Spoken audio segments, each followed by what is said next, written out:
Welcome to the groundbreaking news program that delves into the heart of Mormonism, your weekly window into the unique intersection of news, history, and culture that resonates with the tapestry of Mormonism. So whether you are tuning in from the heart of Utah or joining us from around the world, your favorite news program starts now, where news meets insight and the stories of our faith unfold.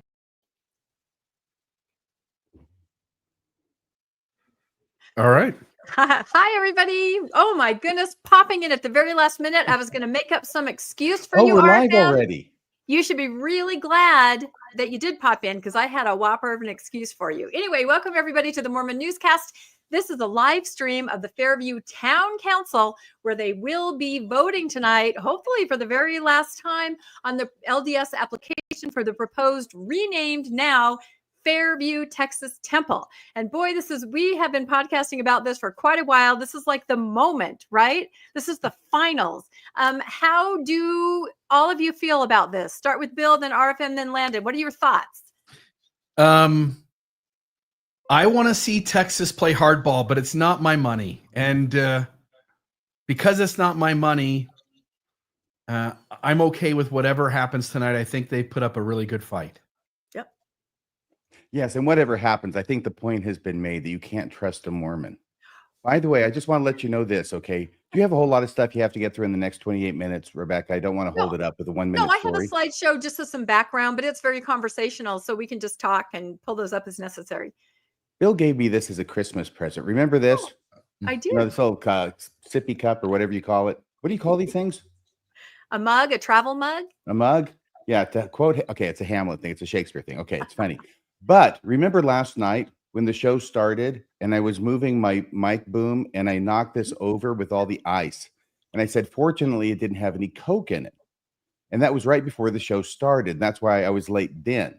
So here we have, I stopped and I said, okay, well, I can't let all this ice melt on the floor during the show. So I got down, picked up the ice, put it back in here, put the lid on it, set it over here on the side so that I would remember when I came in this morning that I needed to clean that out, pour that water out and clean it. Well, guess what I've been drinking all day? And guess what? I just put the new ice in. And guess what I'm not going to be using during the show? Well, This there is it is. because I'm so preoccupied with podcasting. I know. We let a lot of normal things slide because we're podcasting. It's a problem. Landon, your thoughts on tonight? This is a big moment. Yeah, this has gone on for a long time, so I'm hoping this is the last time. But I'm with Bill. I sure wish they could get the temple under that 68 feet that the planning and zoning told them they need to keep it under. But realistically, I think the town council is going to vote for it because they pretty much agreed to that in the when they did the negotiation. Mm-hmm. And so I think they're going to allow the 120 feet. I hope they lock down the lighting because we all know that the lighting is really almost as offensive as the height, maybe even more so. So hopefully they clamp that down. I think all the others, as you said, we're now calling it the Fairview Temple instead of McKinney. After 2 years, we got to finally call it Fairview Temple because the church did agree to change the name. The other things were connect to the Allen sewer. We know that they were going to do that anyway. And then something about a retention pond or something like that I think they were going to have to do anyway. So. I'll tell you guys, though, it might have seemed sort of strange or a little bit of a bad move to already have the town council agree on the 120 foot and then have the planning and zoning committee take it back down to 68 feet, 3 inches. But also the LDS church put in that first one to have the lights off between 11 and 5, something along those lines. And then they snuck it back out before that last meeting. So I think it's all fair and square at this point between the two. And it occurred to me last night after the show that the reason they probably left it out of the most recent one, whereas it was the end, and what we're talking about is the lights go off at 11 and they can't come back on again until 5 in the morning. Mm-hmm. That provision. I think they took it out in the second one so that then they could use it as the agreed upon negotiating chip. Oh, like a takeaway kind Yes, of. I'm and taking it unfortunately, away. that city council person spotted it right out of the gate, and it's like Yeah. the attorney's going, "Oh crap! Well, now they Yeah. all know about the negotiating." Yeah. No, the planning and zoning did an amazing job. And as we said before, anything can happen. This is Texas. We have no idea. Let's pull up the slides really quickly. I think we have some pictures that were just sent to me of what it looks like right now in the town council meeting. This is at Town Hall, not a larger rented venue. This is just Town Hall. So there's Fairview United in green shirts. Those that are wearing blue shirts are representing the LDS community. I think I have two pictures, maybe a little more of a long It's shot. like an endowment session. Sides, yeah, it possibly is. So let's see. Yeah, The men are in blue, the women are in green. Yep, that's exactly right. So, and again, the LDS residents were told to wear blue from various letters from area reps and stake presidents to show, solidarity. So we have green and blue. And so you'll be able to tell, hopefully, when people get up to speak, what their remarks might be like. Although at the planning and zoning meeting, there were some people that were kind of in the middle, wearing almost teal. And we were like, are they blue? Are they green? We had to pay attention until we figured out what they were going to say. So very quickly, I just wanted to remind everybody the purpose of this town council special meeting. And it is a special meeting. This is not the normal time when they would be having a town council meeting. It was not the normal time last week when they would have been having a planning and zoning meeting. The town of Fairview was very solicitous in saying to the LDS Church, yes, we will move everything up, because at the next meeting, town council, I believe it is by the next one, new mayor and 3 new council members. So that's a big difference when they've been negotiating with, this other group. So the purpose tonight is to conduct a public hearing, consider and make a recommendation on the request for approval of a conditional use permit for the religious facility. And then they go on to talk about the temple. So they are going to vote tonight because the planning commission did not approve it. It's approved with conditions. They only need 4 to pass. Had the planning and zoning board said we don't approve or don't recommend, they would have needed 6 out of 7. Here is a picture of the original application back almost a year ago. You know how tall that is. I bet everybody can say it with me. 173 feet, 43,000 square feet with 65 feet tall walls. Of course, that was amended during a non-binding mediation in November with this unusual looking temple kind of scrawled out. I always picture it on a napkin kind of. Is this That good? temple's just excited to be here. The temple is excited to be here. Yes, there you go. But reduced in size to 120. The walls, I think that's a major thing, down to 35, 44, and then a 30,000 square foot footprint. Then we have a more, detailed rendering here, and they officially submitted the application later than they promised to in the mediation, but they finally did submit it on March 25th, and then asked the town, I know it's too late to get into normal planning and zoning and town council, but can you move everything forward? And the town, who has done every single thing they've been asked to do, went ahead and said, yep, we'll put it forward. Here's some more of the schematics. You can see, I think Landon did some measurements. The stone part of the tower goes up to 78 feet. And then the rest of it is the metal works. So to me, that makes a difference. You know what I mean? It's not like that other tower that we saw where it was stone all the way up. So to me, it makes a difference. I just want to jump in and say one thing, which is I think if the church, let me start with the other side. If Fairview gets the church to turn the lights off between 11 to 7, but gets the 120-foot temple, I think Fairview will consider that a victory. Yeah, and so would the church, I think. So would the church. That's what I mean. If the church doesn't get to keep its lights on, I think it's going to see that as a loss. Maybe, or just a necessary evil. But again, they are going to have to defend tonight. Why do they need the lights? And that's a dicey proposition to try to explain. So this slide shows what we did last Thursday night. If a lot of you were here watching, I think I counted 6,500 altogether that have viewed it, since they're even more. And it was quite the meeting. And we went through everything and stayed on till the end. And the final result was that the LDS application for the temple, it passed the planning and zoning with conditions. This is important as we go into tonight's meeting. Had it not passed, there would have had to be a supermajority in the town council, which is 6 of 7, in order to pass. Since it did pass, meaning planning and zoning recommended with conditions, we need 4 votes tonight to go forward with what four people need to agree with what they hammer out tonight. And that's it, 4. So what were these conditions that we're talking about? Planning and zoning said, we recommend this. You can build it, but here's what you have to do. And we've kind of been alluding to these, but I'll just read them out in case you're joining us for the very first time. Wouldn't that be funny if someone was here for the very first time? They'd be going, what in the hell is going on? You're here for the first time. I wasn't late. Exactly. That's it. So the commission recommended that the town council require the church to, now these are the conditions, reduce the steeple height to 68 feet 3 inches, the same height as the church's already existing meeting house next to the proposed temple site. This is the tallest religious building in town, already owned by the LDS Church. Now this is coming down from 120 feet. They're saying, nope, you still got to follow our codes, 68 feet. That's one condition. Another condition, change the temple's name from McKinney Texas Temple to Fairview Texas Temple. The church did that the very next day, or was it the next day? The church did it very quickly after they were made aware of this condition. In fact, it said the first presidency said, we are changing the name. It was Monday, wasn't it? It was yesterday. I think it was Monday. So yeah, it would have been they had a weekend to think about it. Perhaps President Nelson received something on his lighted pen, wrote it down in his notebook, and the change was made.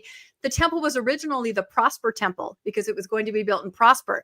They moved that pretty quickly when they realized the city of Prosper had its zoning locked down and moved it over to Fairview. So Prosper to McKinney to now Fairview. So, and who knows, it may even change again. I don't know. So that's another condition the church has already met.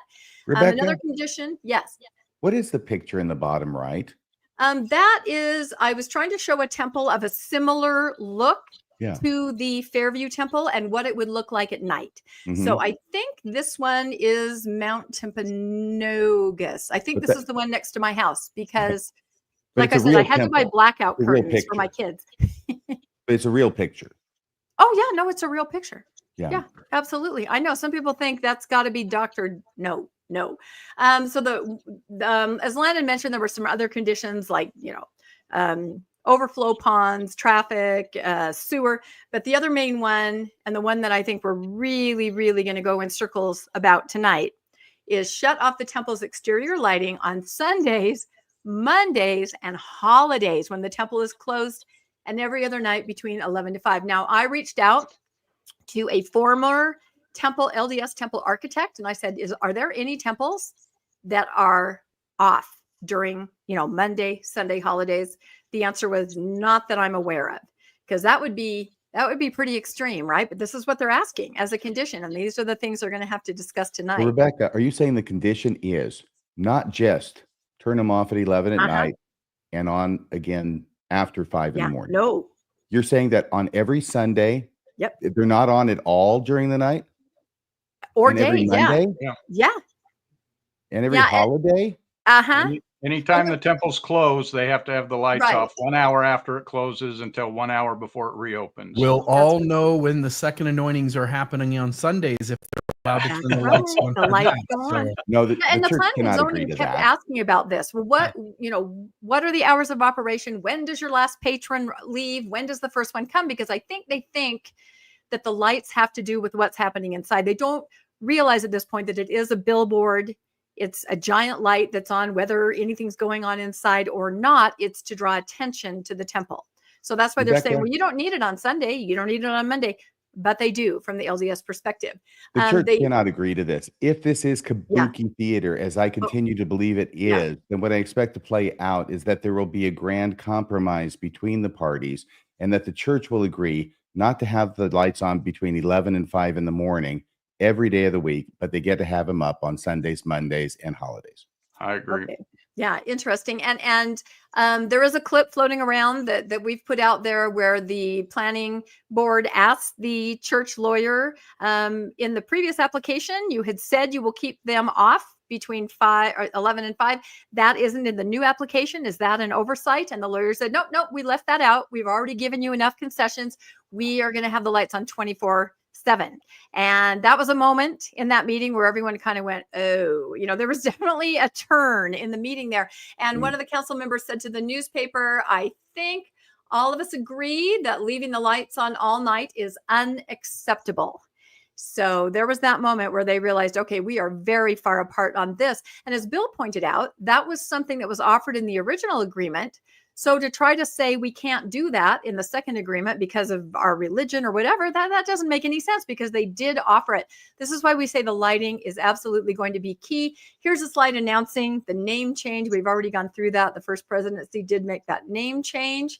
And then let's talk about really quick what could happen tonight. What are the options that the town council has? First of all, they can pass it as recommended by the planning and zoning. They can say, all right, we pass it with every one of those conditions I just went over, hit the gavel, and then it's up to the LDS church to go, oh, okay, that we're not going to do that. They would not be on board. The second thing that can happen is they can pass it, but they can change any or all of the conditions, or they can add new conditions. So they could throw everything in like a tossed salad. I mean, that's going to be fascinating if they say, yeah, we'll give you the steeple height, but we want this instead, and we want to take this out. Anything can happen here. Another thing that they could do is they could deny it with prejudice. And that means we completely deny the application and you cannot bring it back for a period of time. I think it's a year. The other thing they could do is they could deny it without prejudice, meaning we're just going to deny it. It's not going to work out tonight, but come back tomorrow with something that we think we can work with. So, and that's what happened to the first application. They said, no, but come back. And the very final thing that is extremely unlikely, I don't think this is going to happen, but it is an option. They could just table it. They could say, you know what, we're going out to dinner. We're not going to talk about this tonight. We're going to figure it out in a couple months. They're not going to do that. But these are the options available to the town council, just so everybody is aware. What did I put here? What does that even say? Oh, I wanted to make sure that everybody knew. I know it's like so small, I can't read it. That when the meeting opens, there is a chance for anybody to talk about any issue not on the agenda. That did not happen at the planning and zoning, and I don't think that it's going to happen at this meeting. But then it will be open to public comment about this particular item on the agenda. Because this is a special meeting, I think this is all that they are going to cover. Just want to make everyone aware of that. And finally, I just wanted to, sorry, Bill, I didn't let you know, but I thought maybe we could play this one more time.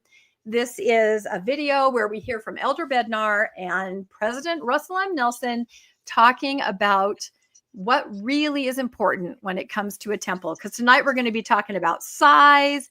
We're going to talk about lights, architectural elements. Let's hear what our prophet has said about these things that are going to be discussed tonight.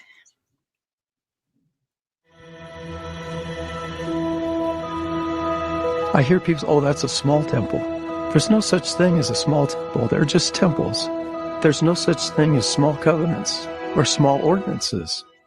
And see, that to me reflects this fixation on it's the building. Who cares what the size is if you have access to the same covenants and ordinances whereby we have a covenant connection with the Father and the Son? We're so blessed to have temples. We'll have increasing numbers of temples as the church grows. But it's not the number, and it's not the location, it's not the architecture. It's the ordinances inside. Who cares what the size is? Who cares? It's not the architecture. It's the ordinances inside. It's the ordinances inside. It's the ordinances inside.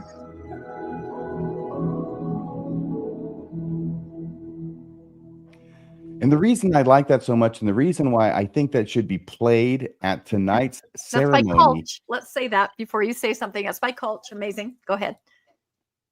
Is because not only is it more dramatic, but I just want those Mormons who've been up there saying all this stuff about the height of the temple being an essential part of their worship to see this and realize, what the hell? What's going on? Am I being played here? Yep. No, I think that's right. And I don't know if they would play that or if they can play that, but I just think we need to take note that all of us grew up never with the idea that the building was important or the lighting was important. It was always what happens inside. And this is reiterated here by the prophet and an apostle. And unfortunately, to kind of get what they want here on the ground, they have to say things like, it's absolutely necessary that we have a tall steeple. It's absolutely necessary, that it's lit up. And it's, to me, it's kind of indefensible, but you will hear, I'm sure, a lot of people in blue shirts talk about that. And If you lie enough times, you get kind of a reputation for being a liar. maybe, but if you listen on the planning and zoning, as we listen to the questions, they really were trying to understand. They were saying, can you tell me why the lighting is so important to what happens inside? Can you help us understand? And there really were no answers. There was hemming and hawing. And I think tonight on the town council, you're going to hear that too. The members of the council are going to try to understand why the LDS Church needs these things when there are at least 11 other temples that don't have towers. There are temples like Tucson where they have very strict dark sky ordinances that the lights are practically turned all the way off. It has a dome. The dome is blue, the color of the sky, according to their ordinances. Why, why here in this town? Why can't some of these other considerations be made? And I think they're really trying to understand, and we'll see if anyone can articulate the reasons. Well, there is nothing to understand, is there? Well, that's the point. And one of the ironic things was we went to we listened to the Planning and Zoning Board last week, and all these blue shirts kept getting up. None of them said, I need a tall steeple. None of them said, I need lights on at a certain time. That's the corporate church stating that, but the members never said they needed that. They kept saying, we want one close enough that our kids don't have to drive. We want one that we can, we want one in the town, but they're getting one in the town. So every condition that the people said at the planning and zoning meeting that they thought were important, they're getting. It's the corporate church that's asking for these other things that aren't really important to the members. And if the town council looks at that and says, hey, we gave you everything you guys got up here and asked for, we gave you. And I think they did that with the compromise they gave. Yeah, I want to Alice, okay? Yeah, I don't know. That doesn't sound good. We are podcasting with a bunch of dogs. Landon has an elderly dog. I've got 2 crazy dogs. So if you hear a lot of weird, unexplained Who's about sounds, ready to hack up a lot? You might want to you know what? Speaking of sounds, I have to apologize to everybody because at the planning and zoning, I got kind of like incensed, and I was like, no, it isn't. I'm going to stop that because that ruined all the shorts that I put out the next day. You couldn't hear what the people were saying. So I am going to zip a lip. I am not going to say it, but I will be rolling my eyes. Okay. I'll ruin the I will short be for doing you. this. I'll ruin the short. RFM, I want to ask you the thing by Culch. If that were played in front of a jury, let's just imagine this did go all the way to wherever, the Supreme Court, whatever it is. Well, it would. This is very material evidence. If this went all the way, if that video got played and a judge, jury, whatever, combination of the two, just your gut, how would they proceed? It seems like the church is establishing that the size doesn't matter. Well, they would look at the other temples and realize that what they're saying is not true. Yeah. So they would disregard it. Yeah. I do not think that there is a judge that I know of, and I don't know that many, that would find that under these facts, that actually the steeples are an integral part of the temple worship. Obviously, they're not. Right. Yeah, that makes it so interesting. I saw somebody in the chat asking for the link to that video, and Culch was saying, I can't share it. I'm not a mod. If you go to YouTube and search Culch, no small temples, it will come up. Or if Bill can get that link off of the slides I made and put it in the chat, but people are asking for that. And again, it was Mormonish viewers that sent me both those clips very early on and said, look, so I love it how it's all crowdsourced. Everybody is working together. Everybody understands how important having a clip like that is. So these were viewers about a year ago that found those. And then, of course, with the talent of Culch to put it together in that format where we can all understand, what's being said, it's very powerful. It really is. Yes. It brings us back to this thing that keeps coming up, doesn't it? Is that for some reason, Mormons have no compunction about lying about their religious beliefs in order to get what they want. Yeah. Why should that be? Greater good. We've talked about this. It's what I call the Nephi-Laban syndrome. And it can be murder or it can be lying. But when you need something, it's more important to get it than how you get it. That's the embarrassing part to me is, if I was standing there addressing the council, I couldn't help but turn to the blue shirts and say, you guys all know that the height of this building and how lit it is means nothing to you. If you end up with a temple in this town, you're going to be grateful. You're going to go. You're going to be happy. So why are so many of you who have to go and say that you're honest before your fellow men so willing to just throw out and say that this is important to you for the purpose of getting the very building that you are trying to be worthy to go attend? It doesn't make sense. You should be ashamed of yourself for doing this. You Right. should That's what stand up Nemo and say did. the That's truth. what Nemo did. If you think about it, that is what he did. He went there and stood up as an active member at the time and said, I'd like to tell everybody that, people that are saying the height is important, it seems like maybe they've been coached to say that.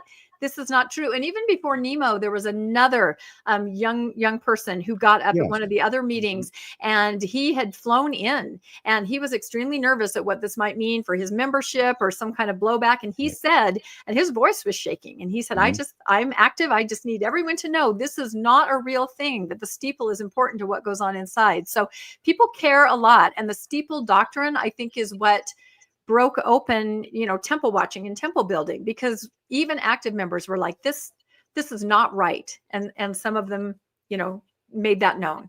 Others didn't. We have that example of the woman that stood up with a graphic of the Boston temple without a steeple. And she said, was I married in the temple? Yes, I was. I was married in a temple that didn't have a steeple.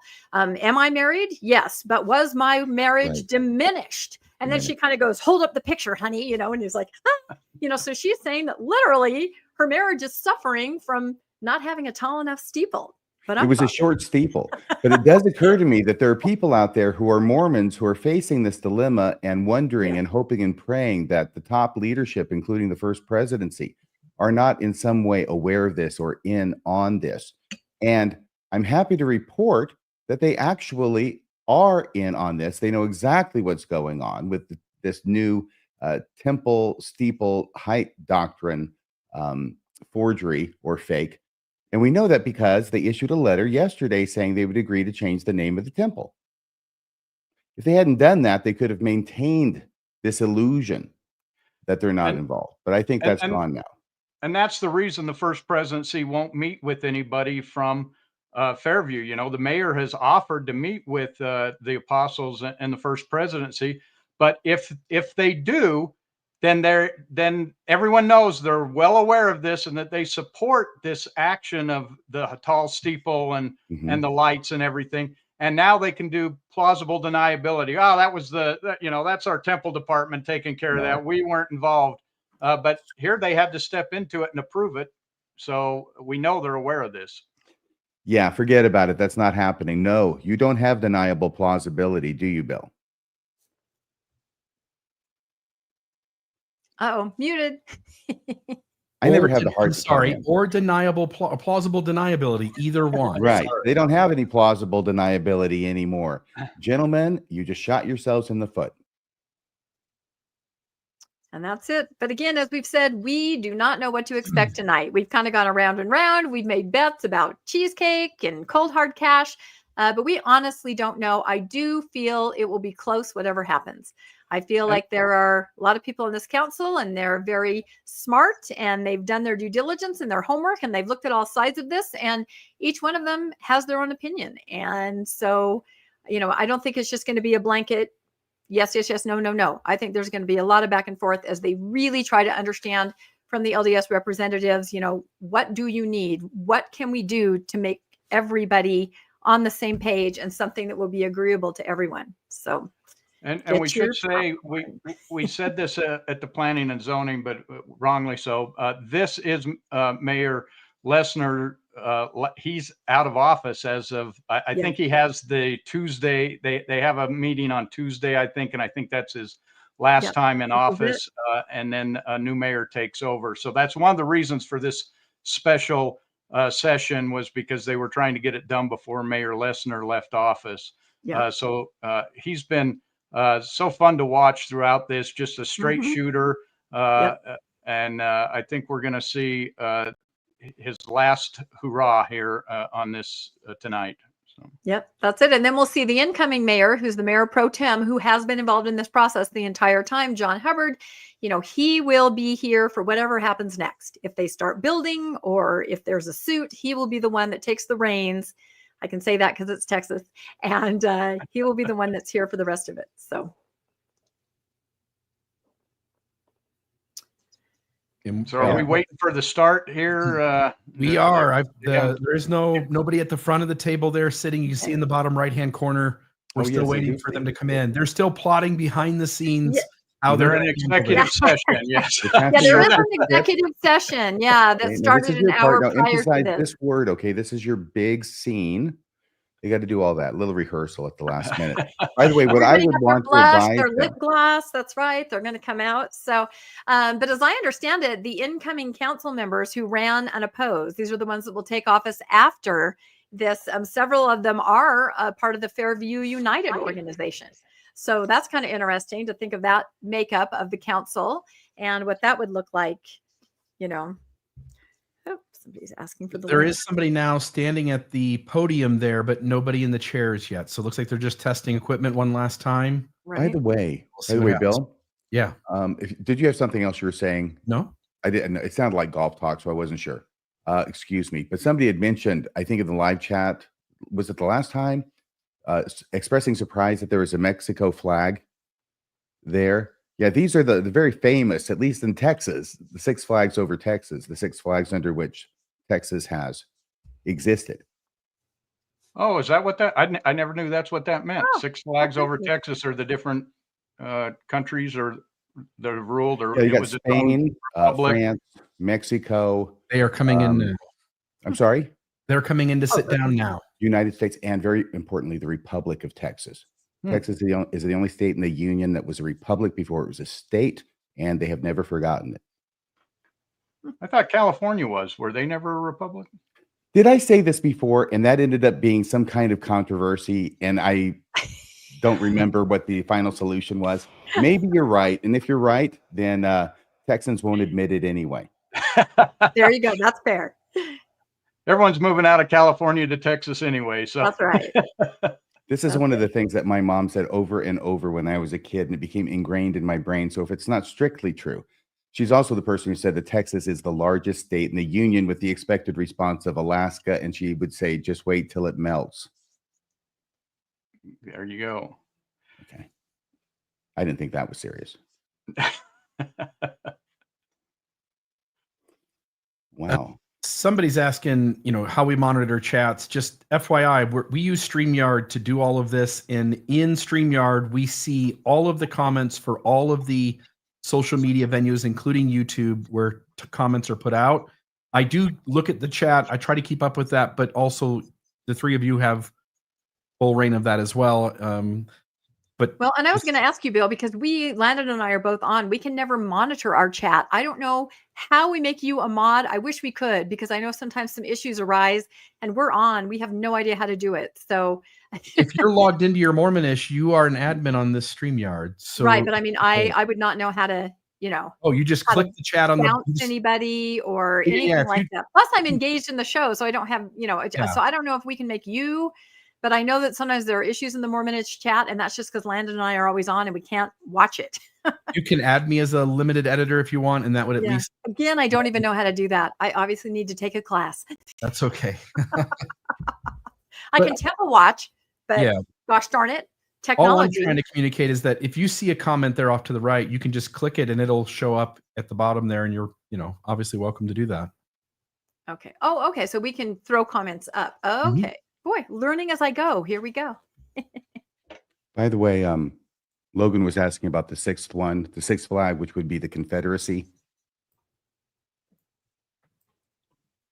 Okay, I think we're starting, everybody. Here we go. A few more people here now. So first, let's start as we normally would. Would you please join me in the Pledge of Allegiance?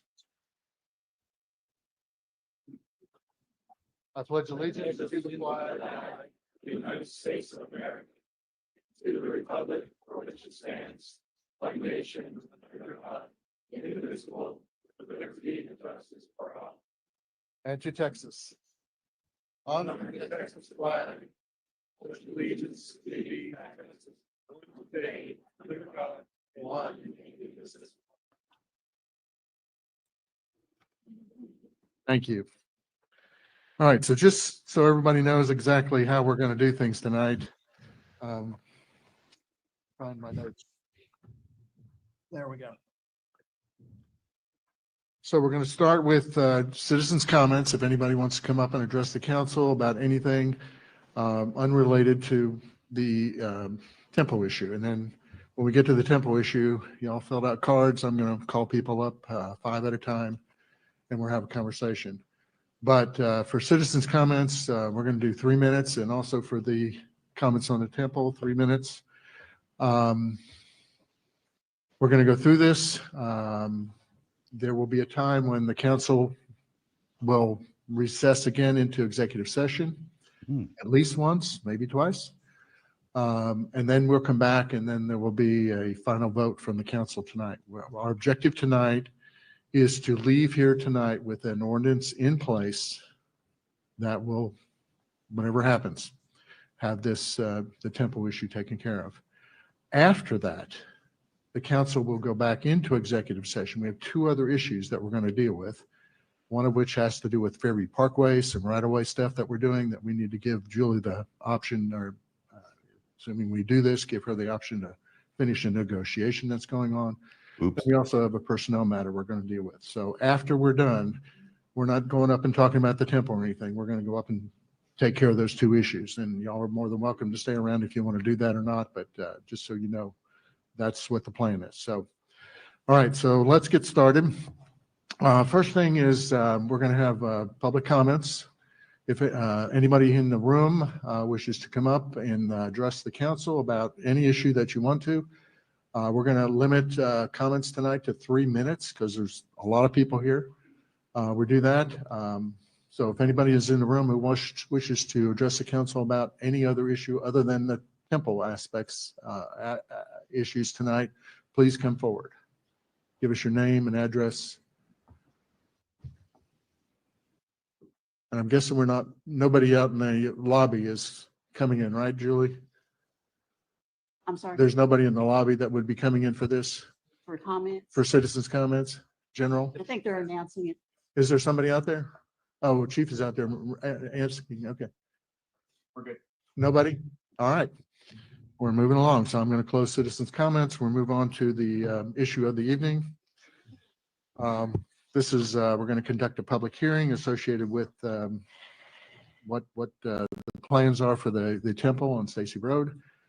I'm going to ask Israel, do you want to start the introduction here? I know that our friends from the LDS Church have maybe some presentations they want to make. Yeah, I'll run us through and be fairly quick, but James has got some stuff also regarding engineering related matters, and then we'll turn it over to them.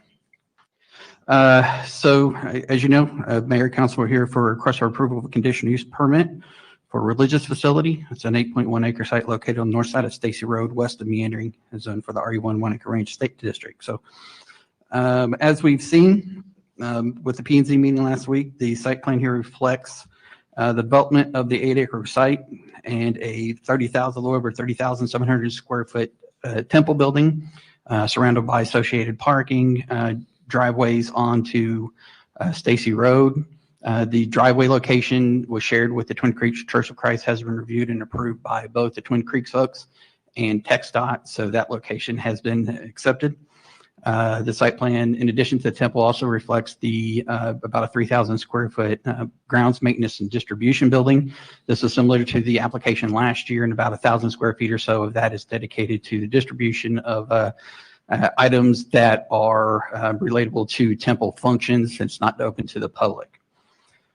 Moving on to the landscape plan, I kind of pieced this together over several pages out of your packet. We've got the central grounds, the landscaping along Stacy Road, the landscape buffers both along the east and west sides, and the landscape buffers along the north side adjacent to the residential. All of these meet or exceed the 35-foot landscape buffer that would typically be required for this type of development in a residential district.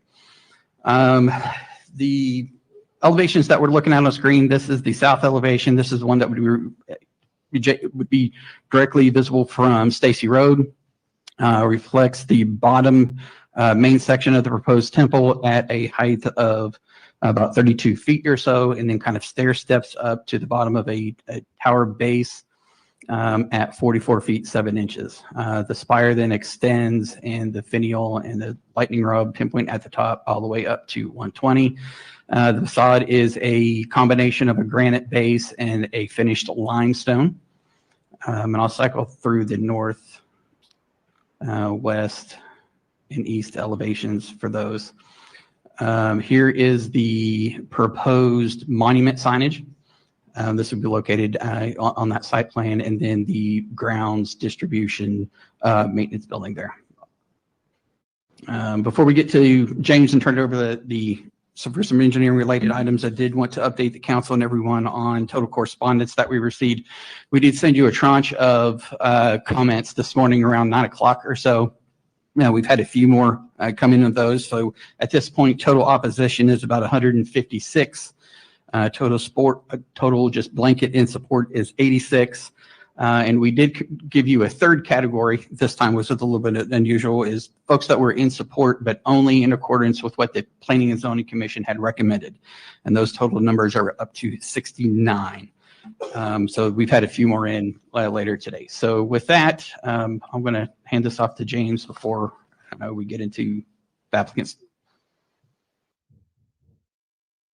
Sounds like somebody on the Mormon side dropped the ball. Thank They you, did not Mayor and tell them to Council. write I'll letters just go over this a few time. engineering related items Like last time. with their submittal. As far as water goes, we have a 16-inch water main that can serve the site on the north side of Stacy Road. No issues with water. The city doesn't have any city sewer available to the site. And so as you know, the LDS Church and the Chase Oaks Church both pump their sewer into the city of Allen. They made separate applications to Allen to pump sewer. We have heard from the city of Allen's engineering department to say that they do have the capacity to serve the sewer for the temple. So that's it's not an approval, but they did confirm that they do have the capacity. As far as drainage goes, this site will drain to the rear, which is to the north. They're proposing a stormwater detention pond to hold the increased stormwater runoff from parking lots and to release it at the pre-developed rate that's coming off the pasture now. So they're proposing no increases in the peak runoff for the 100-year storm. And they've got it equally distributed to a west release and an eastern release, because this pasture does split in the two directions. It goes east and west. And so they're proposing a 50-50 split. We did find some additional capacity in the LDS detention pond. They actually had designed for a little bit more release rate than this. And so for them to maybe consider increasing their release rate on the west side. But this does meet the pre-developed. As far as lighting goes, they've made a complete lighting submittal for us to consider. And basically it covers the parking lot lights. This is the kind of the lighting diagram showing you where the most of the light is on the property. You'll see the parking lot, the parking spaces, and the fire lane around the church is lit. And then you'll see an inner ring of lights around the middle. There's 4 on the east and west side and 2 on the north and the south side. Those are lights, they're facade lights to light the facade of the building. And so I kind of go over these lights. Our requirement is for that these parking lot lights be full cutoff, and that there be 0 foot candles at the perimeter, at the property lines, and they have met those requirements. Their lighting photometric plan does show 0 at the property lines.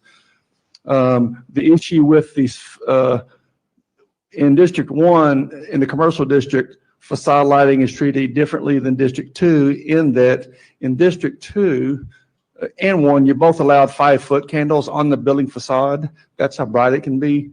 But we have another provision in District 2. If a light is aimed above the horizontal in District 2, you can't do that if it's over 900 foot candles. You have to have it leaving the fixture at or below the horizon.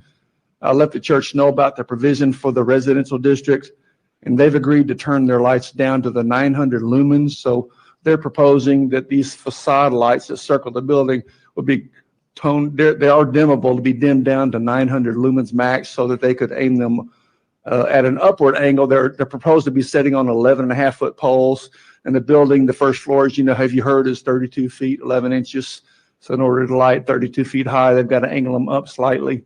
I said, you've got to go 900 lumens, and they've agreed to do that.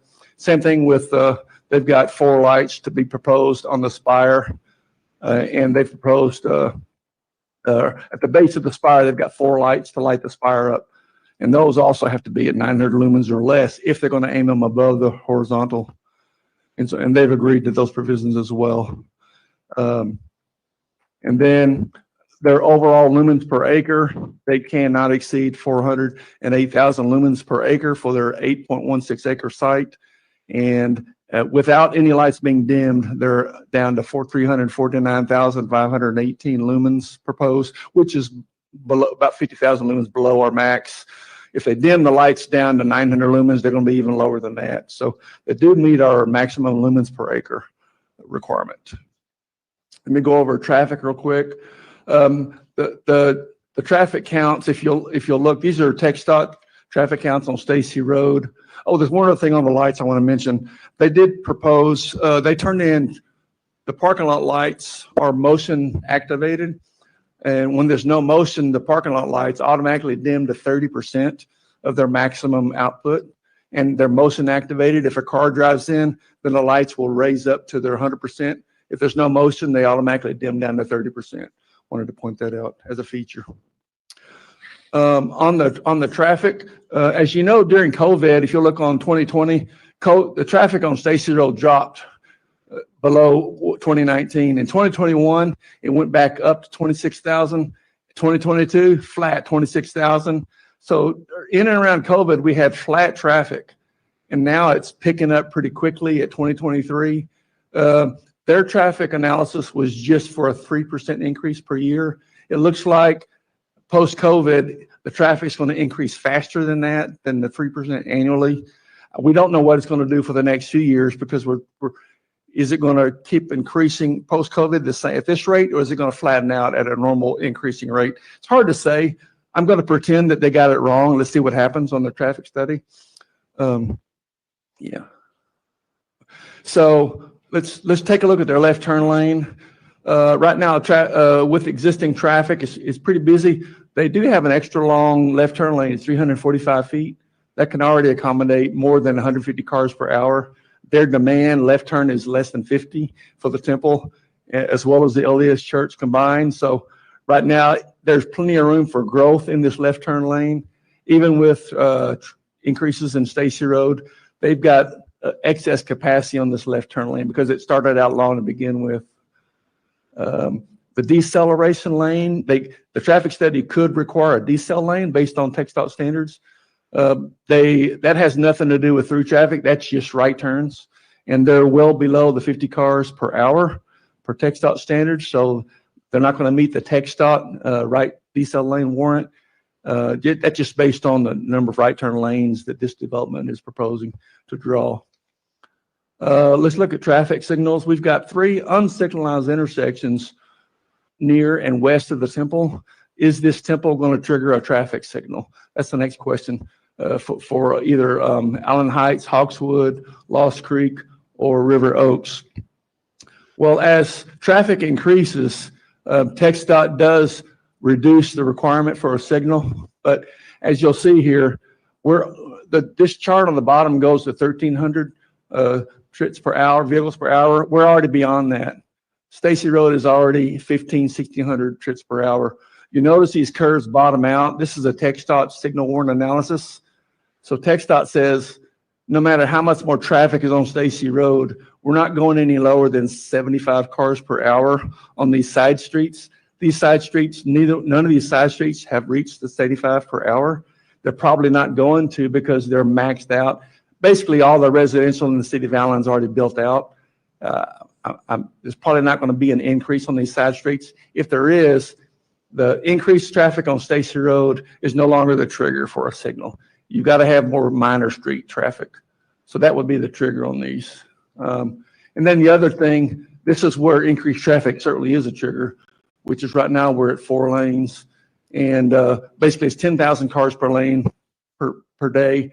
And so when we get to close to 40,000 cars per day on Stacy Road, it will need to be widened to 6 lanes. TxDOT did design it for 2 more lanes to be dropped on the inside. Right now, we're around the 32 plus or minus cars per day. The temple is going to be adding less than 900 trips per day. It's not going to be the trigger to click in 6 lanes. That's going to be more through traffic. Probably as Angel Parkway sees more traffic, as Country Club sees more traffic coming down from the Wiley area, that's probably what's going to kick this over if it does get kicked over to over 40,000. So it's not the temple that's going to be the trigger for it, basically. Okay, that's all I've got with regards to lighting, drainage, water, and sewer. James, could you go back to the slide, the lighting with the blue, and then back one more slide? Nope, the other way. There was a slide that had a schematic of the temple with some lighting figures on it. Okay. Oh, yes, sir. Okay. So, yeah. Okay. Yeah. This is it. Sorry. So there's lighting then on the very top of the spire. Yeah. If you'll see on your screen, it's hard to see for the audience, but it says LF, and it's pointed at the kind of the almost near the base of the spire. They're proposing 4 LF for these fixtures. There's 4 fixtures, one on each corner of the spire, that they're proposing to aim up to light up the brick part of the spire. Now, they can't use these lights to light up, say, a needle, because our ordinance doesn't allow the light to trespass beyond what you're lighting. So the architectural feature has to capture the light. So what is off to the right on the top of the spire? It says 3000 K on spire. That's the light temperature, the Kelvin temperature, 3000 Kelvin. So there will be light there. Yes, sir. Not lights. There will be light there. So it'll be lighted from inside? No, they're proposing an exterior light to shine up at 3000 Kelvin temperature.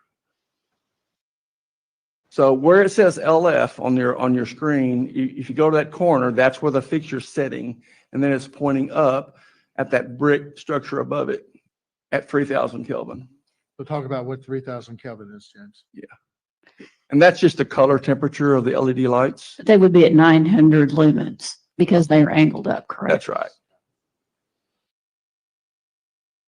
But Greg's talking about the next node above that on the right side. Okay. Yeah, they have not proposed any further lights. I've asked them about any lights above that area. They do have a 3000 Kelvin pointed higher than the white brick, but there's not any light fixtures up there. So that really shouldn't be there. Yeah, how are you going to have lights in there without light fixture? Yeah, that's Greg's question, I think. Yeah, that's a good question. Yeah, per our ordinance, you can't overflood that skinny area with a wide light in the bottom because you can't aim it. You can't make it concise to where that structure captures it. You could do the bottom area, but once you get above that fat area where it narrows down, you can't use a light way down low to aim way up high and flood it. That would be a violation of our ordinance. And they said that what I've been told, and Ross is here he can confirm how many fixtures that they've submitted is only 4 light fixtures at the base of those 4 corners. Okay. He just confirmed it.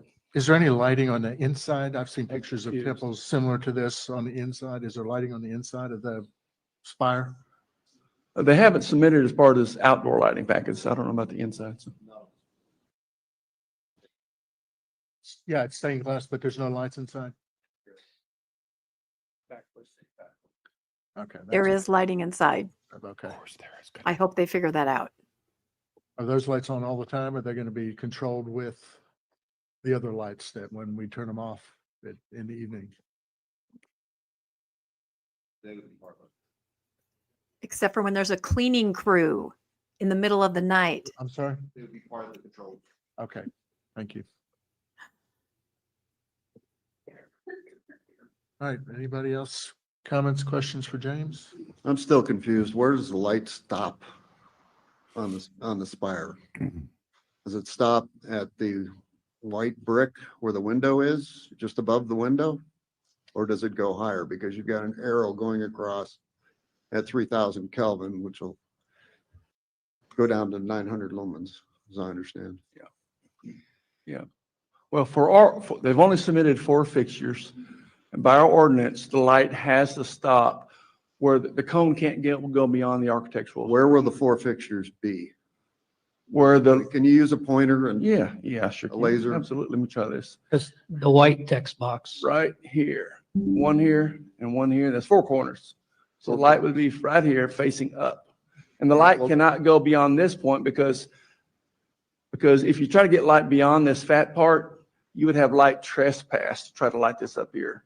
You could successfully light from here up, probably where it stays the same width. Once you get above that, you won't be able to successfully light it with a light down here. You would have to add lights up here, and they've not proposed them at this point. So how high is that maximum point where the light will shine? Yeah, that's the 102. Is that the 78 78 feet, that's right. Okay.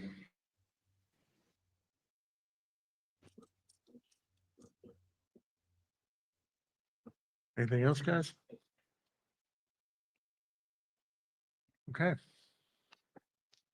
Is the applicant going to do a presentation? I'm guessing you are. And so whoever wants to do this, Tom going to do it? Do it. Okay, Tom, you're on.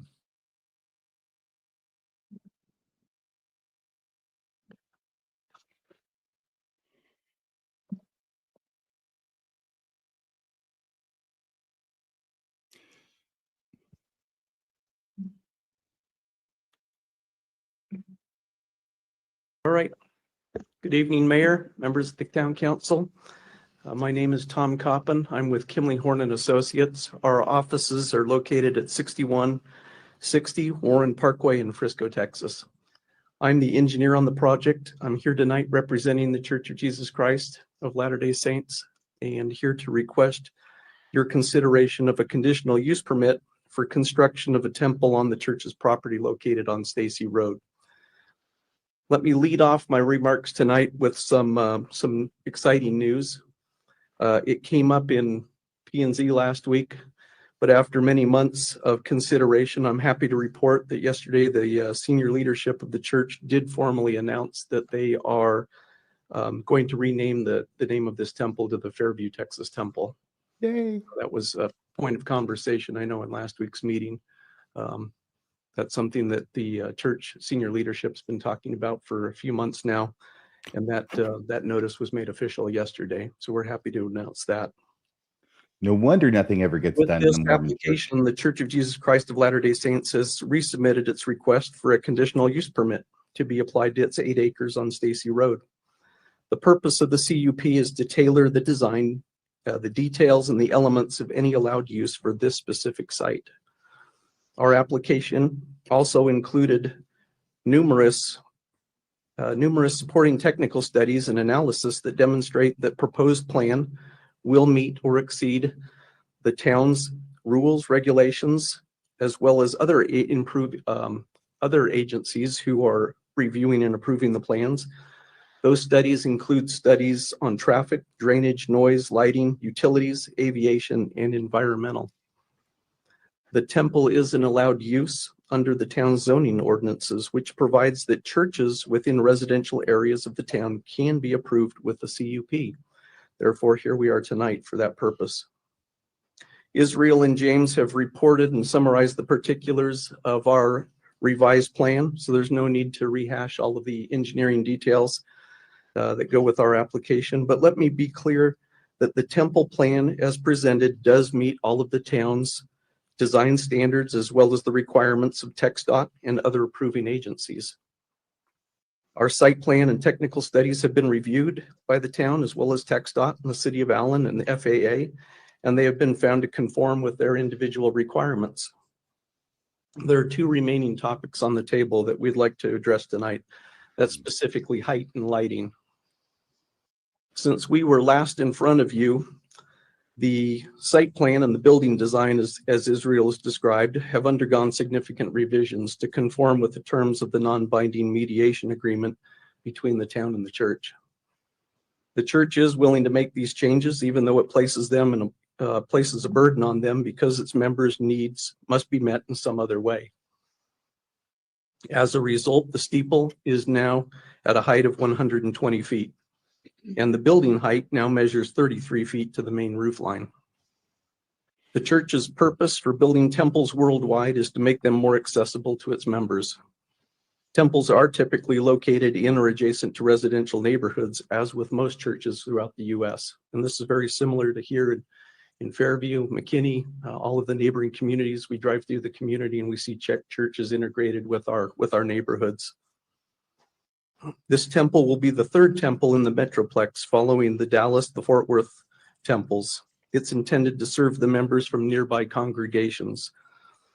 Once constructed, the temple will be dedicated and set aside as a holy place of worship for members of the church to receive instruction, perform worship, and participate in sacred ordinances. The purpose and the function of temples differs from that of chapels. Chapels are where Sunday worship services are held for local congregations, where youth activities are held, and social events. That is not the purpose of this building. The building architecture, the steeple height, and the design details are religious symbols, which have been incorporated into religious structures for centuries and are integral to the personal worship experiences of the church members. Liar. Design and the architecture of each temple is unique and prayerfully considered by senior leadership of the church. The second issue I want to address is that of lighting. We've talked a bit about that here tonight already. The town's lighting ordinance has been written to provide consistency between developments and for the purpose of protecting dark skies. The temple lighting plan conforms with these requirements, as James has just reported to us.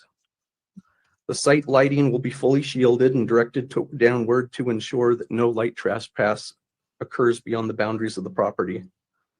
In addition, temple lighting will be aimed using modern lighting technology, minimizing glare and ensuring light is captured by the building and not spread to the sky or adjacent properties. The building lighting levels will be maintained to not exceed 5-foot candles in 3000 Kelvin to soften the lighting levels. These go beyond the requirements stated in the town's lighting ordinance. In addition, the temple grounds will be heavily landscaped. The temple will be set back approximately 200 feet or more from all property lines, further shielding the lighting reaching adjacent residential properties. The existing tree line on the north end of the property will be maintained, and additional trees and shrubs will be added to maintain the natural buffer, which currently obscures views of the temple property from those adjacent residences. Approximately 180 additional trees are going to be added to the property. If you look at the site plan out there today, there's one tree on the east side of the property. Like the Salt Lake Valley. The ground surrounding the building will be heavily vegetated and heavily screened. That canopy, as well as the existing and proposed developments that exist on the west and the east side of the temple, will create further visual buffers of the temple from surrounding residential properties to the east or west. At last week's Planning and Zoning hearing, the commission recommended unanimous approval of the church's application subject to the following conditions. Number 1, the roof and facade cannot exceed 44 feet 7 inches. Consistent with our application, we will comply with that condition. Number 2, the development shall connect to the City of Allen sewer. We will comply with that condition as well. As long as it drains out the rear. Number 3, the excess drainage capacity to the west will be used to limit the stormwater discharge to the east. We're happy to make that change and work with James and work through those details, as long as the additional drainage going to the west does not impede our neighbors or impact those properties to the west. But we're happy to make that change as best we can. You used to drain from the rear, didn't you, Bill? The impervious coverage shall be a maximum of 38.9%. Consistent with our application, we will comply with that condition. The temple building will be limited to a maximum of 30,742 square feet. We will also comply with that condition. With regards to lighting, all of the exterior lighting shall not exceed 3000 Kelvin. As we've heard from James, we will comply with that as far as it goes to the temple building. One differentiation I would make is that your code differentiates between building lighting and safety and security lighting, which is held at 4,000 Kelvin. Our intent would be to hold the parking lot lighting at 4,000 Kelvin to maintain that safety element. And like James said, when not in use, it would dim down to 30% of its 100% value. Parking lot lighting and security lighting must be full cutoff and provide shielding so that there is no light trespass beyond the property line. As we've heard tonight, our parking lot lighting will be downward lit. It will be fully shielded. It will be cut off and will not extend beyond the property line. There are a handful of the conditions which were given last week, which significantly impede the church's ability to create symbolism that this building represents, and which is integral to the worship experience of its members. These are: the steeple and the spire cannot exceed 68 feet 3 inches. As I noted earlier in my remarks, the temple is not a chapel, and the religious and architectural design purposes for the building are not met if the steeple and the spire are limited to 68 feet and 3 inches. This guy's a freaking liar, and he should be held in contempt. Spire height be approved at 120 feet, consistent with the terms of the mediation settlement agreement. And disbarred. With regard to the lighting, there were 2 issues. First, no exterior lighting shall shine above the horizontal plane. This condition deviates from the town's lighting ordinance and does not allow the proper facade lighting to occur. The church is requesting that the town's published lighting ordinance be applied, and the project will fully comply, as we've heard from James tonight. Next condition was operation of exterior light shall be limited to 1 hour before and 1 hour after closing, and not operational on days and the facility is not open, which would include Sundays, Mondays, and holidays. P&Z requested that the temple go above and beyond the lighting ordinance. The church is willing to turn off the lights between the hours of 11 p.m. and 5 p.m., as we had previously mentioned. And they are also willing to dim the parking lot lighting during these exact same times. But we do request that these lighting hours be applied to every day of the year, not just the days the temple is active. And there's a footnote to that same condition, that no exterior lights mounted above 20 feet can operate at night regardless of the operational hours. We would ask the same conditions apply to that condition, whereas we turn the lights off at 11 p.m., don't turn them back on until 5 a.m. And that condition would apply to every day of the year, not just the days when the temple is operational. Finally, let me respond to a question that came up, I know last week in P&Z, has come up a few times, and that has been asked regarding the size and the design of other temples, specifically the Yorba Linda temple height. The temples of the Church of Jesus Christ of Latter-day Saints represent the highest form of worship for its members.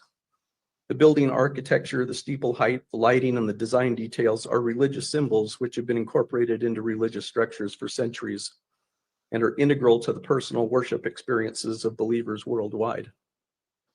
The decisions related to the size, the design of each temple are made by senior church leadership and are implemented by church staff and design consultants. The design of the Yorba Linda temple was the result of decisions made by senior leadership relative to that site. Well, they can make him relative to this site, bozo. Here, it was pushed back. Considered and approved by senior leadership, taking into consideration this site and these conditions and the demands of the membership here locally. We respectfully ask for your approval of this conditional use permit with the modifications related to steeple height and lighting times, days, and direction, as I've previously noted. Thank you very much for your time and your consideration. We're happy to answer any questions you might have for us tonight. Yeah. Thank you, Tom. So let me start. Are we ever going to be able to see this a bigger screen, Bill? Is that up to them? You know, That's up we've to looked them. at all the temples around the world. There's a lot of temples. What's on the top of it varies greatly. Like you just redid one in Tucson, and there was nothing put on the top of it. It's a flat roof. Okay. Yorba Linda, we understand, started at 107 feet. It went to 99 feet and was approved by their P&Z at 70 feet. Why is it okay at Yorba Linda, California, and not in Fairview, Texas, to be at 70 feet? I mean, that is a legitimate question. Why is it different? There's different spires all over the country, all over the world. Some of them have none. Some of them have huge ones. We have ordinances that we're trying to deal with here. And, going to 70 feet exceeds our ordinance by twice. Why can't we do your Belinda in Fairview, Texas? That is my question. So we've asked the And church. the fact that somebody up high said, prayed over it. I've been involved in church construction for many, many, many years. I've helped start churches. I've helped add to churches. We do it all prayerfully concerned too, but we try to stay within the rules of the municipality that you're working in. So please go ahead. I'm sorry. So I guess to that point, when a church is placed, our understanding of the town's ordinance is when a church is placed in a residential area, the zoning ordinance currently says that a residential structure within that residential zoning area cannot exceed 35 feet. It does allow for churches and other religious facilities to be located within residential zones, but with the condition of the conditional use permit being applied. You're being dumb. Conditional use permit is a zoning designation that allows the P&Z to make recommendations and use the town council to make recommendations or govern the design and the particulars of the design of that structure. Answer the freaking question, pal. It is true, I guess, from a design intent, like I said. And the what's above on the top is not functional. It's not functional, but it does play into the architecture of the entire building. I think But other spires, top of some of them have an angel on top. Some of them have a dome. Some of them are, they're all different. But so why can't we do 70 feet on this one? I mean, I'd like one of these gentlemen, actually, you're not part of it. I'd like one of these gentlemen to tell me that, please. Why can't we do 70 feet here? I mean, it's a reasonable question. Say it the truth. Say it's because God told Nelson. Please let us go. I'm Bob Roeder, 1700 Redbud Suite 300 McKinney. Hi, Bob. The temple design is part of an architectural component. No and shit. There are elements of that have various symbolism. Okay. And in this Get it out. case, the height of the steeple has a direct proportionality to the size of the building. And in the church leadership's opinion, not in Mesa, makes the decision for this, that is a critical aspect of this particular temple. Because they are architects. Has it been done differently in other places? Of course. But because they talk to God. Case, this is what the church leadership thought was the most appropriate architectural. So it's design. 120 feet because you want it at 120 feet. Boom. It's I mean, because that's literally what we're talking about here. Well, yeah. If you want to take that position, the answer is yes, but there is a reason behind it. He cracked him By like the a nut. architectural proportionality. Even though the first floor of this, which we appreciate you changing that, don't get me wrong. And the bottom floor looks great. I've already said that. But those first obviously the big sticking point with us is how high that spire is. And remember, and when if you're doing 70 feet, one other place with almost the exact same building, it looks like to me, why can't you do it in Fairview, Texas? That is a big question. Well, so let me, yeah. The temple that was originally proposed was 2 stories. Trust me, I get that. And the spire was 172 feet. Mm-hmm. We were able to bring the spire down because of proportionality of the height of the base structure. I understand that. So that's the theory and that's the reason. Excuse me. Let me ask that question just a little bit differently. First of all, thanks so much on the design. It's beautiful. I really love it. Bernie Sanders is at the meeting. I'm going to read this. I don't want to make sure I say everything right. From what we've heard, the LDS Church goals include building a temple closer than Dallas, one that's beautiful, which it is, meaningful to the congregation, and respectful to the broader neighborhood. With that in mind, could you share in what specific ways the current conditional use permit proposal, if approved as recommended by Planning and Zoning, would not fully support the church's needs or practice? The church's practice includes the symbolism of the temple. And that symbolism is represented by this drawing. And so it would not serve. So what is it? What's the symbolism, pal? Church's At a practice. loss for words? We think that we have met the city's general requirements. We've already had that report here. So we think that everything that we have met our burden. And again, we're talking about religious symbols here. We're talking about a place that people go to conduct the Masonic rituals. The elements that go on in the temple. And this calls attention to the higher authority. This calls attention to what the purpose of the temple is all about. The higher authority. So it doesn't do that in Yorba Linda or in Paris, is what you're saying. What I'm saying is that the church leadership decided that that was what was appropriate here for the congregants that this temple is serving. Well, guess what Texans aren't subject to? Your church leadership. Yeah, that council has got it going on. I think the That was Texans a are lot of thinking, work didn't to we fight avoid a a war? question. I think excuse is not an explanation. That's how I see it. But yeah. So it is an architecture feature, or is that a? I think before you mentioned there was an architecture feature because of the proportions of the building. So is that related to religious belief or architectural proportions? Well, I'm sorry. the architectural proportions play a part of the religious symbolism of this structure. I failed to see that, but thank you. So I have numerous emails, letters from members of your church who tell me that, and you've got one of the apostles, size doesn't matter. And again, I've got numerous people from your church saying that whether there's a spire or not is irrelevant. Now, they're not leaders in your church, obviously, but they are members. And they're obviously people that care about that. They might be telling the truth. It kind of, you're willing to go and sue us because if we don't allow this 120-foot go in there, which sticks out, the P&Z guys or folks on P&Z let it go up to 68 feet or so. We're willing to go 70 feet, or at least I am, because we have an example of it in Yorba Linda. And the building itself looks the same. What's on the top is the only difference. And the only difference is, it does not play into the functionality of it. And if it's good for the folks in Yorba Linda to help them, I get the worship aspects of this and looking up to God and those things. I get that, I really do.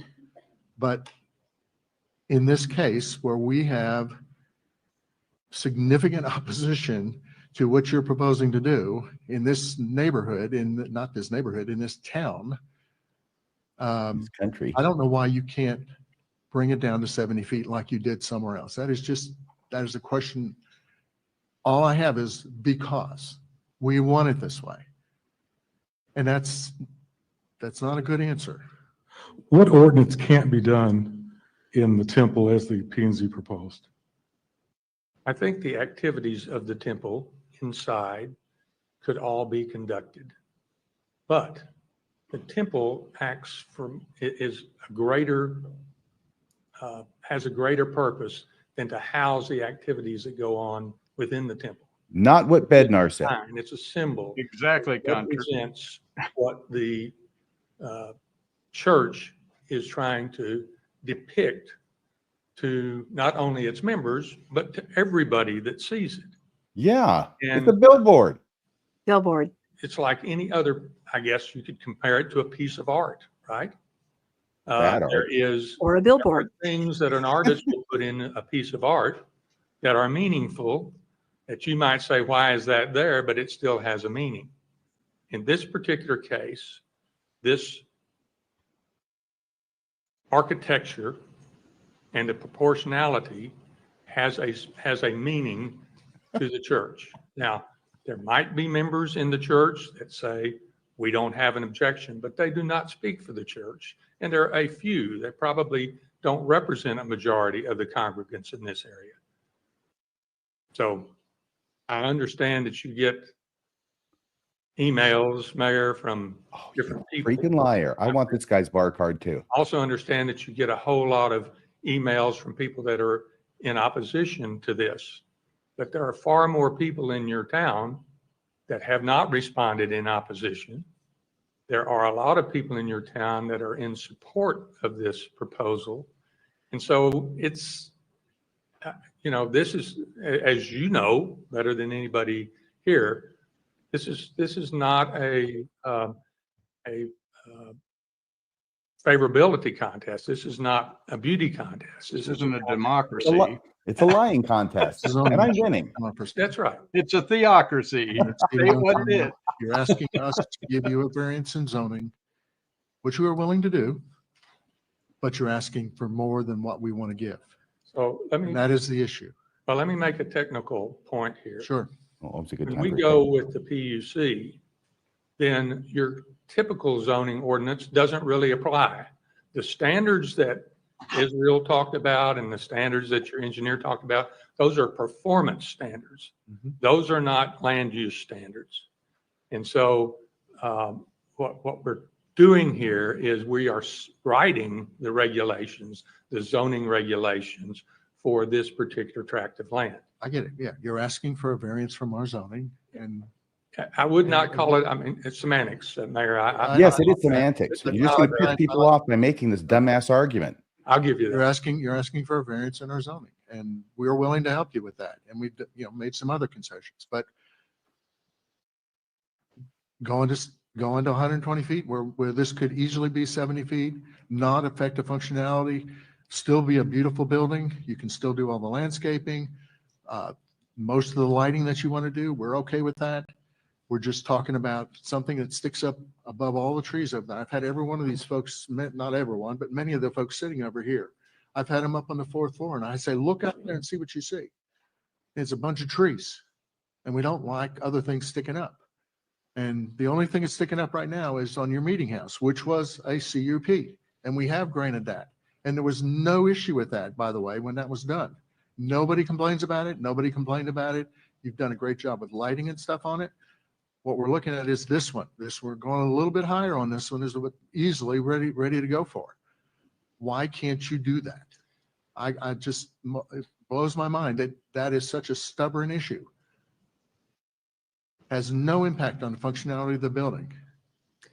Functionality of the building is more than what goes on I the get inside. it. I get it. But you can do all, like you answered John's question, what ordinances can you not do? You can do them all. You can do baptism. You can do baptism of the dead. You can do any of the other ordinances that you do. You have the 2 rooms, what do they call it? I forget what they're called, but the 2 rooms that are in there that are important. I know originally there were 4 and we've taken it down to 2. I know that. So I appreciate that again, I say. But we're looking at, could this be 70 feet? I don't know how we answer that. I mean, is there anybody in the room that can answer that? That's one of our problems, by the way. And you've heard me complain about that. And I've had some of your people gripe at me, write me nasty letters about who I've chosen to talk to about this. And I did that to try to get somebody's rise out of Salt Lake City who we can actually talk to. Here we are in the 9th hour of this thing. We want to give you the ordinance where you can start construction on this. And now we're in a mode of, who do we talk to? We don't have anybody to talk to. I would just strongly recommend somewhere in the future, when you do this, you're doing a whole bunch of new temples. I know that. Every one you run into a problem almost. Have somebody from Salt Lake City who decides these things. I know there's a person. I know there's a group. Yeah, there's other people that pray over it and decide on it. I get that. But there's somebody up there who decides. And we'd really like to look that person in the eye. And all this conversation we're having tonight, or about lighting, or traffic and all that kind of, we could have solved this in a couple of hours meeting, I think. But we don't know who that is. And now we're stuck. Anyway. Is there any other things that y'all would like to present to us? I don't think so, Mayor. Okay. Thank you. Thank you. Well, Mayor, if I may, Please. the one thing that frustrates me the most is that I didn't really hear a reason for a steeple in this building, other than it's an architectural driven feature. Architecture can be reformulated. And you've already done it once, so we know that architecture can be redefined. Yorba was the case that where it was changed. That's the reason why I get frustrated. I still don't understand why a steeple is so important in this temple. And if it is a symbol, if it has a meaning to the church and the church goings, I don't comprehend, and I'm sorry that I don't, but I wish somebody would make me understand that. I don't understand or comprehend why is it so different from temple to temple. The religious belief should be the same. The symbolism is the same. So why does it vary so much from one to the next? And why does it have to be so contentious every time you do one of these? We really want the building, and we're just down to just a couple of issues. I don't understand. I have not heard a good reason for the steeple. All right. Are there any other comments, questions from the council before I open up to public comments? We have 42 people who requested an opportunity to speak. So we're going to let those folks do that if we're ready for that. Are we ready for that? Yeah. All right. Wow. So I'm going to open the public hearing right now. Wow. Again, we have there's 33 last time, 42 this time. Holy crap. You know, when the mayor says, we just want to get somebody here that we can talk to, who'll answer our questions. Now you know what it feels like to be a Mormon. It's the last word. Right. Whoever They're asking the greatest questions, though. They're doing so well. The They mic really are. there. So because Wonder why that is. Being streamed, and then also the people that are waiting out in the lobby are also listening in on this. So try to make it where you can hear. We're going to give everybody 3 minutes to speak. So watch the 3-minute clock on there. One other thing I want to make really clear. This is not about individuals. This is not about people. This is about a zoning issue. And we have a disagreement on what someone wants to do with a particular building. But I don't want to hear any boos or cheers or clapping or anything like that. I will ask our officer in the back to remove you if that happens. So please do not do that. This is a time for respectful disagreement, if that's where we are. And we need to give everybody a chance to say their piece, and let's listen respectfully, whether we agree with that person or not. So, all right. Mayor, may I add just one other thing? Yes, sir. And that is, there's no question, we want the temple. So we don't need, well, I guess you have the right to go up and talk and say, we want the temple, but we want the temple too. It just seems like it's down to the matter of the height of the steeple. Good point. Yeah. And that's, I've had people writing about this, and I've been on, as many of you know, podcasts and different things. We never have said that the temple is not wanted. Never. This is an issue of meeting and getting closer to what our zoning is and being better integrated into the neighborhood that's over there. We have, for many people know this, we have offered, when we were going at the 174-foot level, we have offered to the church to help them find a place over on the commercial side of our town. But, that wasn't accepted, or they didn't want to do that. So we're where we are.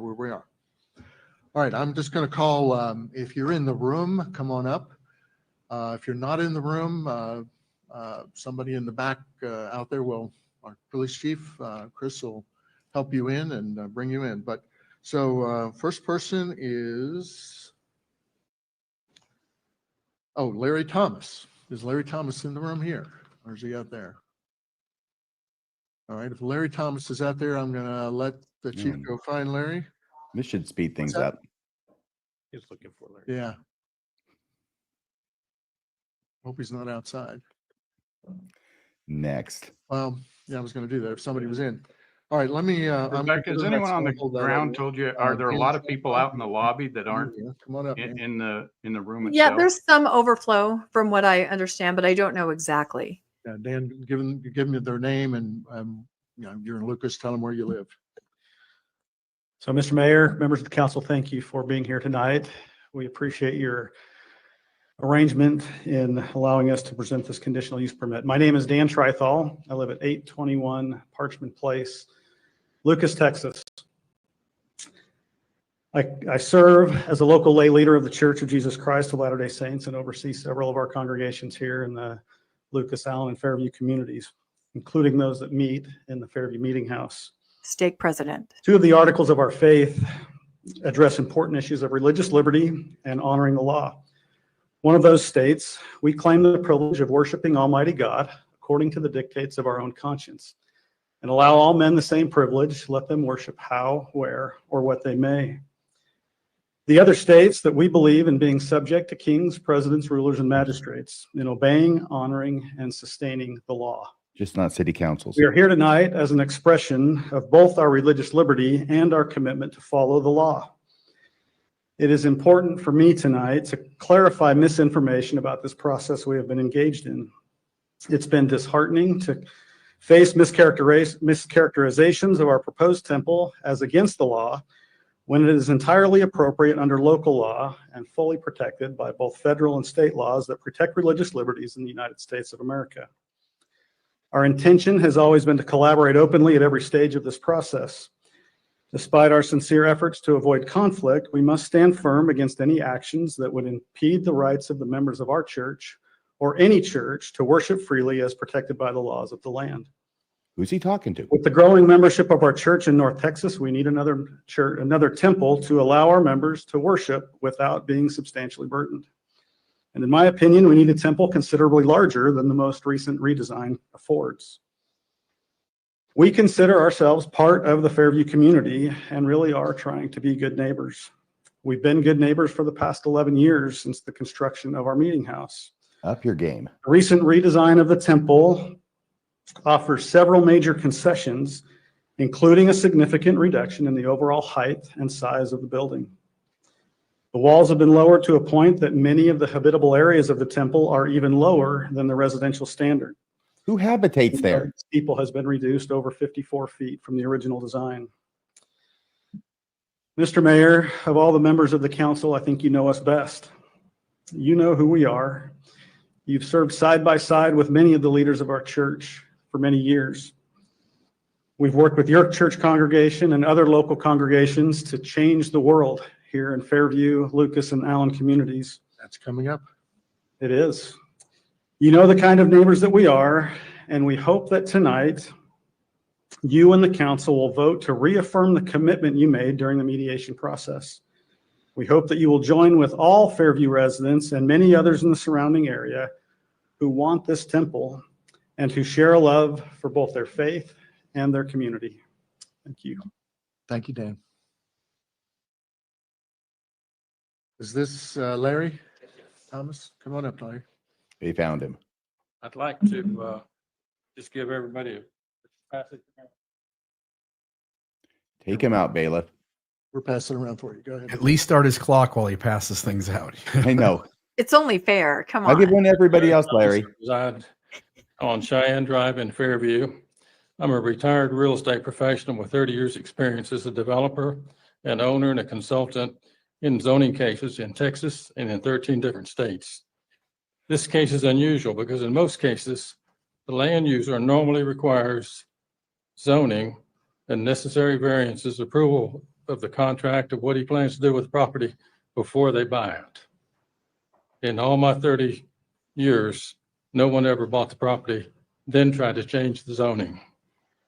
However, it's not unusual for height and lighting to be an issue. I've had cases where McDonald's, they have a symbol, this golden arches. And they stick them up 100 feet on the highway.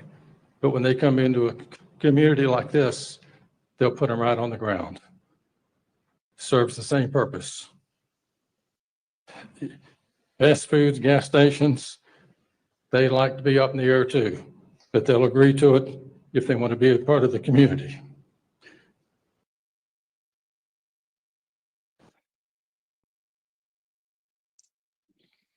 And I would love to see you put a permanent restriction on the property that fits our guidelines. And depending on state laws, those can last for 20 to 30 years. Otherwise, you might be fighting this battle over and over. That would eliminate the owner coming back and asking for variances in the future. I support religious rights to worship in this town. Most religious communities are about faith, honesty, doing the right thing, and making good citizens with local communities. In both cases, in both sides with this case, this should be able to move forward with the way the Planning and Zoning Committee passed it. My prayer is that both sides continue to work with the existing guidelines and complete the Fairview Temple and can be a positive addition to this wonderful town. If you want to be part of a community, live by community standards, and that's all I have to say. Thank you, Larry. All right, the next one up is Byron Countryman. Byron here? Hi, Byron. Brian, I'm sorry. Chicken scratch. It's not your fault. Okay. You must not be from around these parts. Tell us where you live. Sure. Pull up my notes here. Couldn't do without my notes. My name is Brian Countryman. I live at 205 New Chester Drive here in Fairview. I'm here tonight as both a resident and a member of the church. When the temple location was announced in December 2023, it was met with great celebration and prayers of gratitude. However, we never expected the announcement would cause such opposition from some of our neighbors. We rejoice in the prospect of having a temple here, knowing the prosperity and growth that it'll bring. It's well documented that wherever temples are built, communities thrive. Some in opposition have rallied around the slogan, "Keeping it country." I believe I speak for many supporters when I say we too want to preserve Fairview's country charm. But we also want Fairview to become a landmark, a beacon of strength, a prosperous community for all walks of life. And we've got the We beacon. envision large wooded lots, open spaces, and responsible growth. The recent $276 million school bond, strongly supported even by those opposing the temple, reflects a collective vision of our prosperous future. And many of us are excited about the prospects of the $1 billion, 2 million square foot multi-use development here in Fairview, just a mile and a half from the temple site. We fully embrace the city's tagline, where communities meet opportunity. The Yorba Linda Temple has been referenced several times by the opposition. It's true that height compromises were negotiated there, but the church still achieved 70% of their original design. Yorba Linda is unique. It's Orange County's second temple, one of only few places in the world like that. Interestingly enough, the month before the first planning meeting for this temple, the Civil Rights Division of the U.S. Justice Department hosted a forum in Orange County, resulting in a letter being sent to every municipality in America, including Collin County and Fairview, reminding them about the protection of religious rights under our LUPA. Some concerns have been raised about traffic. The Dallas Temple was built 40 years ago on a small 2-lane road, and at that time serving over 120,000 members. Today, that temple remains without expanded roads, added signage, traffic nightmares, mass development of Latter-day Saint housing, or any of the other concerns I've heard from the opposition. And so why would we want that Majestic oak here? trees are the only things that have expanded on Willow Lane. The church has also made a significant effort to find common ground and comply with the city's lighting ordinances. In their comments last week, the P&Z board failed to distinguish between security, landscape, and accent lighting, and when they applied a broad rule requiring all lights to be completely off, including on holidays and for safety purposes. They also required the use of 3,000 Kelvin lighting rather than 4,000 currently allowed. The P&Z's 20-foot height restriction would prevent many residents from hanging holiday lights or installing necessary safety lighting. Two wrongs don't make a right, but I know firsthand that many porch, carriage, mailbox, and floodlights in most of our communities today are not fully compliant with the dark skies ordinance due to the lack of shielding. These overly strict requirements and one-sided guidelines are unfair to the church and not consistent with the standards practiced by other buildings in the city. Brian. Oh, sorry. Bishop. Thank you for your time. All right, thank you very much. See you, Byron. The opposition, the opposition, the Jason opposition. Jones? That says it all. Oh, Jason. These seem to be legal briefs rather than reasons that the church should be building this. I know that one guy Either said crying or legal. Jones, 380 Collinwood Drive, Mr. Mayor, Hi, Jason. Council. Thank you so much for meeting with us tonight. The latest census data that I can find shows we have roughly 3,500 households in Fairview. As I understand it, there are about 1,000 homes in Heritage Ranch that are a variance or at variance from our 1 acre minimums. As you know, this is my hometown. I loved growing up in it. I loved having an acre of space. But where you have 29% of the households in this town that already experience an exception from the residential laws, I really have a hard time understanding why some of the variances we've asked for are so hard. Very candidly, every time I go to the Dallas Temple, architecturally, I'm a little disappointed that it's not taller. It was compromised there, and I really think it would be more beautiful if it had been met with its original design intent. I want to go to a building that looks ecclesiastical, that has a point on it. I wish we had seen once again the renderings of what the shadow study is and how few people will actually be able to see the temple from their homes. I don't understand why something that's so narrow and so small and is set back so far from everybody is causing such a big contention. It reminds me a little of arriving at home to find an argument over an AP art history assignment. My daughter was struggling to understand or her teacher or the assignment. My wife happens to hold a degree from the University of London, an advanced degree in art history. The teacher or my daughter had gotten wrong something. I was trying to arbitrate. I feel like throughout this whole process, we found ourselves as either the student trying to figure it out, maybe the teacher with limited resources who may have made a mistake, or maybe the expert that's trying to explain it, but also maintain love and kindness all the way around. For everybody in this town and for everybody associated, I'm really grateful for the learning that we have all done. There are countless hours for all of us, right? You all most especially. And I'm grateful for the additional understanding that continues to present itself. And I'm optimistic that as we continue to understand better, including the height, and maybe as an aside, have you looked at the last part of Exodus or Leviticus or Numbers? Can you imagine what they said to Moses? Why do we need goat hair to cover the tabernacle? I don't know what he said. I don't know if there was a great explanation. But in the principle of trying to follow what the tabernacle is or was, that's how we regard the temple. Thank you so much for your time tonight. Again, I appreciate all of the learning and all of the service here. Oh, Jesus. Why don't you just say it's from God and be done with it, okay? I don't know this guy, but I think his daughter must be Veruca Salt. Is Dana here? Because that's what he was saying. We want it this way. I want it this way because I want it. Yep. Higher and higher. I want it higher. taller. It makes me happier. I feel better. I really like it. I live at 800 Creekwood Drive North, and I would much rather read what my husband has to say. This is all getting very emotional, and we seem to talk about the same old things over and over. But I just want to be on record of saying thank you for being generous to them. But can we keep the height at the exception of 68 feet and keep the lighting down? I live around the corner, and it's not necessarily a personal one, but listening to everybody talk at the meetings I've attended, it's kind of, we've forgotten what this is all about. I appreciate the religious aspect, but they'll know we are Christians by our love. And I think Fairview has been very welcoming to everyone. And many of my neighbors are members of the church. So anyway, thank you for these moments. And I know you do the right thing. Thank you. Thank you, Dana. It's not the love. It's the handshakes. That's how you know a Christian. This is Rick Jacobs. There he is.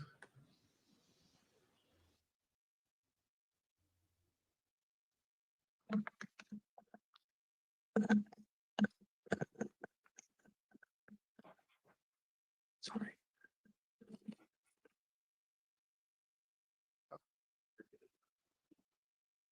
Good evening.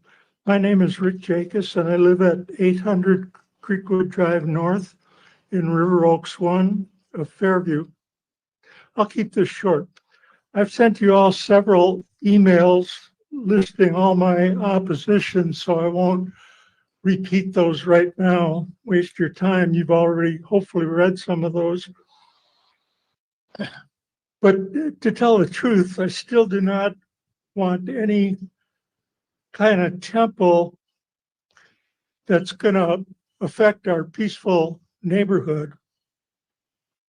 However, for the sake of an extreme compromise, I would understand that a temple with a spire of 68 feet 3 inches and not an inch higher, a name with Fairview in it, which I think has been taken care of now, and lighting that will absolutely conform to Fairview requirements. That would be something I would certainly consider if they follow those guidelines. I know you'll do the right thing and keep Fairview country. Oh, a couple of concerns that I still have. Well, this one I think has been taken care of too. I was going to ask if anybody on the town council has spoken with any of the leadership, senior leadership, or decision makers of the LDS Church. Not going to happen. You explained that that hasn't happened. Okay. Too busy. Too Oh, early.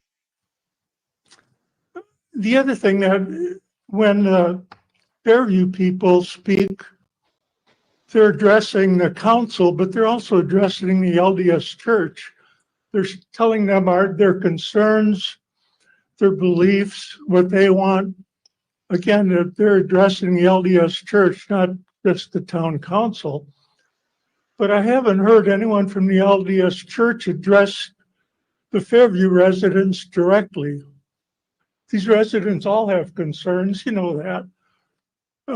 What we'd like the LDS Church to do is try to convince the residents that they'll be a good neighbor, not just say they'll be a good neighbor, specifically and detailed how they'll do that.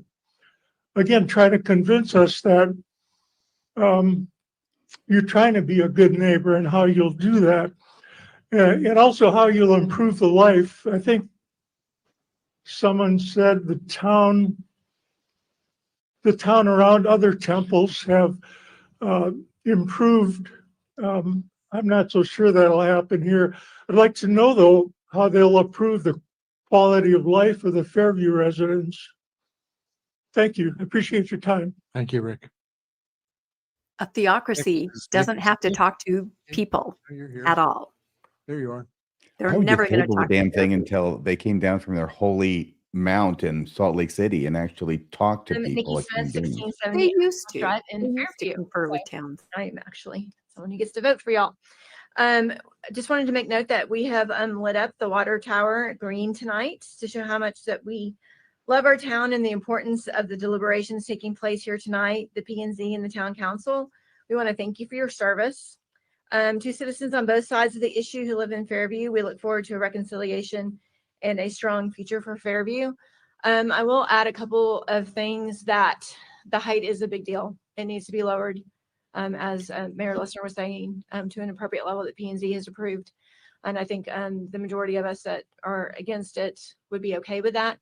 And that the lighting needs to be addressed and lowered. I'm not sure if it's been considered just lighting the front facade and keeping River Oaks and Bridlegate, or Bridal, which one is it?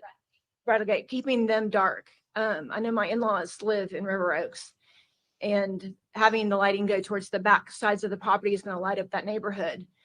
And that's just not right. I mean, we're dark skies, we're in the country for a reason, and we'd like to keep it that way. So I think the lighting is vital and the height is vital. I would hope that the town council does compromise with them. Of course, we want them to have their temple, but they need to adhere to our ordinances and be a good neighbor. Thank you. Thank you, Nikki. Amy Campbell.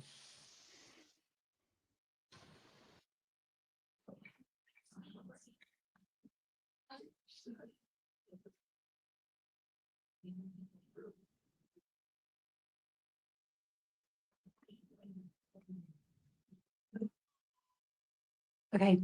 Thank you all for letting us be here tonight. I'm Amy Campbell and I live on Forest Grove Estates Road in Allen. So I'm a neighbor and I am here speaking about the traffic issue because I travel Stacy Road. So, and all of my friends here travel Stacy Road as well as all of our LDS friends. So Based on the discussion at Planning and Zoning Commission regarding the traffic impact analysis provided by the LDS, Fairview is waiting for the final determination of the traffic impact from TxDOT. Tonight, the town council should approve the CUP recommendations of P&Z with an additional condition. And that is that no on-site construction should start until a revised and updated traffic impact analysis is provided, which shows no significant traffic impacts due to the proposed temple, and a document is provided from TxDOT concurring with the revised and updated traffic impact analysis. So, thank you so much for your time. Thank you, Amy. That was a nice Doris respite. James.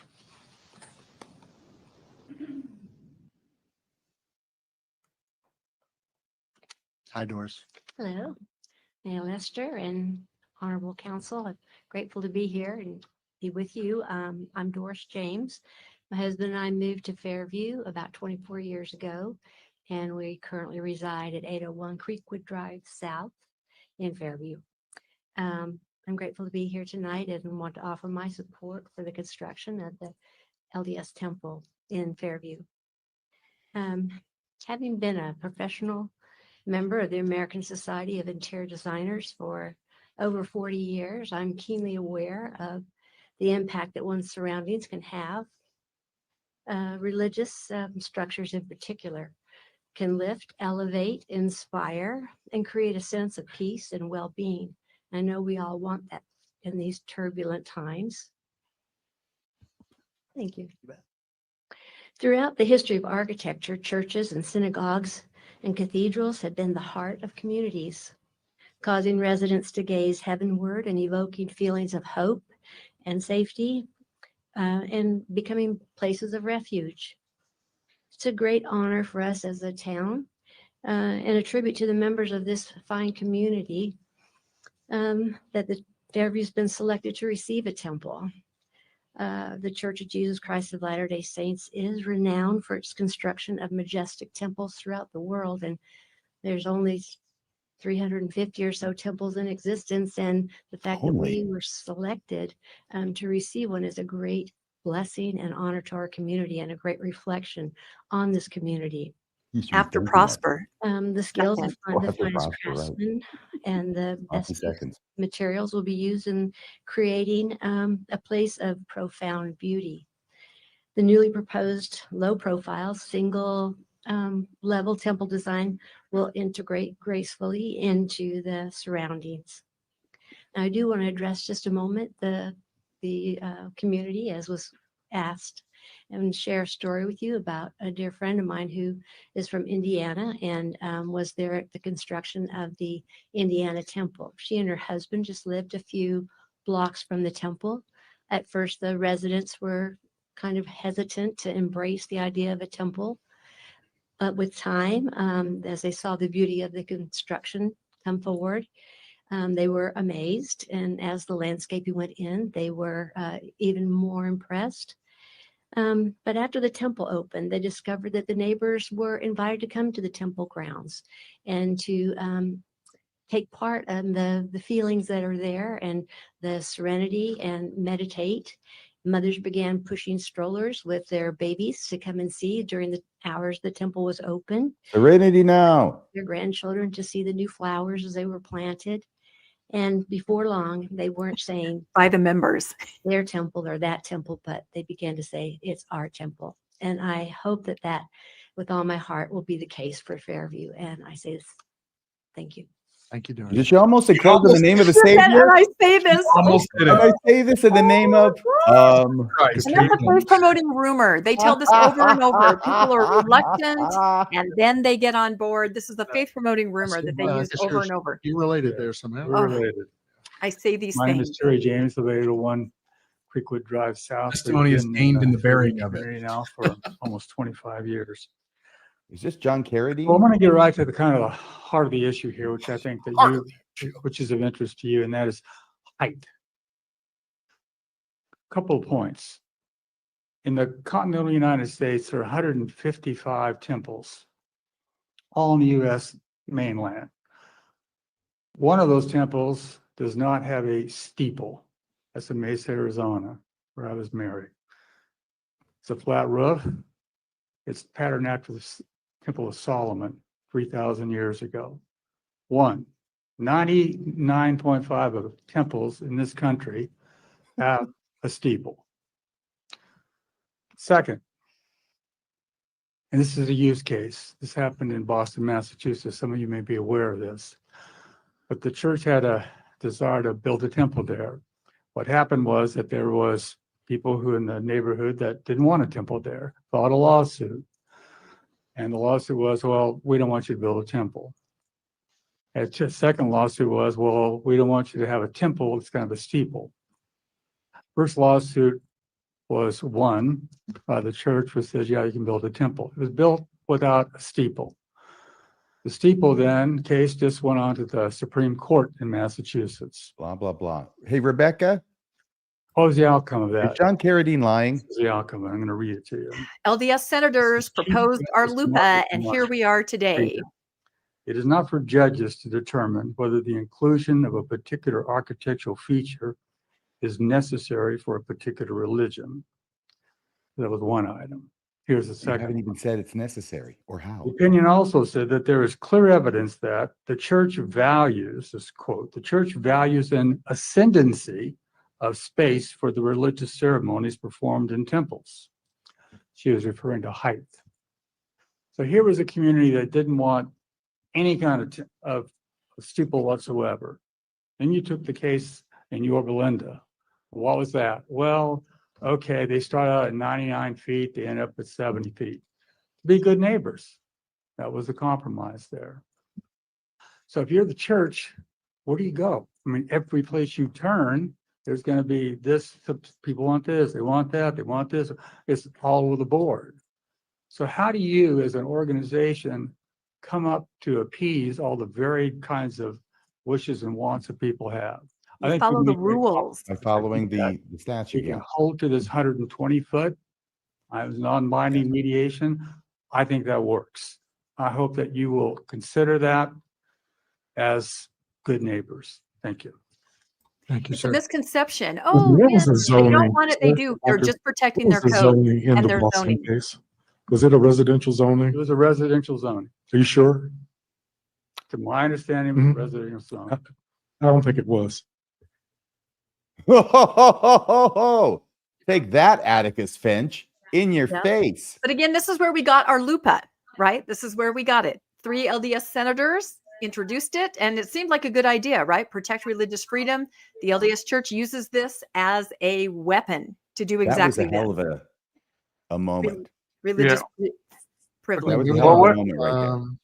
Nolan Godfrey? What were you going to say, Landon, while he walks out? I was going to say that it's somewhat dishonest to be making these Council. claims. Nolan Godfrey, I'm a Fairview resident of 14 years, living at 340 Cambridge Drive. And I appreciate your time and I appreciate the special meeting to consider this matter. And I also appreciate the mediation that happened. I obviously wasn't a part of that, but Mayor, I appreciate the concessions that you made that you may not have wanted to make to try and come to a compromise. I'm a strong supporter of the proposed temple in Fairview. I think context about the temple is really important, not only for those that support it. I also think that context of Fairview neighbors that are concerned how it will impact them and their lifestyle here is equally important. And I'm grateful for everyone that has voiced that over the last year. I think comments made earlier, I think we've learned a lot from one another. I hope it has increased mutual respect and understanding. For me as a church member, the temple is the pinnacle of my religious experience and my worship. It is a great and visible symbol of my membership in the Church of Jesus Christ.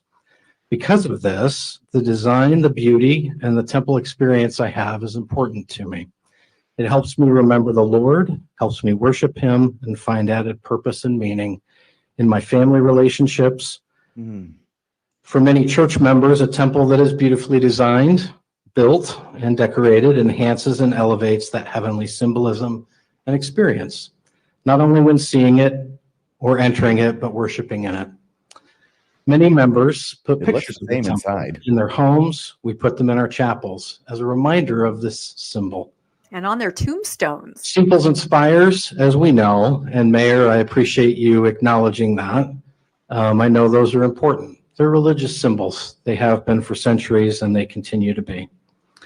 In the case of the temple being considered tonight, personally, I think it is much more beautiful than the original design that the church put forward. I love it.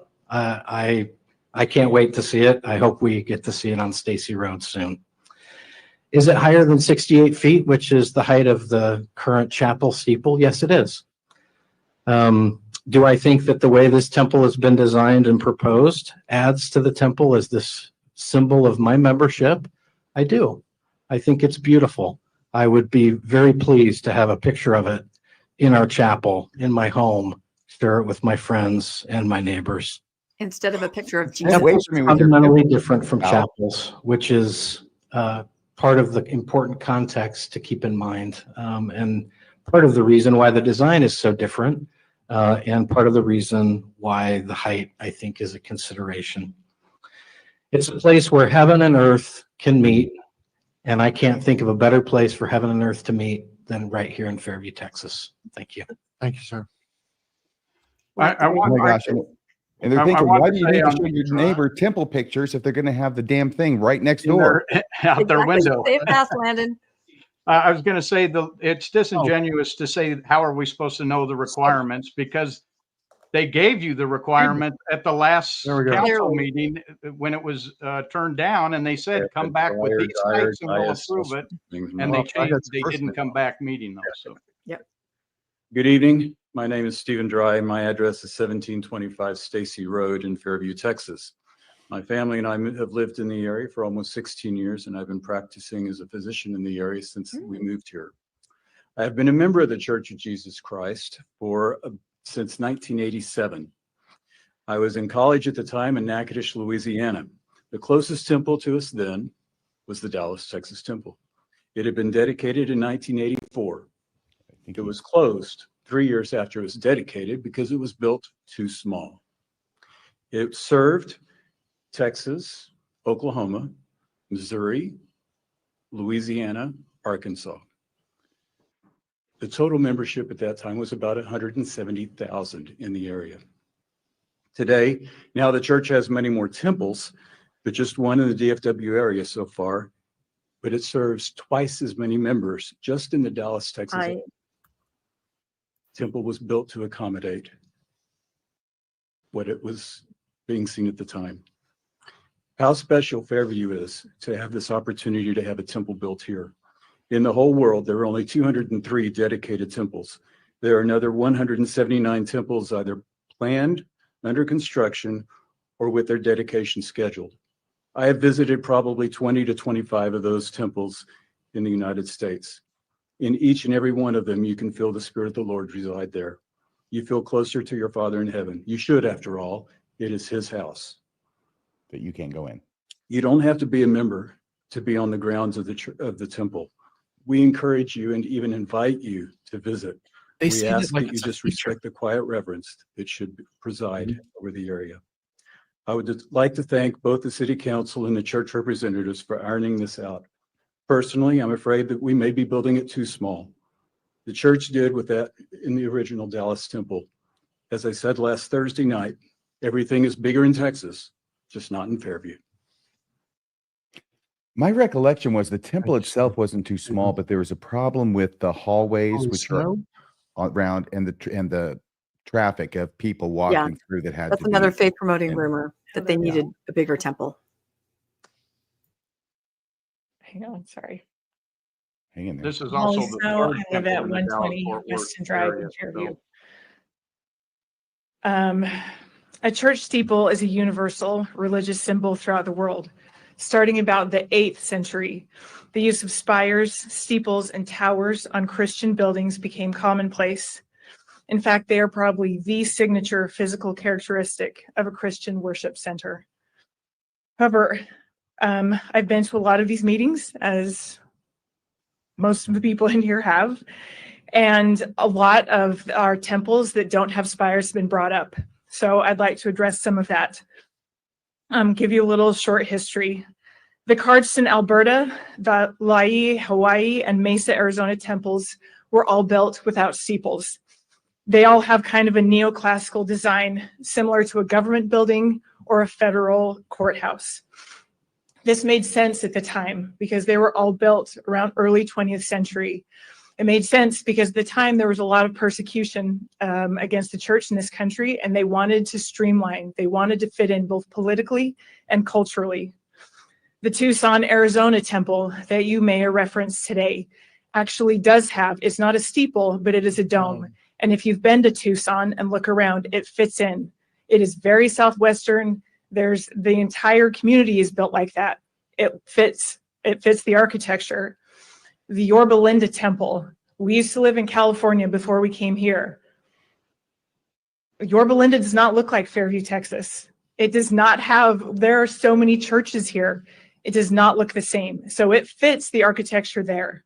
It would not fit in the architecture we have here.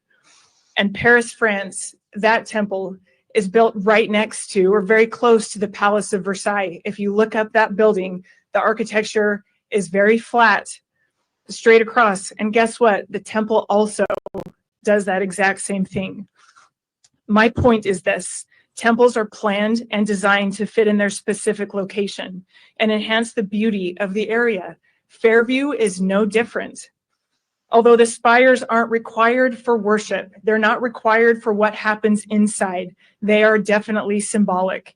They show a widespread belief in a higher power. It's one of the things I loved when I came to Texas, because there are church and spires everywhere, all throughout Fairview. The steeple in the Fairview Temple will not only be a symbol for our church, but can and will symbolize a commitment to a higher being for the entire community. It will naturally draw everyone's eyes, both members of our faith and members of all faiths, upward toward heaven. The recognizability of symbols is what gives them meaning. The temple steeple needs to be above the roof lines. It needs to be seen. I'm not asking to build my own house on Stacy Road. It's a CUP for a religious building. Holly, I ask you to approve this. thank you. You know, I find it objectionable that Mormons seem to have no compunction anymore about linking themselves with apostate Christian sects. It furthers their purpose. It is crazy. And they really think everyone sees the steeple the same way they do. After this last year, I guarantee those residents will not look at that and have those feelings. A cross is also a universal Hello, symbol. my name is Gotta Cindy put Jones. that I on. live at 380 Collinwood Drive, Fairview, Texas. Usually after the temple, we love to celebrate. And our favorite way of celebrating is getting food. In fact, I can't remember a time I've been to the temple and not gotten food after. Usually Baskin Robbins, really good. Anyway, I've heard it been said that this temple is not for the community. But really, I truly believe this temple will work wonders in supporting local businesses. The businesses in Fairview have been struggling. Let me read you this review I found on TripAdvisor. Dead Mall. I have lived in the Cortado Lofts in Fairview Town Center since 2012. It has gone way downhill. Many places closing and parking is terrible.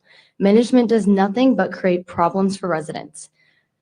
Boozy's Pie 314, Purple Cow, The Point Skate Shop, Bubbles Cafe, the Farmers Market, K.M. Rosa, and Bolero, and now Macy's, all gone, leaving this failed mall. I remember coming home the day after the Point Skate Shop closed to my brother in tears. We used to skateboard there all the time. I truly believe that this temple will bring life back to the Fairview community. This temple will bring a place for people to celebrate right at these local businesses and help save struggling businesses. Thank you. Thank you, Genevieve. Yes, that was a good argument. Thank you, Let's Butler. learn something new there. I like ice cream. There she is. Unfortunately, Mormons are also notoriously cheap. Exactly. Hi, Nikki. Hey, you're almost done. Thank you for your service. Appreciate it, Mayor.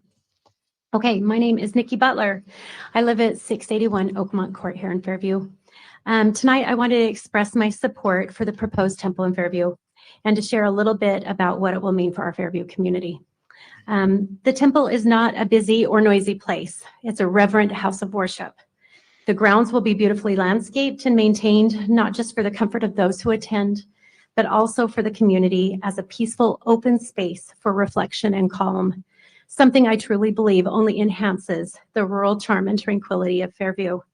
I see this temple not as a disruption, but as a quiet and respectful addition, a place that fits well within the peaceful, valued-centered life that we all appreciate here in Fairview. Some have questioned the impact that a temple may have on Fairview. I'd like to reassure you that it aligns beautifully with the town's commitment to keeping it country. What is more small town than a skyline dotted with steeples? Towns filled with houses of worship is a quintessential Texas small town trait.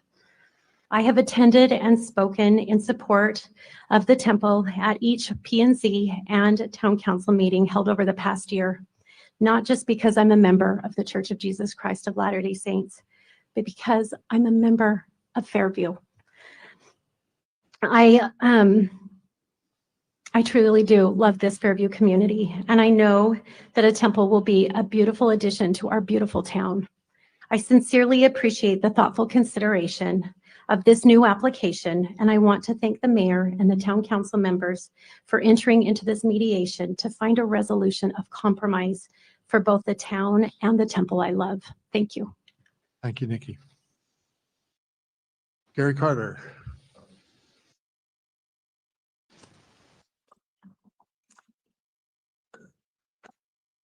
My name's Gary Carter. I live at 1000 Timber Lane. Been there for over 25 years.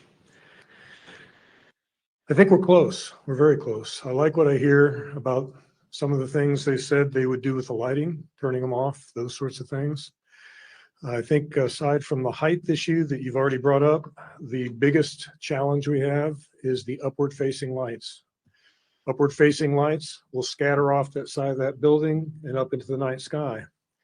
Can you imagine if I were to take 900 lumen lamps, an array of those, spray the front of my house with that light, and what light would be reflected back to your house across the street?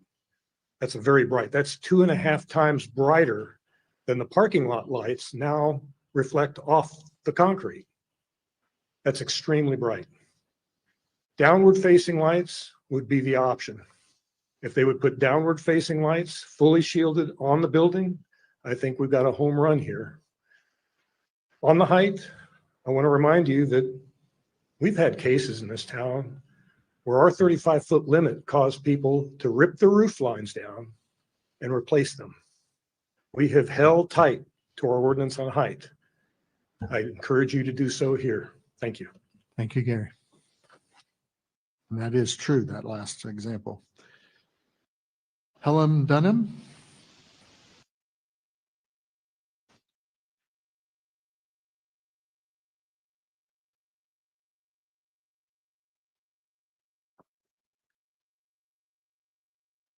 Helen Dunham. Hi, how are you?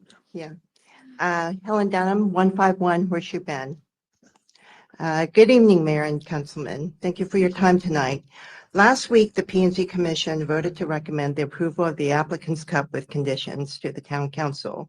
Many of us agree that such an enormous glowing structure belongs in a commercial zone, not built on the crest of a hill that serves to magnify its height in a residential area. Believe me, you will be able to tell the difference between the meeting house and the temple. In Fairview Code Ordinance Section 14.02.517 A and B, it states that the governing body of the town may take into consideration lights and aesthetic appearance. I'm going to skip over the lighting since Gary already covered it. B says the aesthetic appearance of the use and other sensory effects that the use may have on established character of the neighborhood, its property, and the property within the town as a whole. The proposed height of the temple is almost twice the height as any other religious facility in Fairview. The height is solely an aesthetic characteristic that is objectionable to thousands of Fairview residents. This temple will set a new height precedent for Fairview, forever altering the established rural character of our neighborhood and the town as a whole.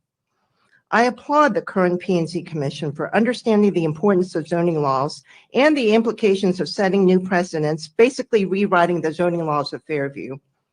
I urge you to follow the recommendation of the P&Z Commission in approving the applicant's CUP with conditions. It allows the LDS Temple to be built while capping the maximum height to 68 feet 3 inches, almost twice the height previously allowed in a residential zone. Along with the other conditions recommended by the P&Z, it is a fair compromise. Please do not decide the future of our town based on fear. The applicant has threatened our town with lawsuits from the very beginning, ramping up their intimidation tactics. Please be brave, stand your ground, and protect the residents of Fairview and their property. This is why you were elected. We are with you. Our fight is being watched all over America, even other parts of the world.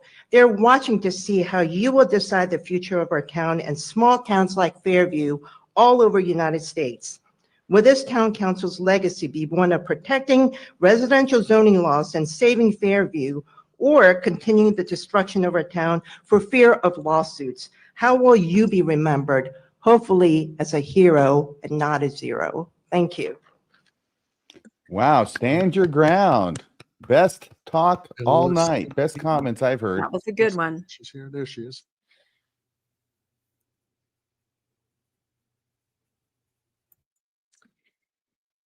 Good evening, members of the Town Council. I want to thank you for the opportunity to speak tonight. My name is Melissa McNeely.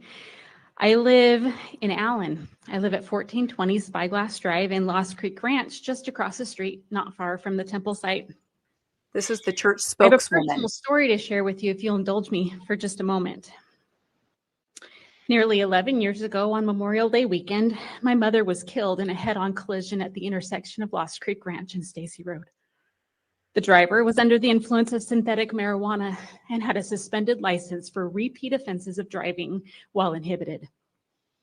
My mother was a member of the congregation in Fairview of the Church of Jesus Christ of Latter-day Saints. She had been with a group of women from church and was driving home from that meeting, and she was on the phone with my father as they discussed their plans that night for their weekly date night. Stacy at that point was a 2-lane road, and the driver became impatient with a slow van driving in front of him. So he crossed the center median, hitting my mother head on and killing her instantly.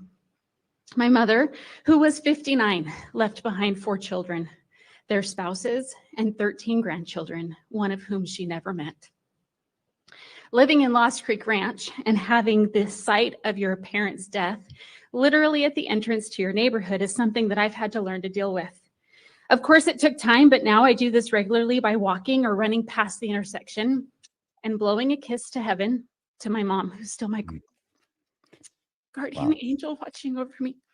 We feel bad for In you. the You fall can of have your temple. 2023, when my church announced the location of the next temple for North Texas to this spot in Stacy, this spot in Fairview on Stacy Road, the significance was not lost on me because this intersection has been sacred to me for some time. Temples to members of the Church of Jesus Christ of Latter-day Saints are the house of the Lord. They are literally where heaven and earth meet. That's why the Spire is important. When I go to work as a volunteer or worship as a patron in the Dallas Temple, I feel my mom close. I know that she's watching over me. I know that she loves me. I know that she's proud of me. It's our belief that families can be together forever through sacred ceremonies performed in temples, so I know that I will be with her again. Even today's date is another God wink, because you see, April 29th is my parents' wedding anniversary of being sealed in the Los Angeles Temple 47 years ago, something that can only be done in temples. I want a temple built here so that this site can be sacred for many more people, where people can go worship, pray, feel peace, and create forever families. Feel something. I feel a mediated temple is fair, it's a good compromise, and I'm eager to see it get built. I ask you to approve it. Thank you. I know my dead mom wants this temple built. No, we're all sorry for her loss. This is the church spokeswoman who makes statements in the newspaper, online, Gosh, and also on she's the getting news. paid for that drivel? She is the church spokeswoman, yes. Oh my gosh, I think she needs to get fired. Well, it's a sad story. It's very unfortunate. Well, it doesn't sound manipulative at all.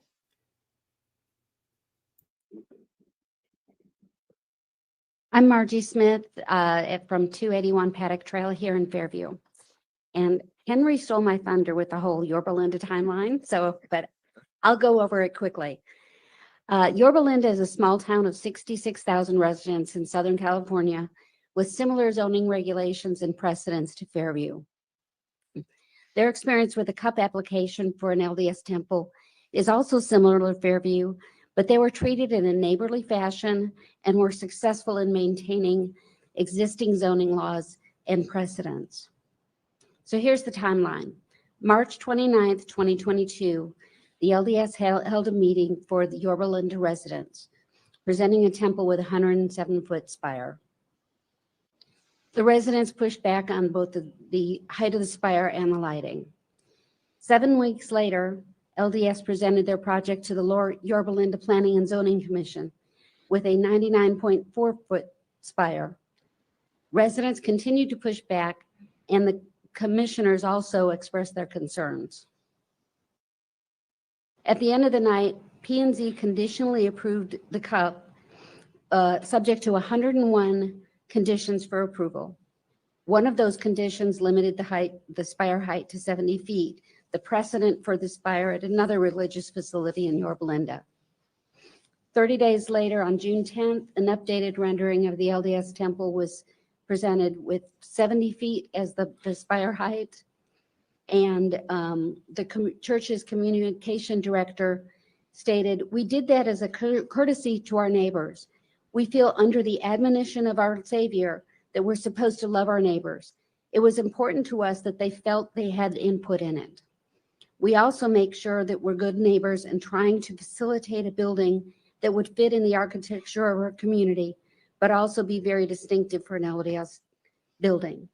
Only 8 days later, the LDS held a groundbreaking. It took less than 3 months from that first informational meeting until the groundbreaking for construction. Yet here we are in a year after a Fairview open house, still in conflict over the height of the temple steeple, lighting, and traffic. The Fairview Town Council can approve this CUP application tonight with the conditions recommended by P&Z, including that the building not exceed current height precedents and abide by every element of the Fairview Dark Sky Ordinance. We're already making concessions by not enforcing the impervious coverage limitation and roof heights precedents. But we should not exceed the lighting or steeple height. Patrons inside cannot even see up into the steeple, so it does not affect their ordinance and ceremonies. And with the 12-foot elevation difference between properties, Margie. this will appear as it's 80 feet. Thank you. Thank you, Margie. Oh, there go my legs. But I'll She's have not some more wrong. shortly, I hope. Lisa Ford on? Nope, Yorba Linda, that they, for some reason, worked with them. They did have stricter zoning codes there, less wiggle room, but they definitely worked with the residents and listened to them. And the temple was started right away. It's not the town that's stopping the temple, it's the church. Lisa. Get that going. I'm short. Yeah. I'm Lisa Foradori. I live at 190 Horseshoe Bend. Firstly, we'd like to extend our gratitude to the council members for their unwavering support of our town. We acknowledge that this role often goes unappreciated, yet it holds substantial importance. Thanks to all of you. The U.S. DOJ Civil Rights Division letter dated March 2024 states, to be clear, our LUPA does not provide a blanket exemption from local zoning or landmarking laws. That was just done last year, probably for cases like this. We respectfully request that the council uphold the P&Z updates approved last week. It would be difficult to prove a burden on religious freedom with limited conditions approved by P&Z. They are asking for a commercial building on a residential lot. And as you've stated, Mr. Lessner, you've actually solved it by saying you can build a commercial building on a commercial lot. But that resolution was not taken. This is not religious persecution. It is deliberate decisions made by LDS decision makers to infringe upon residents' rights to uphold the character and ordinances of our town. Fairview formally requests agreements that are consistent with those granted to other towns. for height. Granting them exception would set a precedent for all future RE1 buildings. The CUP is a request for exceptions. There is no requirement to agree to a 120-foot steeple. The non-binding, yes, non-binding document says up to 120 feet. That document is useless as LDS did not submit a new CUP in January per the agreement and instead sent a letter of intent to sue us. LDS has compromised, as you heard, your Belinda, Phoenix, Tucson. For lighting, we ask that you preserve our dark skies to maintain the character of our town. There have been no CUP requests in RE1 zoned areas in the history of the town of Fairview that challenge the dark sky ordinances. This demonstrates how the town and citizens are committed to this aspect of our town's character. We respectfully request Town Council approve lighting that is consistent with Fairview dark skies codes and LDS precedents of compromise shown to other cities and towns, Heber Valley, Lone Mountain, Cody, and the proposed in Flagstaff. These examples demonstrate that Fairview requests do not interfere with LDS's community's ability to practice their religion. Current decisions by leaders appear to weaken the legal argument that height and lighting are protected under our LUPA. We ask that you do not give up. In previous temple disputes, LDS threatened legal action, but eventually compromised with communities. Fairview has a strong case, as LDS owns the CUP president and is actively asserts its religion today. The town reserves remain sufficient, delaying the need for new taxes. Homeowners back current ordinances and will continue to actively support the town with actions and resources. Thank you. Thank you. Thank you very much. That was great. And she's not wrong. The church broke the non-binding agreement by not submitting the application until 2 months later. Is there any way to make it not so cold? All right. If only you had bright temple lighting shining into your room, then you might be warm. Ken and I are good, huh? Oh, okay. Ken's sitting on his hands. Okay. All right. Paul Lawrence.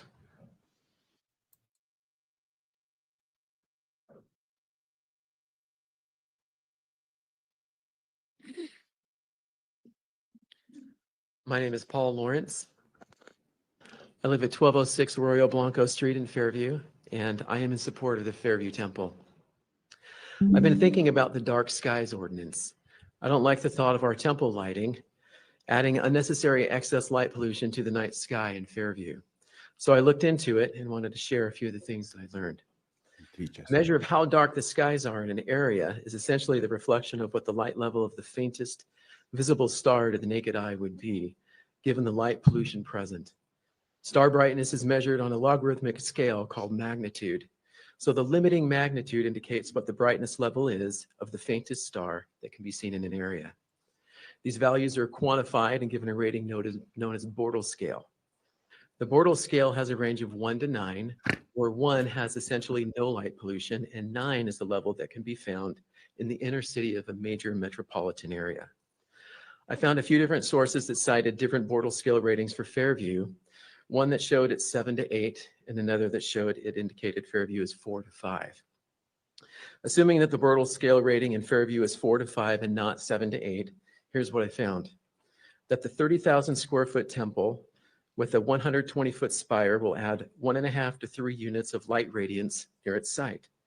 Townwide, this impact is minimal and would raise the total nighttime light by only 2 to 3% if the temple building is compliant with the lighting ordinances. Another point to consider with this is the sky glow impact. Continuous exterior lighting may increase sky glow near the temple by 0.3 to 0.5 magnitude per arc second squared, slightly brightening the local night sky. However, Fairview's sky remains largely unchanged townwide, with a negligible 0.05 to 0.1 magnitude per arc second squared rise, which means that there will be minimal disruption to the broader dark sky environment. The temple building itself represents 0.012% of the town of Fairview, and the 8.16 acre parcel represents 0.147% of our town. I have a pretty consistent routine every morning, Monday through Friday, of going to the gym at 24-Hour Fitness off Stacy and Highway 5. So I pass by the proposed temple site and the other churches on my way to the gym. At about 4:45 in the morning, the most light I see is at the Chase Oaks Church parking lot. That parking lot is lit up like a candle. It's all night long. Those lights don't turn off. So I believe that as long as the temple stays within the lighting ordinance, which it is, then the impact on the dark sky will be very minimal, which I was glad to learn. Thank you. Thank you, Paul. You forgot to leave his polished apple. Stephen Fedori.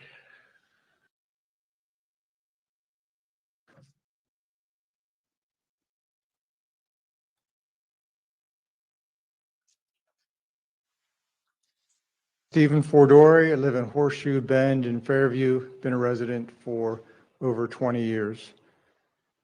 Tonight, I just want to note that I am in support of the P&Z's approval of the LDS Cup with all the conditions put in place, except for the naming condition. Personally, I could care less what they call the building. I won't be able to worship there or enter it, so that's irrelevant to me. But Most won't. I will be looking at that building every day. So I do support all of the other conditions related to the zoning and dark sky ordinances. And I hope that all the council members vote in the same manner as the P&Z did, and they have presented to you. Thank you. Thank you, Stephen. Tina, I just want a smoking area in front of the temple. That's a good question. Can you walk around and smoke? Can you have a picnic? Could you have a glass of wine on the grounds? It's a question. They keep promoting My the name grounds. is Tina Dry, and I live at 1725 Stacy Road here in Fairview. Please note my strong support for the temple for the Church of Jesus Christ of Latter-day Saints. As I shared in Planning and Zoning, I would appreciate your consideration of supporting the LDS Temple and also your support of Fairview residents who desire to have this temple.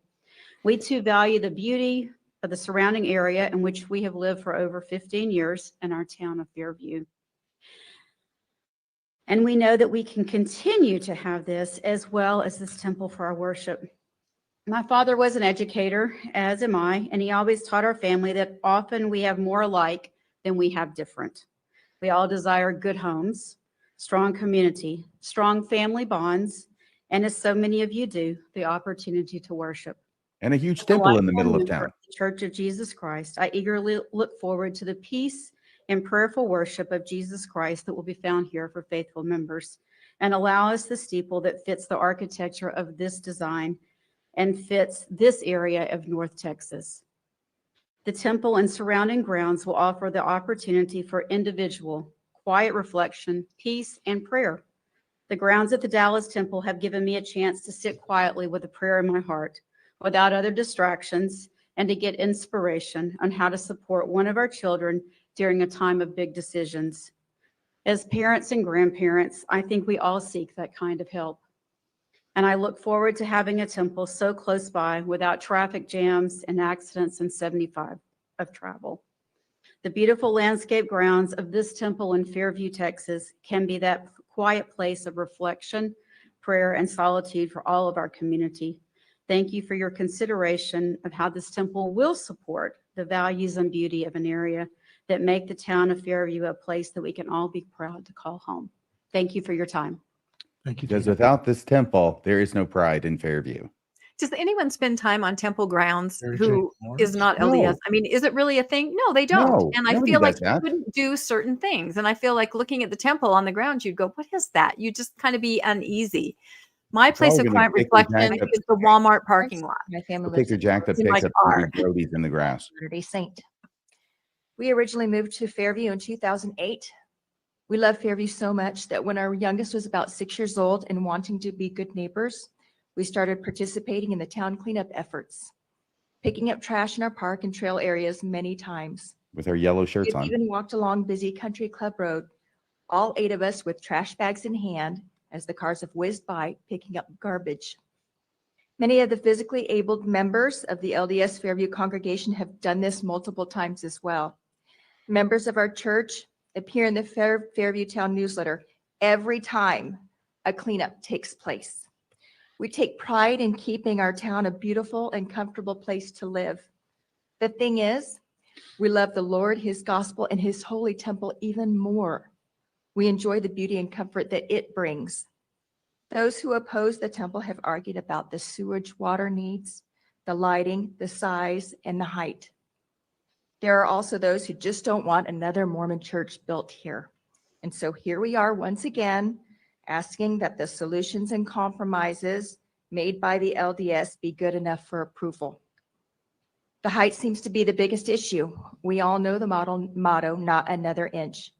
We also know the right of religious freedom, with our LUPA backing it up, makes it possible for there to be an allowance so that people can worship as they may.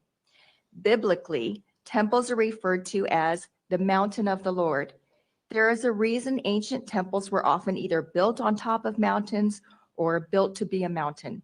It draws the mind and eye upward. I understand the argument that the LDS Church has smaller temples in other parts of the world. That is fine for those areas, but for our area, the Church of Jesus Christ of Latter-day Saints is asking for an allowance so that we can build a temple that we deem proper and necessary for this area. I know you all are aware that in 2006, a motion was made to approve the conditional use permit for the Creekwood Church. As do not go there. Of a 150-foot bell tower. Do not go there. Conditions were met. It states in the minutes of that meeting, quote, "There was a discussion of the bells, but the tower height did not seem to be a problem," close quote. All members of council voted in favor, and it was sent back to P&Z with a note that, quote, "Council has no problem with the tower," close quote. We are asking for 120 feet. That was 150. If this bell tower was up for discussion instead of the height of the temple, No CUP. the LDS members would be here in support of it, because it is harmonious with our belief and so many others that the height symbolizes the mountain of the Lord and helps us think about God. Thank you for your time. Thank you, Mary Jane. I'm sorry, that bell tower thing. They did send it back to P&Z to work out the height, and it never was worked out, and it was never signed, and it was never built, but they still hang their hat on that. It was exactly what's happening here. It was, Yes. the cup was approved with conditions, With and those conditions. conditions had to be met, and they never met them. And they never So were, and they withdrew it. So you I'm can't Doug have it Johnson. both I live ways. at 826 Dewberry Lane in Fairview. I'm 18 years old and a senior at Lovejoy High School. I will be speaking about the height of the temple.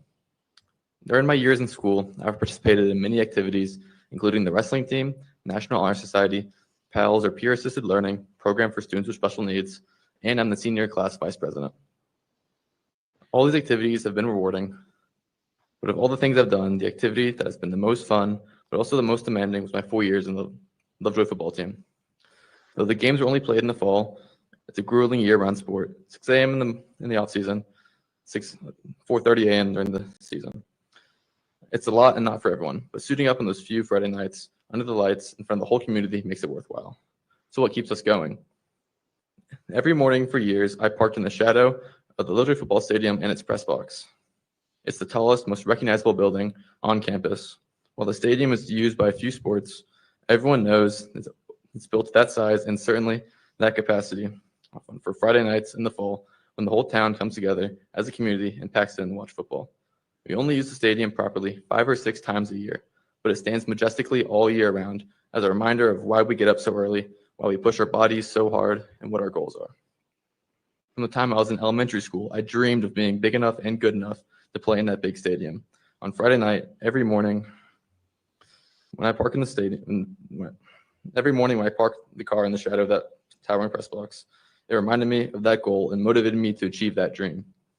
That large stadium is foundational to the sport. It's both a reminder and a symbol of our goals, and it's inspiring. The temple is also a large and majestic building, which in addition to other things, serves as a symbol.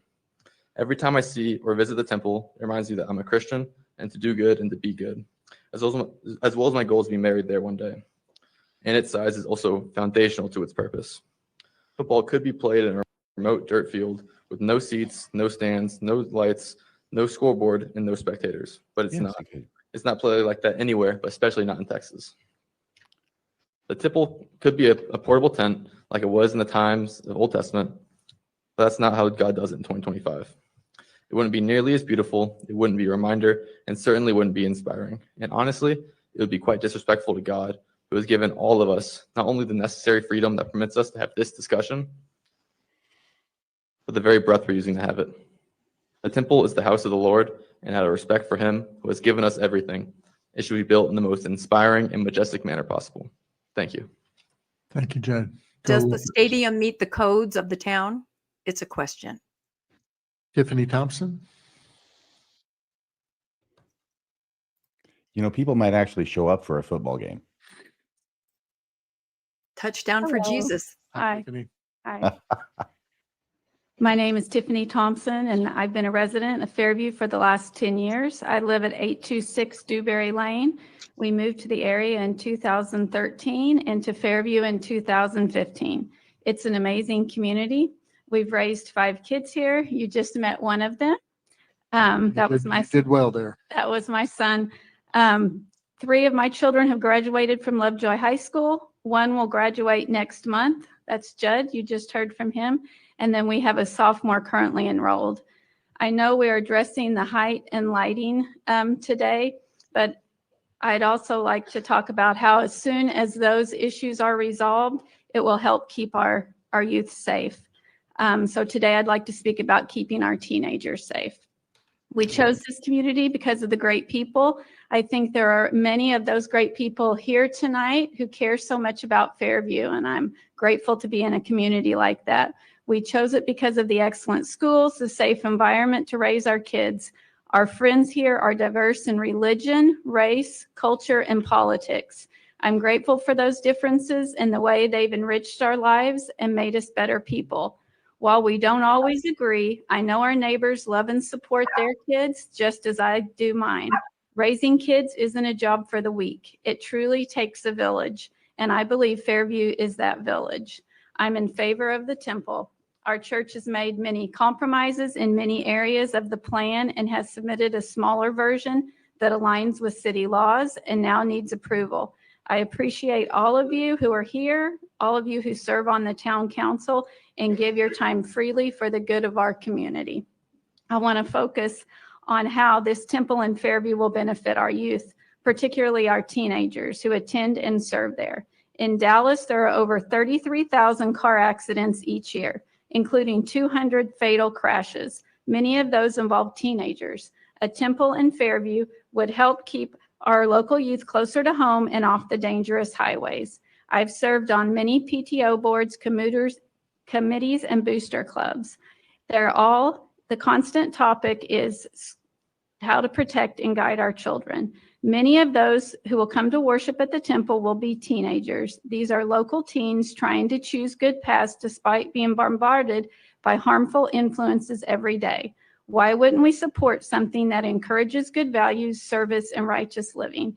And when given the opportunity, also makes it safe for our youth. Why wouldn't we support that?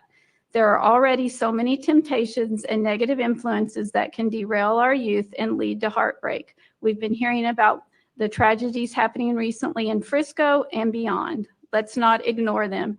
As a community, it's our job to come together as a village to raise, guide, and protect our teens, regardless of their background, and help them choose good. Please approve the temple here in Fairview. Thank you. Thank you, Tiffany. For the safety of the teens, we should have a temple built on every corner. Mentioned accidents in youth. When youth attend the temple for ordinance work, let me get closer to the mic. Do they typically travel there with adult sponsors or do they drive themselves? Both. So what do they typically do though? So More than one. I'm just my son curious. drives himself and my daughter. So That's the typically, so it was my understanding that usually they go as a group, adult sponsor. Is that not true? well, they do also. Yes, the younger ones do also go with who do not drive. Will go with an adult sponsor. Yes, and they caravan. They follow each other. Yes, sir. Thank you, Tiffany. How is that council member Karen, so well informed? He seems to have his finger on the pulse of what happens on youth temple trips. hold Good on. for him. I got to put my glasses on. Oh, it's Bailey. Sorry, Karen. Thank you. Well, if I have them on, then I can't see you that like that. There you go. Thank you so much. Thank you. Hi, Karen. Hi, it's good to see you. Thank you so much. Thank you for your time and your service. It's very well appreciated. I'm in favor of the temple. My name is Karen Bailey. Excuse me. I'm 417 Black Diamond Court. I'm in favor of the temple, the new design, and the steeple. I'm grateful for all the efforts made. Hey, Karen, talk a little closer. Oh, sure. I'm grateful for all the efforts made in attempt to come to a mutually beneficial conclusion by all the parties. Mayor, I'd personally like to thank you publicly. We've run into each other a couple of times and we've had some very candid and honest conversations, and you have been sincere and you have been respectful. And I never felt that there was anything more important in our conversation than what I had to say, and you listened closely. So thank you for that. I believe there were times we could have all done a little better in our attempts to communicate on these issues, because oftentimes false facts were circulated, and yet there has to be a way to harmonious resolution that actually factors in our flaws. Look, we're all different and we have personal preferences that are important to each of us. Hence that hefty Texas truck debate between the Ford and the Chevy. My career credentials include both international and domestic real estate law. As we know, we refer to the process we've all been through, aside from tedious and long, as due process. That happens when we hear each other out, to understand each other's wants, wishes, and preferences, and then come to an agreement critically without prejudice. You ask why the tall steeple. I ask, why not? Bobby The lighting Kennedy. bill is not an issue. We've come to that conclusion. The Spire, not a precedence or not a preference. This building will be beautiful. I think the design will be an asset to our community. As Judd said, inspiring and majestic. And as I've mentioned before, sometimes we simply just don't know what we don't know. Funny little side fact, the Eiffel Tower, which of course dwarfs our temple to a minuscule percent, is a monument that people travel the world to see. And a study published from a college here in Texas shows that many people did not prefer it for all the reasons. They just didn't know it could be more than they ever thought it could be for their fair city. As we work through our differences, I believe we'll be an ever stronger and blessed community. Thank you. Thank you, Karen. Lee Moore.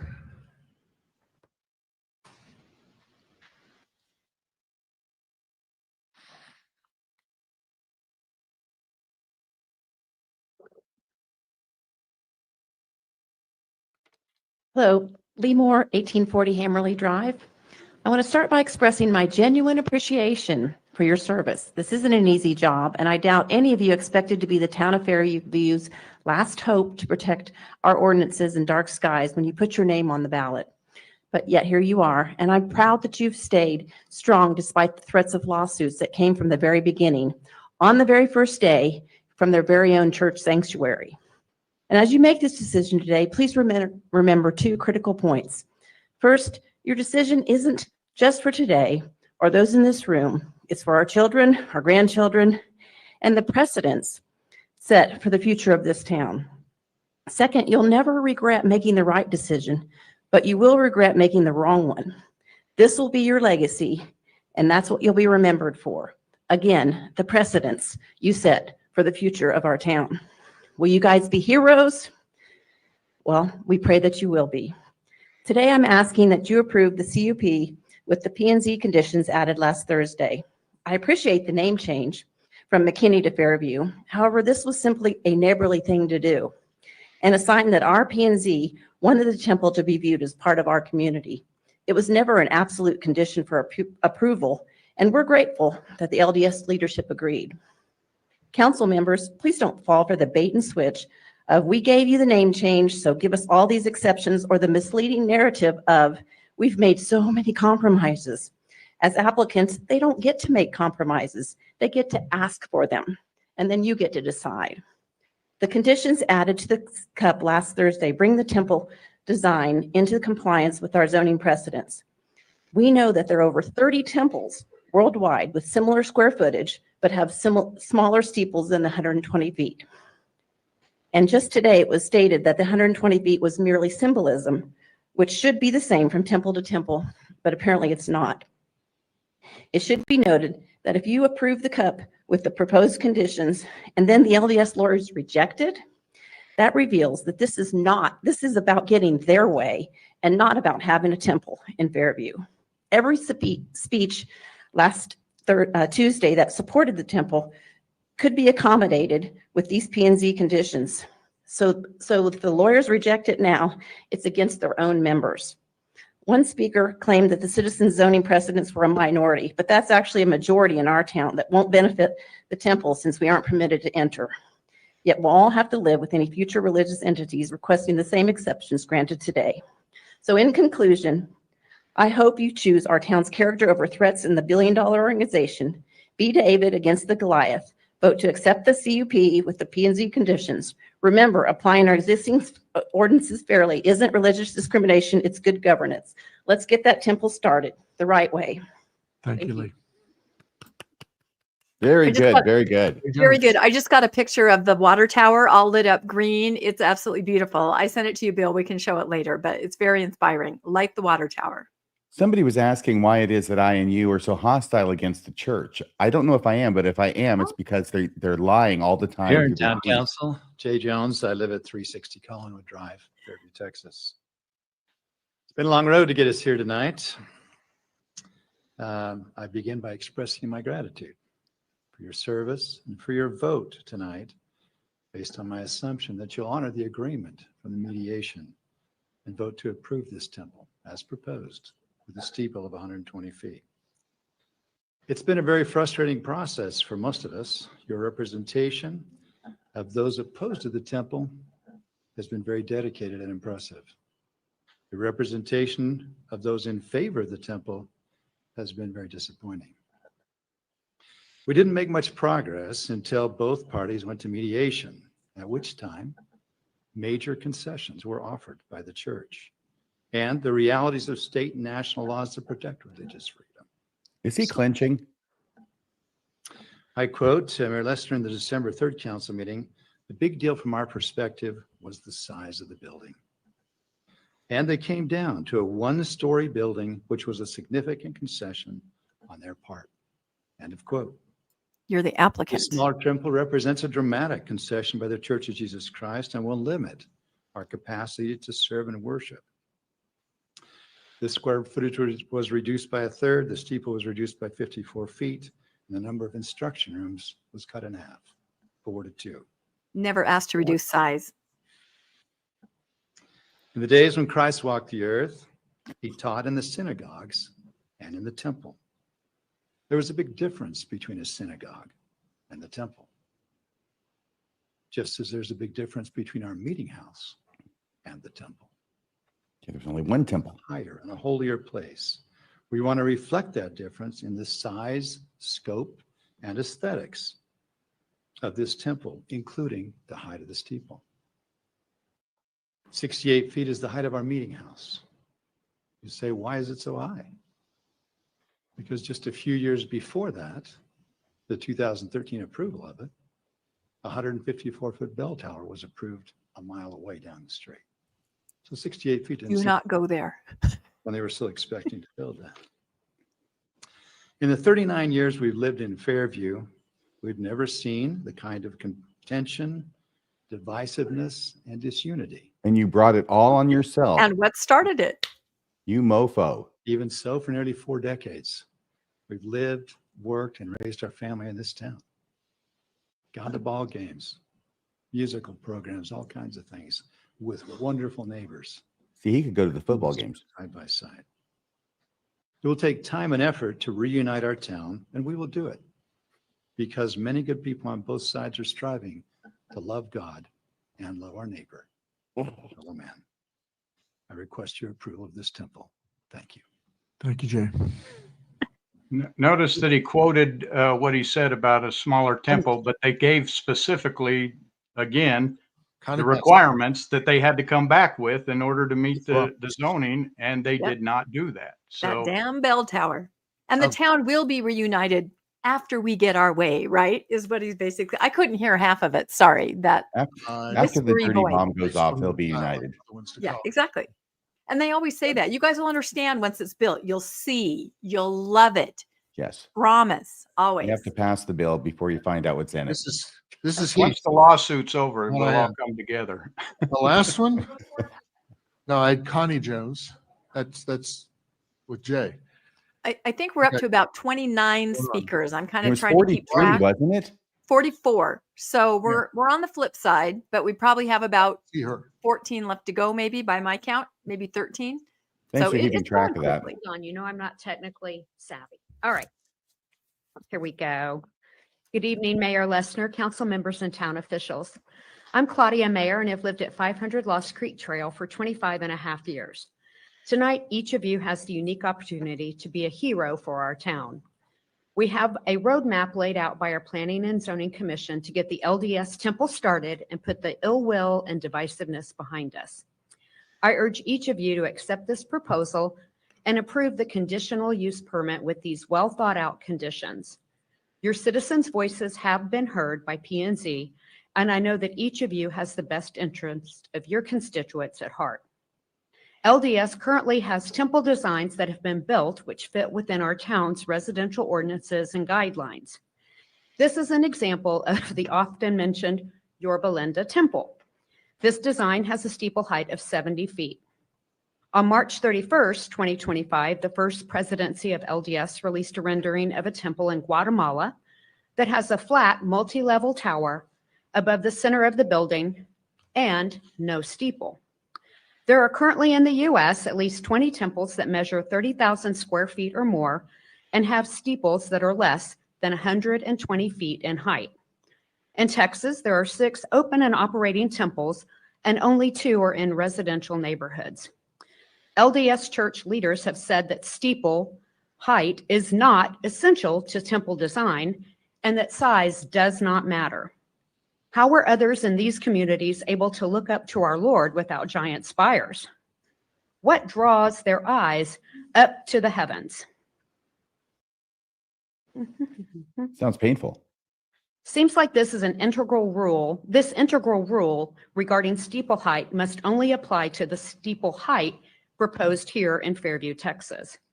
Please also consider that approximately 120 Fairview residents are identified members of the LDS Church. That is only 1.1% of your town population, meaning approximately 10,880 residents will not be allowed to enter and utilize this huge facility.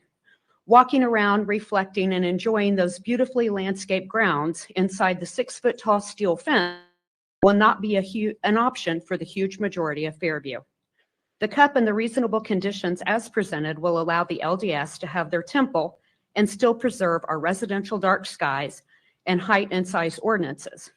If this is not acceptable to the applicant, we have commercial locations still available within the beautiful town of Fairview. In the March 30th issue of the Dallas Morning News, Mayor Lessner is quoted as saying the temple soaring height would be out of place. Yes, because it's in a residential zone. He continues with, they're coming into our town and asking us to accept something that's out of our zoning codes, and they're expecting us to roll over. That's not how it worked, Lessner said. Claudia. Tonight is your opportunity to not roll over. Okay, thank you. Thank y'all. Thank you, Claudia. I'm surprised someone hasn't suggested they install a couple of Hello. horseshoe pits on the temple grounds. Millard? If they opened a I know those barbecue place on the grounds, that might help. And a might help. The barbecue gates pit. are locked. Absolutely. The gates are locked often. They say you can just wander around, but you can't. Good evening. It's a little more strict than that. My name's Marlo Ballard, and I live at 130 Horseshoe Bend in Fairview. I've been there for 22 years. I would like to correct some misinformation regarding the non-binding memorandum of settlement between Fairview and the LDS. The parties did not agree to a 120-foot building. That is not in the mediation agreement. Item 1C of the memorandum states, total height of structure, including steeple and spire, not to exceed 120 feet. Therefore, the town council can approve a temple less than 120 feet and still comply with the mediation agreement. I made this amateur rendering to demonstrate that a temple can be beautiful, maintain symbolism, and be functional while still respecting Fairview zoning. The only difference between this building and the one that the LDS submitted is the height of the roof and the steeple. It has the same square footage and therefore the same amount of space for sacred ordinances. Both steeples will draw the eyes heavenward, the only difference being the angle at which you'll look up. I did the math, and if you're standing at Stacy Road looking at the temple, the difference is around 10 degrees. Surely 10 degrees is not a substantial burden on religious freedom. Surely 10 degrees does not impede the ability of LDS architects to create symbolism that is so important. The LDS only encounter resistance when they try to build very large, very bright buildings in residential areas, not when they build buildings in commercial zones. 8 of the 10 Texas temples are in commercial or business zones. Only the Dallas Temple and Fairview are in residential zones. At its essence, this is a fight to preserve the rural character of Fairview in the areas east of Highway 5. Many LDS members have insinuated that we're bigots and claimed that we wouldn't oppose a similar Baptist or Methodist church. This couldn't be farther from the truth. One needs only review the town's comprehensive plan or the historical zoning challenges we fought and won to see that we've been working to keep it country for decades. We cannot and will not accept an insidious erosion of commercial-like buildings east of Highway 5. We desperately want you to understand that these giant buildings with blaring lights are the antithesis of everything Fairview holds near and dear. So please build your temple, but do so in a way that honors and respects the rural character of Fairview and doesn't set a new and unbearable precedent for Fairview. Thank you, Marlo. I liked how when the lady was turning around with Julie that Roberts. temple, it looked like she was flipping off the audience. Okay, I'm counting that was the 31st speaker, 31st or 32nd. So we are getting there. And then, of course, there'll be all that discussion and questions and debate among the town council members. So hold on to your hats. Julie Roberts, 3960 Summit Court in Fairview. I support the P&Z recommendation to approve the temple with the conditions outlined by the P&Z with possible additional conditions.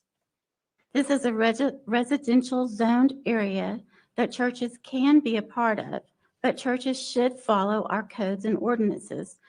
The height precedence is 68.3. This will be seen taller, however, by 12 feet because of the elevation. So at 68.3, it will appear 80 feet, about 80 feet. We have worked hard to keep our night sky ordinance. The bright lights the LDS would like to have could impact the families and children who live in that neighborhood. Having to retrofit their homes to protect themselves, such as adding landscape or to add some kind of light blockage to the windows, changing when they sleep, or putting children to bed at a decent time would be affected by the extreme lights. Artificial lights at night can disrupt natural sleep patterns and have negative effects on human health. On the other temple, some of the other temples, a less reflective surface has been used. Why can't that be used here? And at the very beginning, Mayor, you asked who in the leadership can give me an answer, or who can I talk to? Well, I found somebody online. They did talk about this, and it's actually their president, Russell Nelson. Some of y'all may have already heard him say this. Their president, Russell Nelson, says it's not the number of temples It's not the location. It's not the architecture. It's the ordinances inside. If the LDS choose to go against what their president says, if they choose to disrespect our neighbors and our building codes, we are prepared to fight. We stand behind you, our town council. Please do not cave to fear. We will be here to support you. As well as I think that you have gained a lot of national support as well. Thank you. Thank you, Yeah, Corey. the mayor could run for president. At this point, yes. There it is. There's the lit water tower that they mentioned that they did. I just love that. Look at that picture. Okay.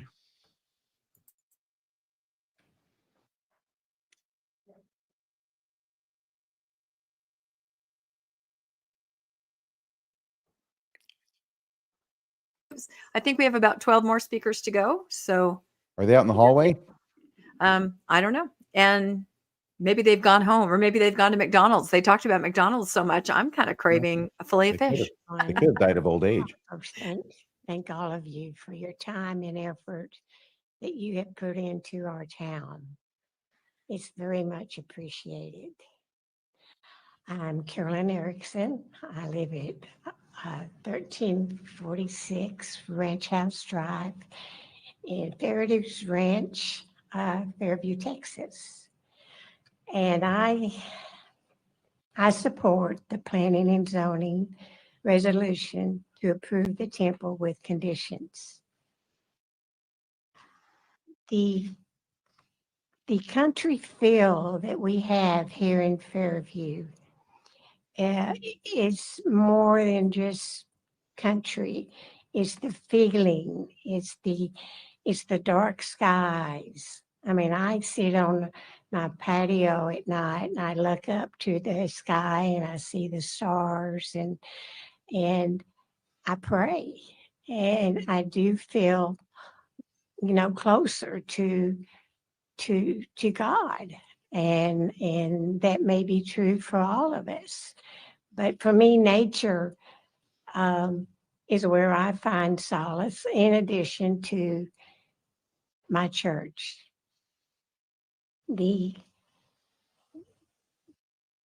I would like now to address the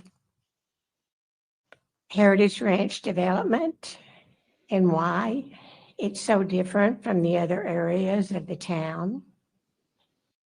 It's because I was on the council. I served 21 years on the council. And I was on the council when that issue came up. The property was unannexed and the property owner had the opportunity to either go to McKinney or Fairview. And so Fairview went to him and asked him to annex into Fairview. And the development we have there is what he had requested. That development has the dark skies. It meets our tree ordinances. It cannot be seen from Stacy Road. It fits into the neighborhood. Another issue on the Creekwood Church, I was on the council when that was discussed. And yes, the tower was discussed and sent to planning and zoning for further consideration. The height of the tower was not approved. It was discussed. And the minutes are incorrect. And at the next meeting, we corrected them to reflect that, Carolyn, to omit that. I'm going to make an exception. Greetings, brothers and This sisters. information Welcome to the for weekly. Everybody is really important. So go ahead, Okay. but do it kind of quickly. Okay, we discussed it and there was some pros and cons on the height of the tower. And that was one reason why it was sent to planning and zoning. When the minutes came up at the next meeting for approval, the wording was there that the council had discussed it, which implied, that it might have been approved. I objected to that, and I asked that the minutes be amended to show, well, not to reword it, to show that it wasn't a full, that no one had approved it. And And the result was an ordinance that did not approve it. sorry, The result was an ordinance that did not approve it. yes, Yeah. yes, Okay, so I need to stop there. Okay. okay. Thank you very much, Carolyn. Okay, Thank you I'm for the history. sorry. No, it's, I talk slowly, I'm Sorry. fixing, and I just, so, thank you. thank you, Carolyn. Thanks. It was important for people to hear that. Okay. So we know. All Thank right, you, Carolyn. Virginia Manowitz. Absolutely. You heard it there. The council said, yeah, the height, whatever, build it, but send it back down to planning and zoning to discuss. The bell tower is a moot I do. point. We have a whole episode I on know that. your kids. Yes, and that's a point I was going to make. Oh, I'm sorry. I mean, hello to you and the council and to all of Fairview. Don't some of you recognize me? The person that did harmony all the time at Lovejoy School. And we taught about how not to have fear and what if somebody was scared or, different things to do. I've been around for a long, long time. I've been here 47 years. My husband was in McKinney in 1958, graduating from high school when Fairview became a incorporated town. And we have seen all the things that have happened. Everybody's happy. Everything was growing. We loved Lovejoy. I mean, Lovejoy was probably the reason it brought most of us out here. Brought us here with our 8 children. And I mean, a lot of us in the church were serving. We're at Lovejoy. I remember one time the woman said to me at the school, if it weren't for you LDS women, we wouldn't have a program here. I mean, we serve, we love all of you. We love to serve. We want to get along. We should get along. But we want this temple, yes, we do. That's one thing I loved about Fairview as at God churches. Do you know that Stacy Road was just a old road, just getting out further here. It was country. I hate to tell y'all, it's not country anymore. When all these big houses started up and all these, farmers sold off their land and all these houses became, big and bright, and they have lights too. Some of them have tall trees, but at the same time, it's beautiful. It's beautiful. She was We sent there want- by Brigham Young to settle Fairview, God damn it. Make a beautiful building out of We this. love you, but we want what we But want you when know we want what? it. I love Gosh darn seeing it. people that rise above the trees. It's a Christian feeling, and I'm sure every single one of you believe in Christ. That's why there's a cross on I top. believe in Christ. This is a house of the Lord. You may call your church building or your whatever you worship in the house of the Lord. We should be able to work this out. A steeple is important. I will say my husband and I oversaw the construction, the San Antonio Temple and the Nauvoo Temple. And the Houston Temple is in a neighborhood. So is San Antonio. It's got commercial across the street, kind of like we do here in Fairview. But oh boy, my time's up. How come? Because I talk all the time, but I guess I Oh, can't geez. just get it Oh, out my fast God. enough. We love you. We love your service. We love you. We love your service. We serve your love. Love you too. Oh my gosh. Thank you, Virginia. She seems lovely. Is she the fast and testimony character? I like her. person? She seems lovely. She's a Okay. great person. Absolutely. Yep. Okay. As all the members are great people. That's No, what they we're are saying. not. They're being used as collateral damage from the institution and the corporate side. The one thing they're not saying is if this temple were 70 or 80 feet tall, we would love it just as much. Well, they said they had to have 173 until they were told that they had to have 120. So when they're told that they're going to get 68, they're still going to love it. It's all arbitrary. Woo, even my dog agrees. Are you speaking in tongues? For 3 hours, guys, vote a couple chairs out there for us old timers, please. All right, I'd like to think of myself as a person of common sense, okay? Everybody does. I can't believe we're having this argument over this Spire. For every ordinance, for that matter, for every law, there's a reason for it. We call it the spirit of the law, the spirit of the ordinance. I know where this Why is it made? We're not talking a 14-story building here, folks. We're talking a skinny little spire. It's the symbolism. There is no spirit of the It's ordinance. the Chevy insignia on the back of the truck. It unifies. It's the eyeball and the triangle of the dollar in your pockets. Or how about the cross of Christianity? Which we don't have on our temple, by the way. Some folks, they could We do care have the less. all-seeing eye, though. Okay. But board, for some, for many, it's very important. And I ask you to consider 125 of us in the city. voting yes for that LDS building as proposed. Thank you. Thank you, John. It's only a spire. Okay. Both sides So- are so saying that. It's only. It's only ridiculous when it's 120 feet. If they're asking for 80, that's ridiculous. Right. Good evening, Mayor, council members. My name is Noah Craig. I live at 1007 Hyde Park Drive in McKinney. So I want to appreciate you giving us the opportunity to speak tonight. I speak to you as a member of the Church of Jesus Christ of Latter-day Saints, as a neighbor who is going to be impacted by the decisions of this council tonight, and as someone who also cares deeply about this community. If you allow me to tell a brief story, you guys maybe are not going to relate to this very well, but when my wife and I All about were stories. first married, Hope his we mom's had okay. our first big argument, like big. About a it temple was spire? about money. These Mormons One of argue us, a lot, I'm don't not they? gonna say who it was, may have spent what the other considered way too much on a gaming computer. At the time, this was a very serious issue in our relationship. This is where the congregation laughs fake. Relationship ending serious. And it felt that way. And the crazy thing was, we had never actually discussed what too much meant. There was no rule, there was no number. We both just had our own expectations, Exactly. but we talked it Arbitrary. through, we figured it out, and we are still happily married to this day. Please make sure the record reflects that. Now, I bring that up because to me, the current debate over the height of the proposed temple feels very similar.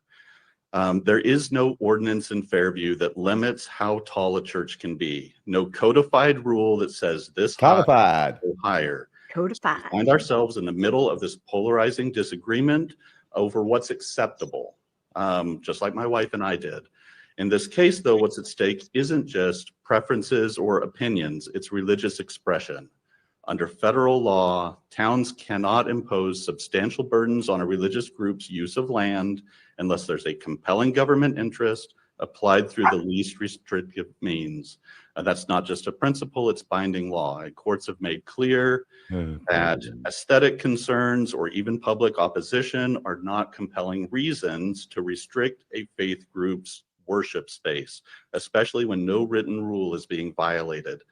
The height of the temple, particularly the spire, is a meaningful expression of our faith and a form of symbolic speech. It's part of how we remember, not just as we point our eyes to the heavens, that we also ought to turn our hearts to a higher power as well. To deny that with no ordinance expressly prohibiting it would not just be unfair, it crosses into legal vulnerability. Just like in my marriage, though, I believe this disagreement does not need to be a breaking point. We can talk it through, find common ground. I believe the mediation represented a good faith effort on both parts to come to an agreement and to do just that.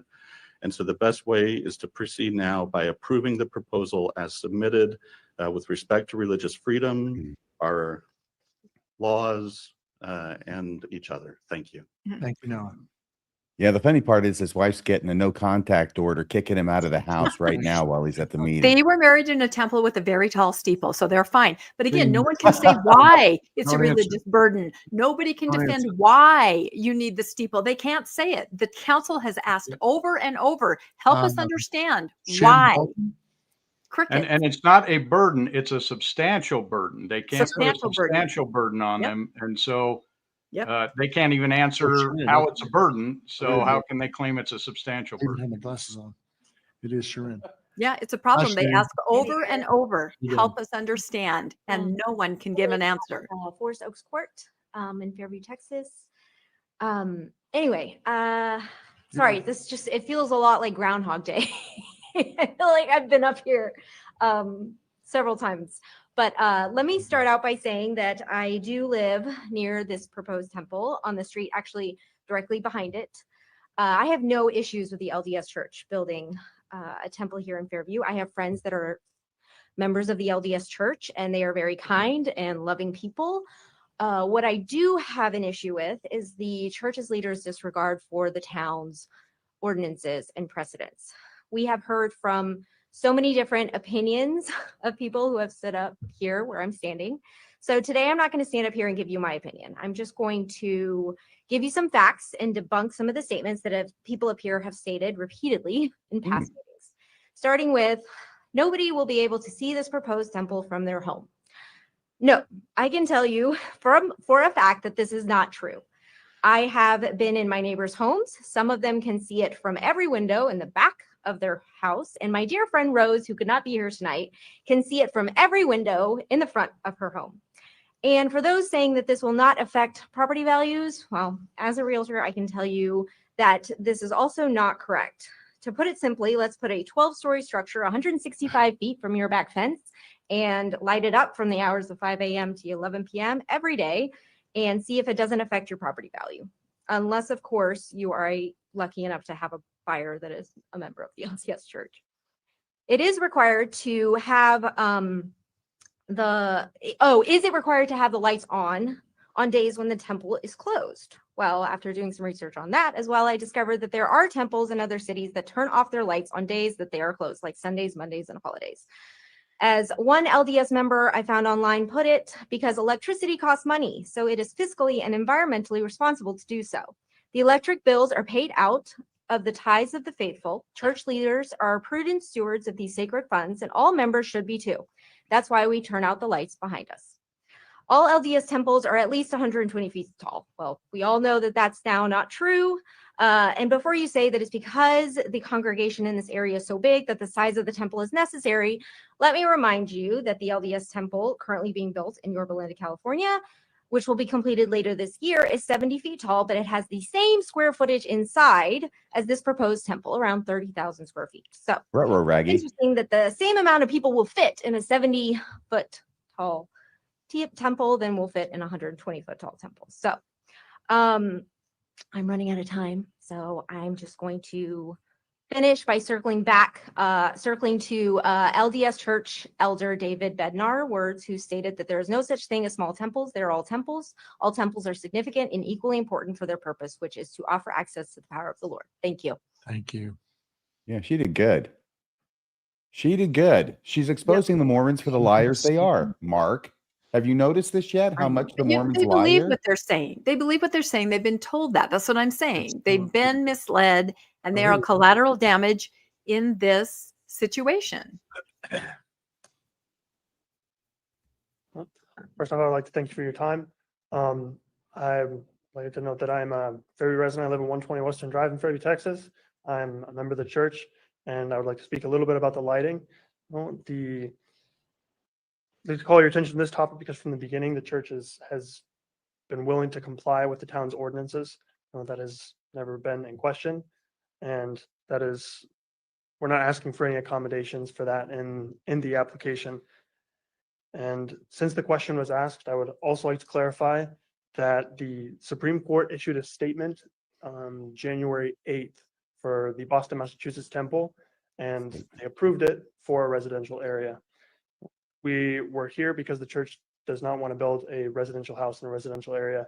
and it's not a church either. It's a temple and it's a house of the Lord. So things like Yorba Linda or those other cities, and we're asking for this because we know that is what the Lord wants. And thank you for your time. Somebody wanted to see me with those legs, Bill. That's what I was trying to Is it do. I Landon or London? apologize. Yep. And there it is. The Lord wants it. That really is the quiet part they have to all say out loud. There's no other Lord wants reasonable explanation, but the Lord wants what he And wants when no- he wants it. And that's it. Not That's the only sure defense. She wanted to speak. She just wanted to make a comment.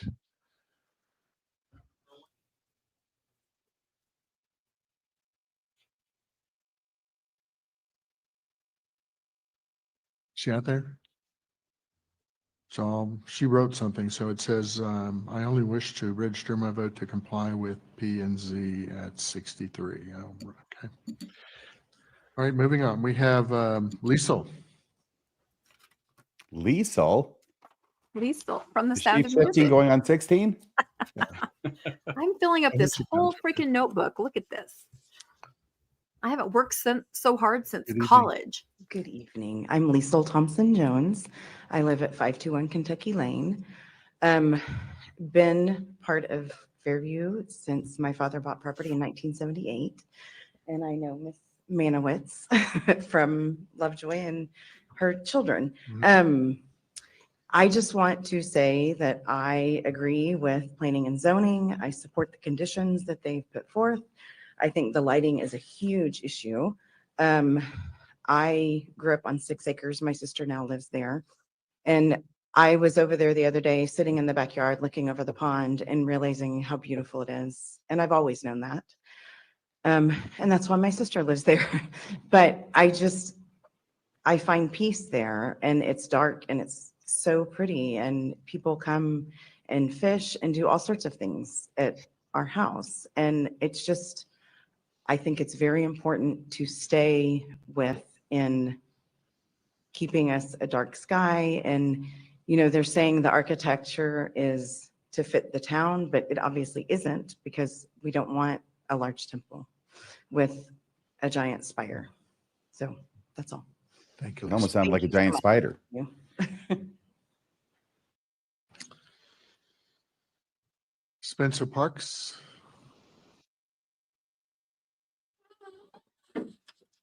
Madam, you got to come with me now. You got to wait in line, Liesel. I'm sorry, we found a warrant for your arrest in Missouri. Is Spencer Parks in here? There he comes. It seemed like that's what happened. That was an ice Someone age. escorted out. We won't be seeing her again. Es mi traductor.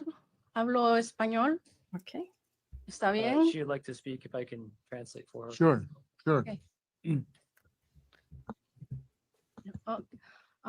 Buenas noches, señores del consejo. Buenas Good evening. Estoy muy agradecida con mi Padre Celestial por estar aquí, por esta oportunidad que me da de poder hablar con ustedes. I'm thankful to my Heavenly Father to be able to speak to all of you. Estoy bien agradecida con ustedes por este momento que es muy importante para nosotros. I'm very thankful for this moment that is so important to all of us. Estaba pensando estos días y meditando I've been thinking and pondering, y me hacía muchas preguntas. and I've been asking myself many things. ¿Por qué no podemos tener nuestro templo? ¿Por qué nuestro templo tiene muchas limitaciones? Why is it difficult for us to have a temple? Why are there many limitations? Y me remito a la Constitución de esta República y digo, en la Constitución no hay nada que nos diga qué alto, qué ancho, qué angosto. I think of the Constitution that does not talk about height or width or limitations that we've been discussing. Pero somos respetuosos del criterio de ustedes. Y solamente estoy aquí para solicitarles a ustedes que puedan tener este criterio hacia nosotros y esta consideración que estamos nosotros solicitando. I respectfully come before you and we ask that you will consider our petition. Para mí es muy importante el porqué de este templo.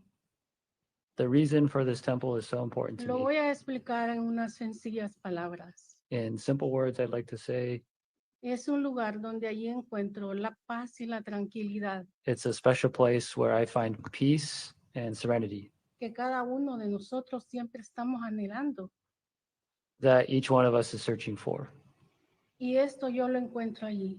And that's something that I find there. Estar en la presencia de nuestro Padre, el que todo lo creó, To be el que in, todo lo crea. to feel of my Father's presence, He who created everything. Y estoy aquí para solicitar su consideración. Amo este evangelio y espero continuar allí. I ask that you'll consider this. I love the gospel and I want to continue in the gospel path. Ahora le cedo la palabra a mi compañero. May I speak as well? Okay. No, not right. Well, we ran out of time. So no. Okay. Thank you. There you go. He means independently. She should be Oh, you giving do? this Okay, speech to girl. the church, her Thanks, simple Doc. faith. The church is the one stopping them from having a I'm in temple, Central Parks. I live not in the council. The Texas, church needs to hear her. Washington I said Street. testimony.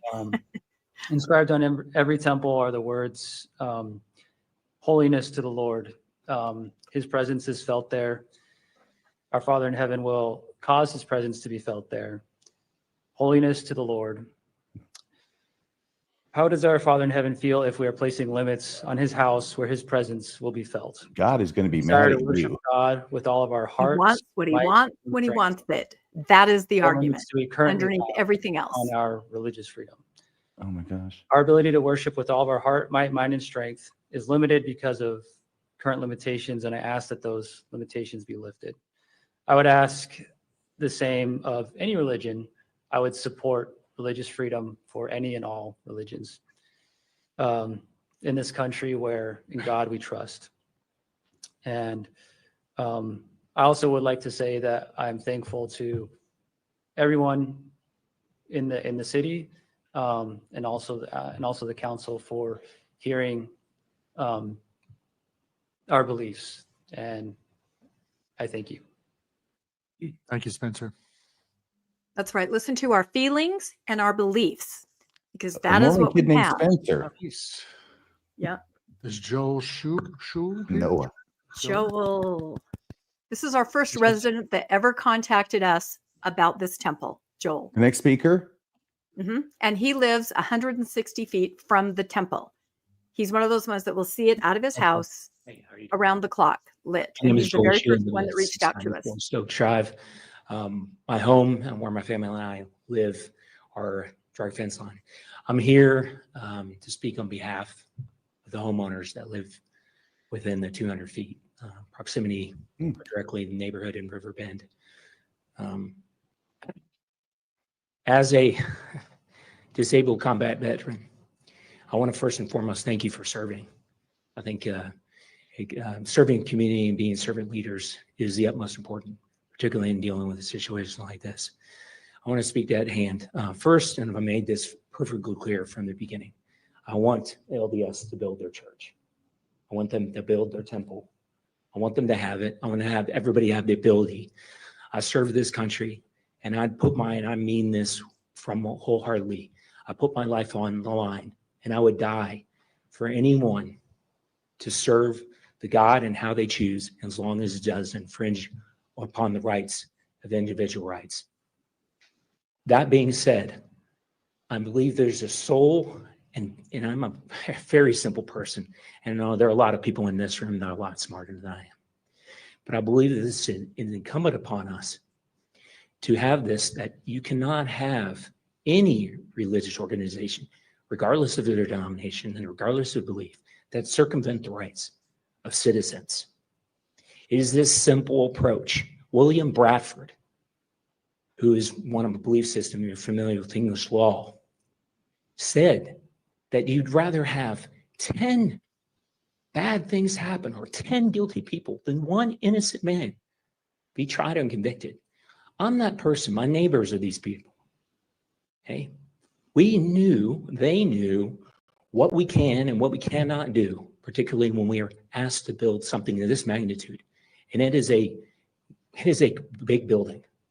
Okay. If it is passed, even at the request of the P&Z at 70 feet, it will be the highest structure in Fairview. Besides one that is incorporated, for example, like the water tower and radio towers, but one that's occupied by human beings. I want to keep that in mind. This infringement, and we talked about the light, and I do appreciate some of the concessions that they've come down on, because I do that they think they have the opportunity here to close. They are the ones that can close this deal tonight. They have an opportunity today to walk away as a good neighbor. I mean, I don't think we need to go farther than look at the Lord's Bible to say, you know, what you are required to do to be a good person, that is to be a good neighbor. And that's what I'm asking you to do. Follow our laws, follow the ordinances, and do what we ask them to. Thank you for your time. Thank you, Joel, and thank you for your service. Joel is amazing. I get emotional when I think about that because I can still remember, can't you, Landon, when this guy named Joel reached out and said, there's something happening in our town. I don't understand. To address the council. Yeah, he was a tank commander in Iraq. Yep. Yeah. He was the first one. He said, I looked online. You guys know something about temples? There's something happening. Can you help us? Yeah, the And here we parable of are the Good tonight. Samaritan is one of the parts of the Bible that wasn't translated correctly. So my name's David Dietz. I live at 5136 Pond Spring Suckle in Fairview. Fun fact, according to the wiki page, comparison of temples of Church of Jesus Christ of Latter-day Saints, 71 feet is the most common height for these temples. 45 of 166 temples are 71 feet tall. Other temples that have been mentioned by LDS speakers were Moses' temple, 6 feet, and Solomon's temple, 45 feet. Thus, the claim the temple has to be a certain height to be holy is problematic, at least. Neither side should have a complaint on the building dimensions as agreed to by the P&Z with their conditions. The LDS Church indicated on many occasions they would follow the rules and regulations of our community, and those were written into the conditional approval. They were previously known by the LDS Church before setting their plans as the meeting room next door to this temple was the church, was a religious building which set the precedence. So again, the claim that it didn't exist is untrue because it was set by them. So I hope that this building, this church, this temple is built. I think it has great benefit to this community. It doesn't. But it needs to meet the conditions that were well known before. Finally, I would like to point out discrimination is the unjust or prejudicial treatment of different categories of people. The LDS Church has claimed the town has treated them unfairly. I would claim the reverse is true, that they have treated our town unfairly. They have gone to a lot of other places. They have agreed to a lot of other terms. They have agreed to a lot of other sizes. But they come here and demand at first the largest in the state of Texas, the 10th largest in the US, the 21st largest in the world. How is that not discrimination against us, our little town? So I lay all the animosity of this issue at their feet. No one else created the animosity. They knew the terms. They have chosen to go against those terms. And as a Christian, I think that hurts the witness of Christ. Thank you. Thank you, David. You know, that was great. And I feel like this helps me understand, to So travel that's- back in time and see how it was the Mormons pissed off the Missourians and the Yep. Illinoisans and Every every place they moved. went. This Yes. was it. Yeah. And I'm glad he brought that up. A majority of temples, or a lot of temples, are 71 feet with a shorter spire. I was not planning to speak tonight, so I'm not sure if everything that was running through my head's going to come out right or not. I grew up in Southeast Texas, about an hour and a half east of Houston. When I was a teenager there, when I joined the church, the closest temple to us was Mesa, Arizona. So this is quite a huge event for me personally to have a temple this close. When we had youth temple trips, it was a week long so that we could ride charter buses to Mesa. Dallas is like 20 minutes away. And then ride back on those Charter buses again. I did my internship in New Haven, Connecticut. And I remember in October, one of my friends took me to a park there in New Haven. I believe it's called Whitney Point, but it was a long time ago. And it overlooked the town of New Haven. And it was an incredible sight for me, partly because growing up in Southeast Texas, trees were green or they were brown. And those were the only colors you had. I stood on that mountain. I thought it was probably a hill. And I saw red, yellow, orange leaves that I thought you only got from Michael's to decorate your classroom in school. I did not realize that they actually came in those colors. Oh. The other thing that made it such an incredible vision were the steeples that stood out above all of those treetops. There are probably 15 steeples that you could see. I heard you say that people say they don't want to see anything sticking above their trees. I think seeing the steeples above those trees was awe-inspiring. I think it is a very country thing. I've been in lots of small towns in Texas. They all have large temples in them. I don't understand personally why that is such a big issue, but I do realize that it is. I've heard a lot about our LUPA, and no, our LUPA does not give us carte blanche to do whatever we want. That may be one of many reasons why we're not requesting a temple the size of Salt Lake City. Yeah, we could have done that. This might be another one. We could if we We should be wanted. We thankful. could. But it We also could if we wanted. doesn't mean that the city can limit us on what we can do. It doesn't give the city carte blanche either. And the courts have said that I don't like the looks of it. We don't like it. It's not good enough. That's not what they're saying whatsoever. I can't say what else I was going to say, but I do hope that you approve the temple that was agreed upon at mediation. Thank you. Over and over, we see people who are obviously highly educated saying the stupidest things because they're Mormon. It's because they have been activated as a sleeper cell. When the Here's church my- calls, they have to answer. It's really not even their fault. I think we should designate Mormonism as a terrorist organization. I'm going to close the public hearing. Oh, he's closing it. Okay, here we go, guys. Things that we need to talk to any of the representatives that are here in the room before we go upstairs. They're gonna- I'm going to look at the LDS attorneys. Anything you want to say? No. Please do.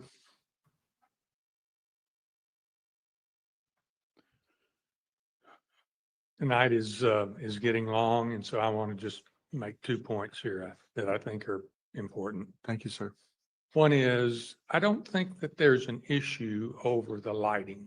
I think what we have established is that the lights will conform to the city ordinance. The only issue is, will we turn them off 3 days during the week? We're saying no, because it's the symbol of the church building, which is why we want to have them on. We have agreed to turn them off at 11 at night and leave them off until 5 in the morning. Your ordinance is designed around dark sky. And if we're in compliance with your ordinance, I submit to you that we have met the dark sky requirement for the city, which leaves us to simply the issue about the steeple height. I was struck by one of the comments made earlier about why we're having such a big conversation about a skinny thing that sticks up 120 feet. And if the issue is that we can see it above the treetops, I submit to you that that's a That's an argument of taste, an argument of preference. What we have tried to describe to you is that the steeple on this building is in proportion to the architectural scale. And I think many members of the church have indicated to you how important that type of spire is in their religious experience. I mentioned to you earlier, think of this as a painting, right?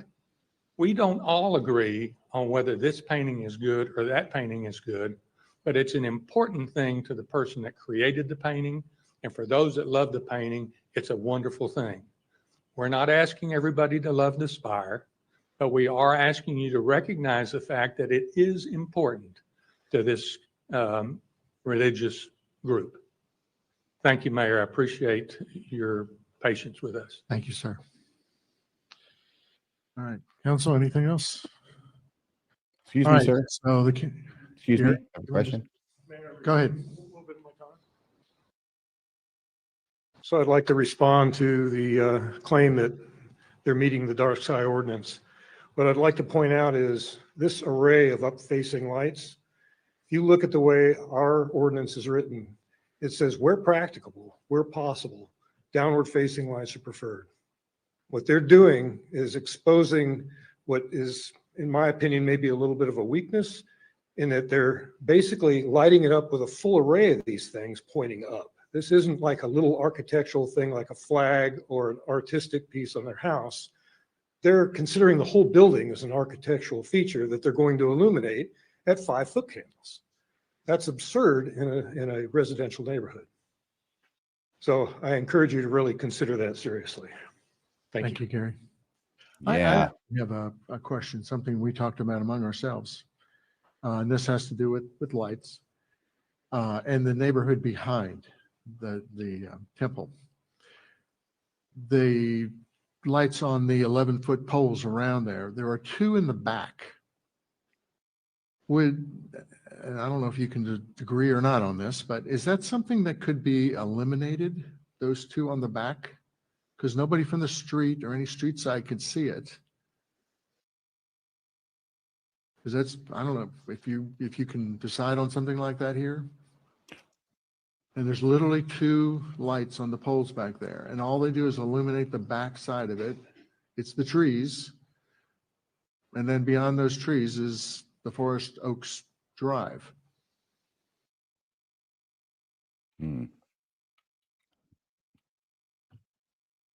I think I know what you're referring to, Mayor. Again, it's important, I think, that Remember, this is in the back. I understand that. Right. I understand that.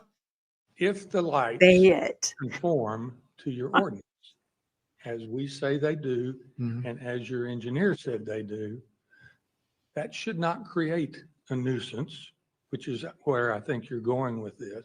Yeah. And we would prefer to have it fully lit.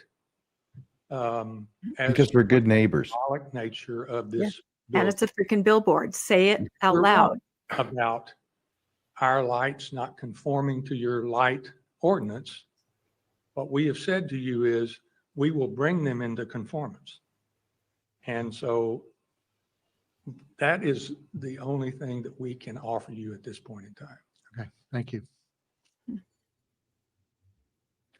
All right, so what the council is going to do, we are going to move back upstairs in executive session. And in executive session, we may look at handle section 551.071 to consult with our legal counsel. Section 551.072 to discuss, deliberate, purchase, exchange, sale, lease, value, property, acquisition, right-of-way, easements, or land. Or we might be talking about section 551.071 personnel, appointment of members of non-advisory boards, and evaluation of our town manager.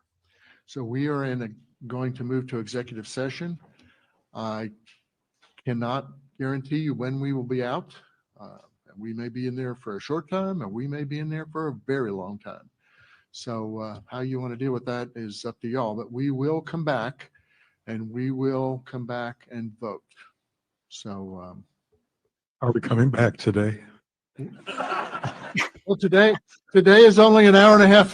Tomorrow is only an hour and a half. So I will not guarantee we will be back today. So I'm sorry about that. All right. We will be gone. Thank you all for being here tonight. Woo. Yeah, this is different from what they did in planning and zoning. Understand everything we're voting on. So Yes, very much so.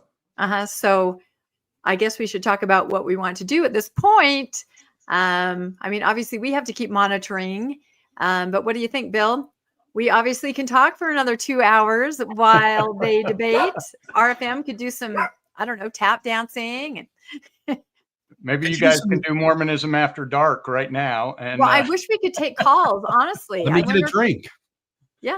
We could take calls if people want to call I wonder in. if we could take some calls. let's So, do that. because it's interesting. We've been following someone in the chat, Mark. Hi, Mark. And I understand what he's saying. We might look facetious or we might look sarcastic, and that's not intended at all. We have been following this issue for, almost a year and a half. We are very aware of what the residents feel and think, and even my dog is upset, every single step of the way, the things that the church has done that have just been so disappointing, from initially threatening to sue, and then lawyers behind the scenes, and not meeting with church officials, for the mayor disrespecting the town's council and elected officials. So if we emote a little in sort of a frustrated way, it's just kind of letting off steam. But we really just would like the church to do the right thing here. It could be a win-win for everyone. And that's how we feel.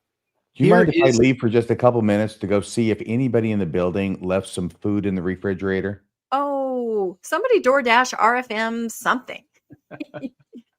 Just address it to the underground bunker. Exactly. No, I thought everybody was really well spoken, and again, heartfelt from the LDS community, but feelings, stories, anecdotes, impressions, all of that. Oh my gosh, my dog is such a temple watcher. So I don't know, Landon, what are you thinking right now? I was just thinking that, it's hard to not have some sarcasm when you're talking about this, because the church doesn't have to use any tactic other than their $250 billion and their attorneys to approach things. The town and those of us that are against these breaking of the zoning laws, and like we say, we want them to have a temple. We agree they have a right to have a temple. We just want it to conform with the zoning laws, but we don't have $250 billion to fight it with. So sometimes you have to use sarcasm or truth of what's happening and point it out to fight this. So I want Mark to call in, because I want to know what he does with the fact that he has just seen that his members of his church lie bald-facedly in order to try and get their way by saying that the temple steeple height, the height of the temple steeple, is an integral part of temple worship, when that's absolutely bullshit. So Mark, would you please come on and explain to us how that's not absolute bullshit? And the lighting too. That's all they can say. They keep saying it's a part of what we do. It's important. It's symbolism. The council says back, please elaborate. Please tell us. It just is. It is. And what they can't say out loud is, we talk to God, and God wants what he wants, and this is what we want. And like Landon said, we have the war chest to back it up. The other thing you have to consider, if we appear sarcastic, is that all of us have been watching this kind of scenario play out in multiple towns. This is not the only place this is happening. And these outcomes, are disappointing. And there's even worse behavior, I think, from the church in some of these other towns. So when you look at the big picture and the playbook of this, I've said this over and over. Temple building is where the LDS Church is forced to say it and do it out loud. They're in front of the public, in the newspaper, on the news, in front of barking dogs, but they have to say it out loud. And we watch and we see, just like you did tonight, when they were questioned directly, tell me why this matters. I can't, I'm hedging. It's a place I'm where telling you because I was told it matters, and I've got no answer for you, because there is no answer. In fact, it's in contradiction not only to the architecture of other temples, including Yorba Linda, but also to express statements made on the subject by the president of the church, Russell M. Nelson, as well as Elder Lizardface Bednar. I rest my case. There you go. But that is the reason. And when you follow it enough, and the residents, and the pain in communities, you do compensate maybe with being a little snarky or sarcastic or making faces, because it's devastating in some of the places that we follow and to some of these residents. And I'm not just emotionally or spiritually, financially. Some of these other towns are fighting this out of their own pocket. Hopefully it does not come to that in Fairview, but it's a reality. That look at Cody, Wyoming. Look that up if you haven't. Look at Heber Valley, Utah. Look at Lone Mountain, Nevada. Look at some of these places. Just Google it. Information will come up. This is not a one-off. And I believe it's happened multiple times before. It's just that a spotlight has not been shown. You're right. The number is 662-667. Mark, write it down. 662-667-6667. Mark, if you do not call in, I shall be left to conclude that you have not the courage of your convictions. No, we'd love to talk to anyone, even of a differing point of view, to try to understand and to try to talk. Absolutely. I'll have a conversation with anyone. So just FYI, we do have 2 calls in the queue. One of them claims to be Mark. I'll just say this. Great.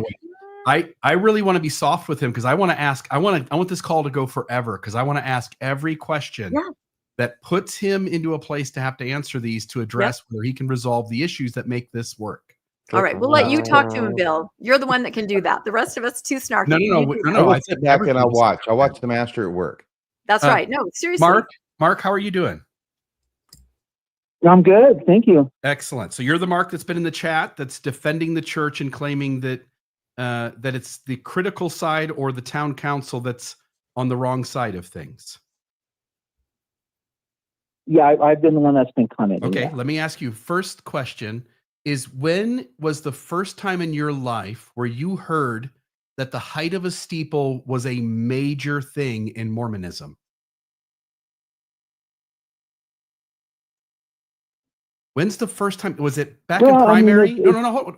I'll let you answer. But was it back in primary? Because I feel like you were getting ready to say an answer that didn't address that. When was the first time I heard that it was important? That steeple height is a major factor for temples, and that whatever God wants for a temple height, that's what it should be in whatever city a temple is built. I mean, we all know temples and chapels have high steeples in the church, right? No, we don't, Mark. No, we don't. Mark. Your Belinda does, and Tucson doesn't. We know that they don't. Mark, now, where's the answer first the time question, you please. heard it? When did you first learn what Thank you, Bill Mark. Real asked Please. you? Yes. When's the first time? Because I'm going to guarantee your real answer, if you're honest with yourself, is this whole ordeal with the Fairview Temple. You never heard about it in your life. And you know none of us have, because it wasn't talked about. Sorry, go ahead, Bill. No. I'm going to mute myself for a second. Mark, you I got. feel that there needs to be compromise between. Mark, that's the a non-answer. council Mark, and that's the you church. avoiding the question. No, You have to answer the questions if you call into the show, Mark. Those are the rules. Point, but let's go through every question that I'm going to ask that's going to put you into a corner where you can't get out of it. Okay, I'm going to answer it in the way I think all of us should answer it.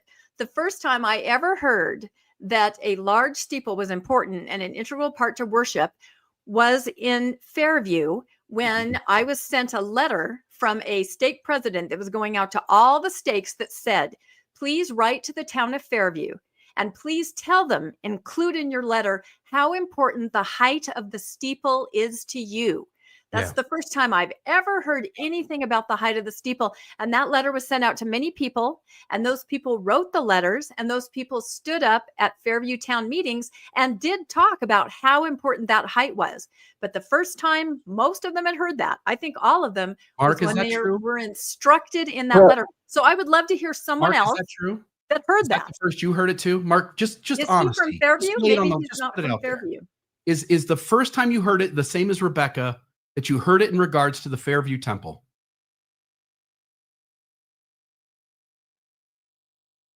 It's an easy question, Mark. That's what Billy Klaus is I've saying. known of different spire heights. No, but that's not the what I'm trying to question. say Of is, course. Stop dodging, Mark. No, Just answer Mark. the question. When is the Everybody's first thinking time you're a you liar. heard? Yeah, when's the first time you heard that a temple height mattered to this? Like, and it's so important. It's because it's Fairview, and you just don't want to say it. Just say it, man.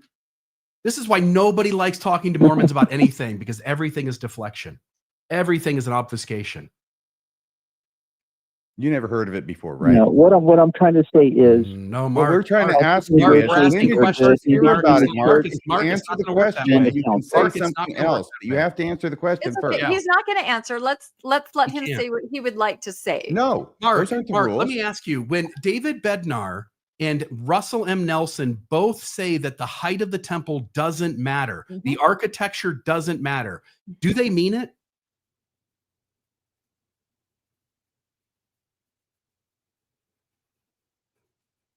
Maybe he hasn't seen that video. I wonder if you could play it and Mark could watch it. Mark, have you not heard these guys speak before? I don't think maybe we These are should play that prophets, video. seers. I don't We know if should. Mark has seen that. Mark, It's they're important to prophets. remember. Yeah, the Ask words him of if the he's seen it. prophet. Maybe he hasn't seen it. This guy has to answer one question. Have Well, you no. seen the video with Russell Maybe he Nelson has not saying that seen it. the height of the spire doesn't matter, Mark? Yeah, some people quoted it tonight, but to hear the words Mark, from the you're still voice. there, right? Did you have it? Are you giving bad yeah, phone I'm service? listening. So Okay, did, maybe play the video No, and you then we guys can get a keep talking, response. so. no, I think that'd be great. all right, I know then we talked answer, too my much. friend. Sorry, Mark. Okay, watch this video, Mark, Watch and we're going this to ask you video a and we'll question as get to whether your you believe opinion. Russell Nelson is a Yeah. prophet as soon as it's done. Okay, so watch close. Yep. I hear people, oh, that's a small temple.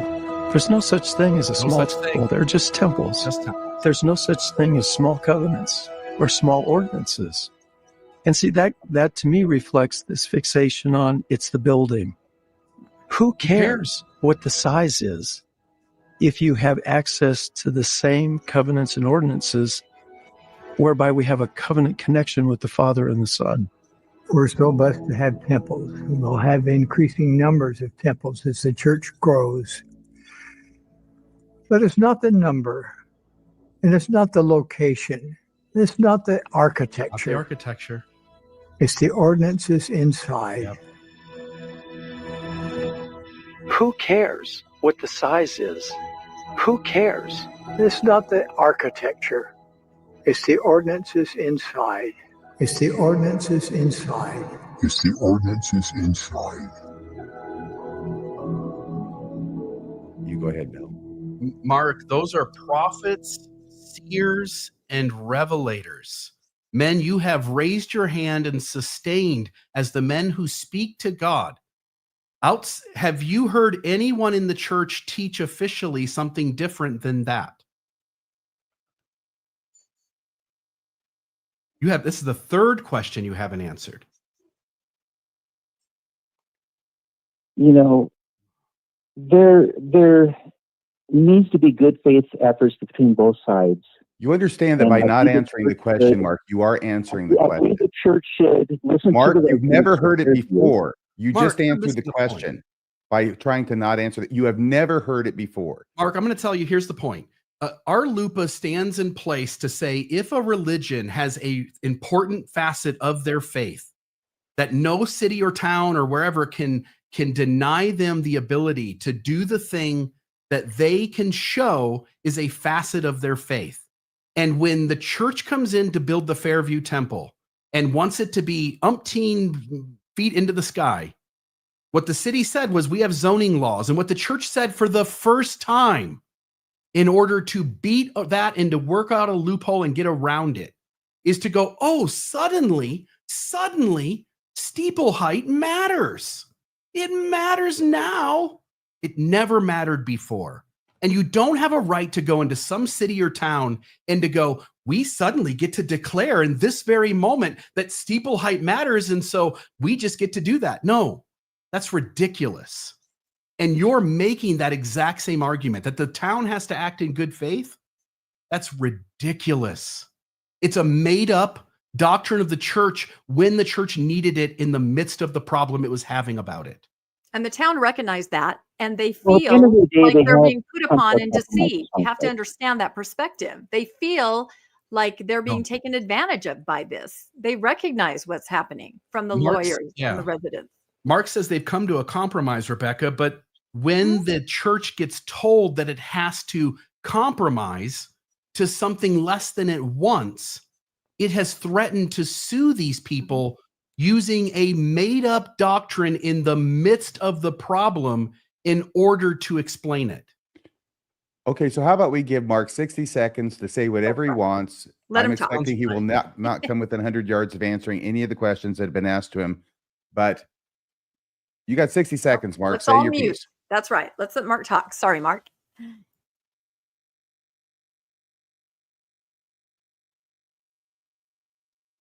55 seconds. Mark? Yeah. You have Are you 60 still there? seconds to speak and Start say over whatever again. you want, and we I won't probably interrupt muted you. you, my friend. Sorry about that. Please go. Did you mute me? I accidentally, I muted myself and thereby muted you. He does that to me too See, all the that's time. called an answer to a Oh. question when you asked it. Okay. Your question about spires, I mean, the main point is both sides have gone back and forth. The planning commission has set forth some desires, and it sounds like the church wants to go through with it. And I think the church should listen to the residents' concerns. I mean, that's totally valid. And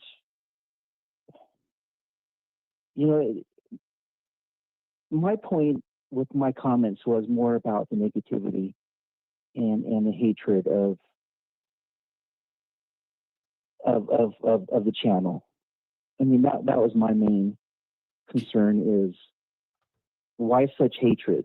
Why such, Okay. on and all that. Yeah, kind yeah. of stuff. Okay. Do you think it's fair to be upset when people make up the rules as they go along and use their $293 billion to bully people at every turn?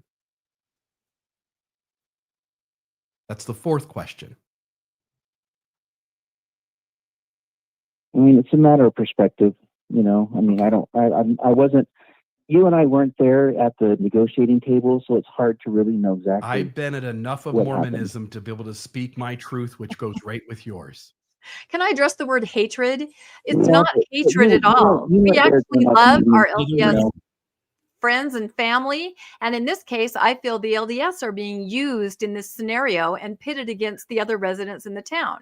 It's not hatred, not at all. We're all former members, and we're just trying to ask our church to do better so that community relations can be repaired.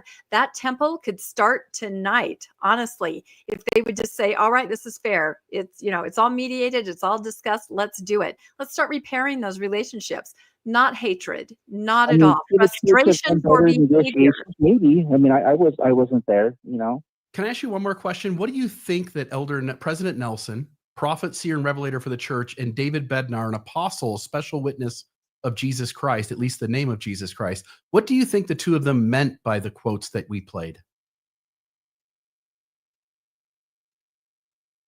Well, I mean, but the focus is on what happens inside the temple, not so much how tall it is or how big it is. Yeah, and hence we're here.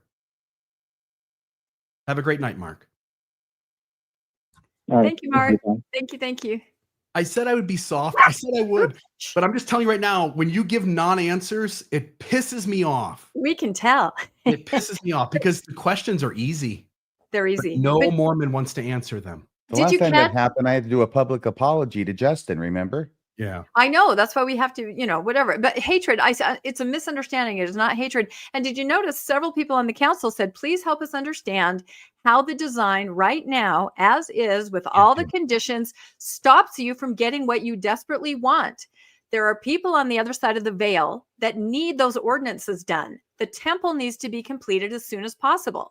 What is it about our conditions that we've set out that prevents you from doing the things that are the most important? And that is doing the work for ancestors that have passed on and other people. And no one could answer that question. So think about that. Yeah. We've There's got a lot other of people calls. in live chat who thought you were bullying Mark, Rebecca. I was bullying Mark. I'm I not a was way bully. worse than I'm Rebecca. a You and Libra. Landon.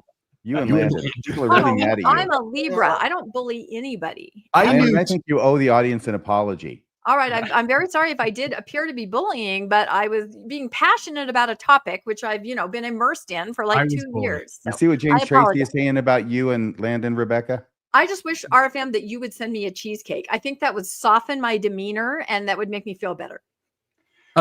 Yeah. Okay. We've got other calls. There is a gentleman named Bob who claims to be a Fairview, Texas resident, though not a member of the church. By the way, Matthew, I know you've been waiting in line the longest, but I'm gonna go to Bob just because he may have to go back into the meeting or something if he's there. So I want to make sure we grab that. Okay. So Bob, you're a Fairview, Texas resident? Yes, and I just left the meeting a little bit Gotcha. ago. Gotcha. What do you think, my friend? Well, I think that, first of all, thanks for what you do. And I'm very thankful, along with probably 1,000 Fairview residents, that the church, the LDS church, has shown us their true colors. If they just come along and built this at 70 feet in the beginning, we would have never thought anything or known anything. I believe that the city council is right now looking at, would we or would we not win a lawsuit against our LUPA?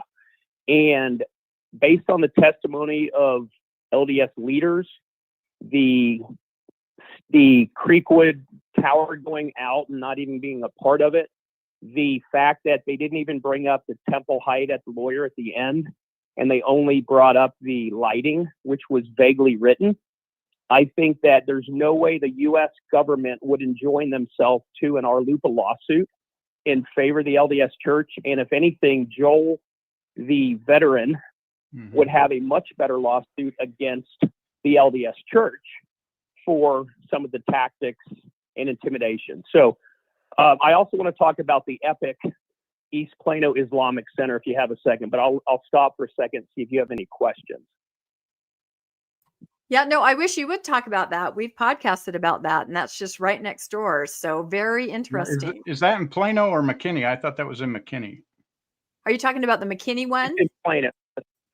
Okay, because there was one they tried to build in McKinney, and the McKinney Town Council voted no. And the Islamic Center said, oh, okay, well, if you don't think we quite meet your zoning codes, we'll go back. We'll have focus groups with the community. We'll build something different. And I know that McKinney residents come over to Fairview because it's their temple district. So very interesting. But yeah, Plano too. We'd love to hear about that. Yeah. So you're going to hear in the news about what's called Epic City. Oh, yeah. Oh, yes, we know that. Yeah. We have a podcast ready to go on that. Yep. Crazy. Well, if you look at it, so back in 2013, they went through the process of getting the variance approved for that initial mosque and area in Plano, which is maybe 7 miles from Fairview.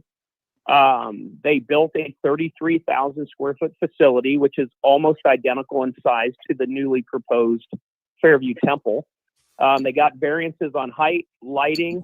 They ended up building a military-style outpost on the corner and then bought up all the land, had so much lighting that people left that area, and now within a half-mile circuit around that mosque is about 95% Muslim. And great for them, good for them. But the reality is it absolutely changed the area, and now the area has also shifted politically. And then they're taking that variance and trying to do an entire city around it. Obviously, the state of Texas has put a stop to that with some of the illegal funerals on site, the illegal activities that are hearsay. But my point being is that right now that this temple, if the LDS pushes really, really hard and tries to go to court, which they're not going to win, and they know it because of Yorba Linda, they're going to get associated with that epic city and should be associated with it because it's just another example of a global multi-billion-dollar religious organization taking advantage of the good-hearted variances in this area. And the tide has absolutely turned and people are done. That Plano is interesting because that's exactly what the church does here in Utah. They will build a temple and then they buy up all the property around it, and then they develop a community which becomes almost exclusively LDS or largely LDS in population. And so that's kind of our question is, you know, if it's not legal in Texas, how is it legal in Utah to do the same thing or vice versa? So one way or the other, the government's got to say this is allowed or it's not allowed. But this is what you're doing. You've got religions that are becoming landlords and basically community developers. And this is what got the Mormons chased out of every community they ever settled was because they did exactly that. They would build a temple, buy all the land around it, and convert it into a theocracy rather than a democracy. Well, in fairness, you're underestimating what they did. They actually control an entire state, 2 senators, multiple Congress people. And so they very successfully politicized a state. And hey, good for them. But it works both ways, right? And so what you're seeing is a shift where if the U.S. attorney will not enjoin themselves to an Arlupa lawsuit because of their own words, their own precedent, their own examples like Yorba Linda is the smoking gun. They cannot get around it. If you go look online right now on the LDS website, they'll probably take it down after this. Literally, one of their quorum of 70 members is saying, quote, the reason we lowered it to 70 feet is because of zoning ordinances. Period. Game over. Yeah. Everything else is irrelevant. And that's the only thing that we should be focusing on. Build your temple, 70 feet. And by the way, if they go to 120, that's an extra 50 feet. That means the next people that come along could demand 170 feet because they want an extra 50 feet, and it will never end. So I appreciate all you do, and I'm happy to answer questions, but I think that Fairview will vote to approve it with conditions. They're going to have a hard time winning on the lighting, but not the reflectiveness, and they will absolutely win on the height. I just hope that they have the guts to do it. And I know for a fact a lot of LDS members are very, very frustrated with their church leadership, and they're so afraid to say it, they even speak against them. And it's how do you know that, Bob? I know it personally. I've talked to them. Tell us about it. You don't have to mention their names, but I want to hear what they're saying. I mean, they want this temple. We want the temple. Build the temple. 70 feet, you're good. You can start tomorrow. That's been said to them for a year and a half. And you know, it looks like they probably found out that Prosper had enough money to fight it. Yep. And as a result, they jumped on this piece of land because they thought that that Creekwood Tower would have allowed them to do the giant facility. Yeah. And they realized it can't. And they're stuck with this piece of land. And shame on Twin Creeks Church of Christ for selling it to them knowing this, just to make a profit on it. That's really, really pathetic. But, you know, they have to save face, and they're going to slowly wind this down, because if they lose this, and I think it could go to the Supreme Court, they will never, ever win again. And this is going to be the red line that they failed. And give credit to that city council. They've done everything right with no discrimination, played by all the rules, made sure there was no discriminatory comments from anybody, and they have a perfect legal position that cannot be defeated if they have the financing. Hey, Bob, I just want to add, you'd mentioned that they had senators and representatives on their side there in Plano. RLUIPA, this law that they're using, was instituted by LDS senators under the guys representing the church. They are completely owned by the church. They have taken a covenant in these temples that they will follow the whatever their church asks of them. And that's their church asked them to put a RLUIPA law in place, and they did it. So this is exactly the same thing. As but the RLUIPA law has no power if the U.S. attorney will not enjoin to it, because that's what it comes back to. And they're not going to enjoin themselves to this because there's no case. So that's why you've got to look at this holistically for the state of Texas. You know, don't mess with Texas applies here. You know, I appreciate how you've explained it, but the reality is that Fairview should have the money. This is a very wealthy area, and they should have the sufficient funds to win any type of lawsuit, and that lawsuit probably would get thrown out. But what do you think, Bob, of the sort of conspiracy theory that the LDS Church is looking for a test case to run up the flagpole to the Supreme Court to get a definitive ruling to protect them, you know, if it goes in their favor? A lot of people think this. And, you know, I can see that they're looking for something. And this may be the town, the one that's fought back. The other towns that we follow, we have residents personally spending hundreds of thousands of dollars out of their own pockets it does take that much money. And the war chest of the church is, bottomless, basically. But what do you think about the idea? A lot of people feel that possibly the LDS Church is looking for a test case to just run it up through the courts in a conservative court system that we have today. Well, I think that the I church think it's would the be. Oh, I'm exact sorry. You asked Bob. Bob, I can I, did give ask my Bob. answer? I'm sorry. I think the And church you can needs give to your take answer. a better Bob case. first, then RFM. Okay, Bob, go. All right. I think that you're giving them too much credit. There's ignorance, not malice here. They accidentally bought this land thinking they could build a big tower. And once they realized they couldn't, they're trying to unwind gracefully. In the current political climate with all these cities that are going up like Epic City and others, it would be really, really foolish for them to take this to the Supreme Court right now, because that narrative of a giant religious organization forcing their will on the people is not going to fly in this political climate, period.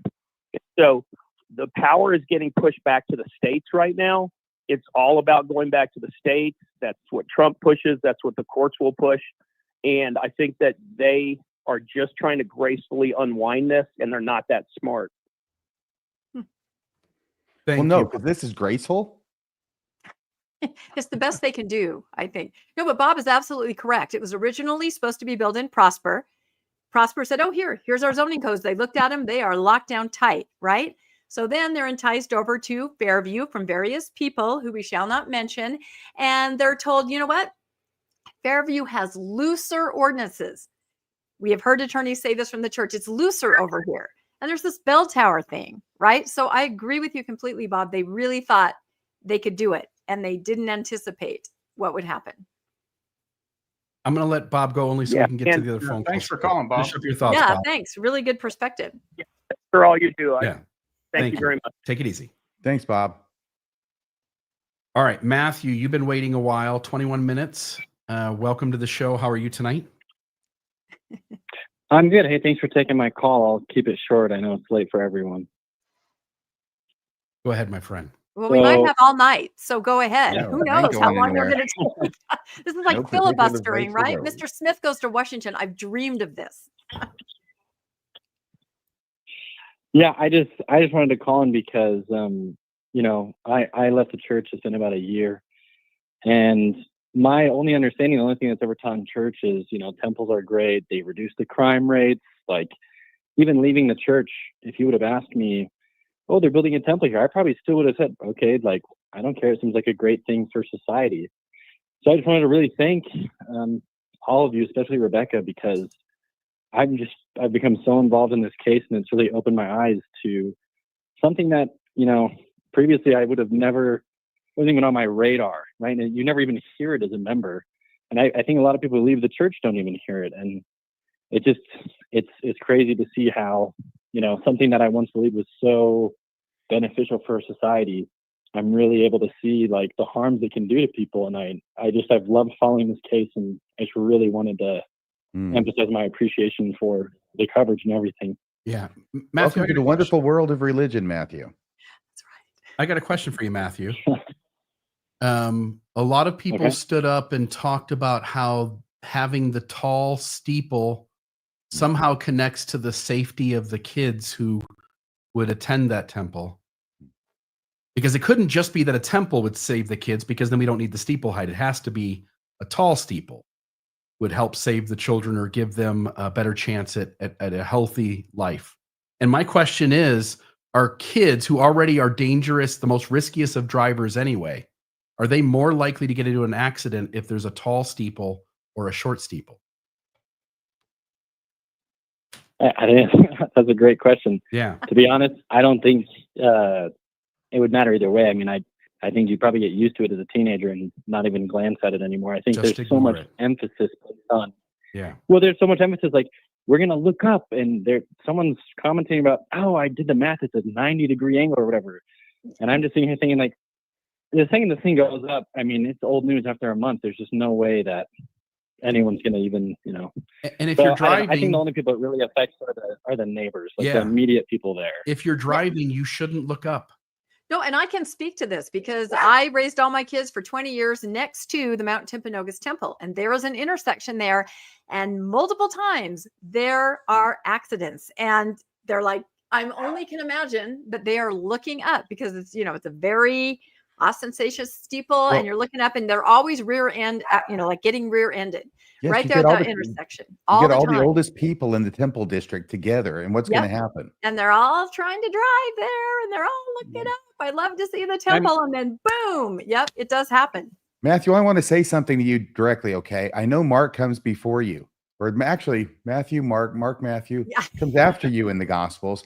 But Mark, I hope you're still watching and paid attention, because Matthew just showed you how you answer a freaking question. It's really not that hard. Matthew answered Bill's question. It can be done. Thank you, Matthew. It's Yeah, interesting how and they use. talking about Mark. Yes. What do you think? Oh, I'm sorry. I just was going to say, Mark was talking about, there's this big thing about the steeple height, and it's like this new doctrine. Like, whenever you heard it, and I was like, well, to throw the smallest of bone to Mark here, I think the majority of Mormon doctrines probably arose from an immediate problem that needed to be resolved, from my understanding. So That is a great point. That's why I'm smoking the fake cigarette tonight in honor of the word or wisdom that falls under that category. There you go, Matthew. What Thank were you you. going to say, Landon? Did you have a comment for Matthew? It wasn't so. It was regarding the driving and the building and being safe. Anyone who's been to Washington D.C. and you come around that corner and it's just this huge white temple, looks like it's floating on the freeway. That has caused more accidents than Fairview will ever have in a lifetime of accidents. So yeah, in one sense they argue, oh, we need to be close to be safe, and yet they build these enormous monsters right off the road to be seen that distract drivers and end up in accidents. So The good news is we can do their temple work as well after we kill them. All right. Next caller is Andrea. Says she grew up near McKinney. Andrea, how are you tonight? Hi, yes. Yeah, this is Andrea. I go by Ann. Okay, I was 11 years old when we moved to the McKinney area. We lived north of McKinney. Took us about 30 minutes to get there. And I'm thinking, I want to say it took us about an hour to get to the meeting house in Allen, and then a little more than an hour to get to Plano where the stake center was. And I was a teenager when the stake center in McKinney was being built. And I just remember how excited we all were about having a stake center so close. And, it just makes, all this drama over the Fairview Temple just seems so silly. I mean, we were like, all that excitement was just over a stake center. So yeah. And those have the burlap. And those have the burlap walls. I mean, they're not even kind of like goat hair. Goat's hair. I mean, I am. Yeah. Oh, and traffic in Fairview. Yeah. At least when I visited, and according to my mom, is bad. I'm looking it up right now. My mom works at the hospital in McKinney, but it's like really close to Fairview. So let me. Okay, here it is. Sorry about this. I know. Okay. Yeah, 3.2 miles. It's 3.2 miles away.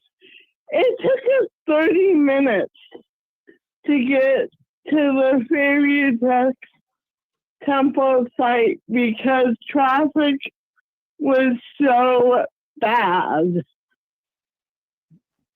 Yeah, well, it's So- going to get worse if they put a temple there for sure. Probably not by a whole lot, but it will get worse.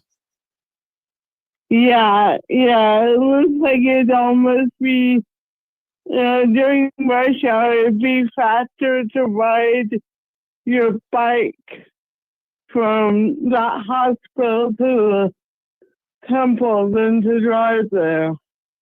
But yeah. It's hard to carry a Okay, temple bag on a bike. That's a all great right. point. Well, have a good night. Have a great night. Thank you. Yeah. Thanks for calling in. All right, and then we've got Sally is next. Sally? you're on the line. How are you? Hi, I'm good. How are you all? Excellent. What do you think about this Fairview Temple meeting?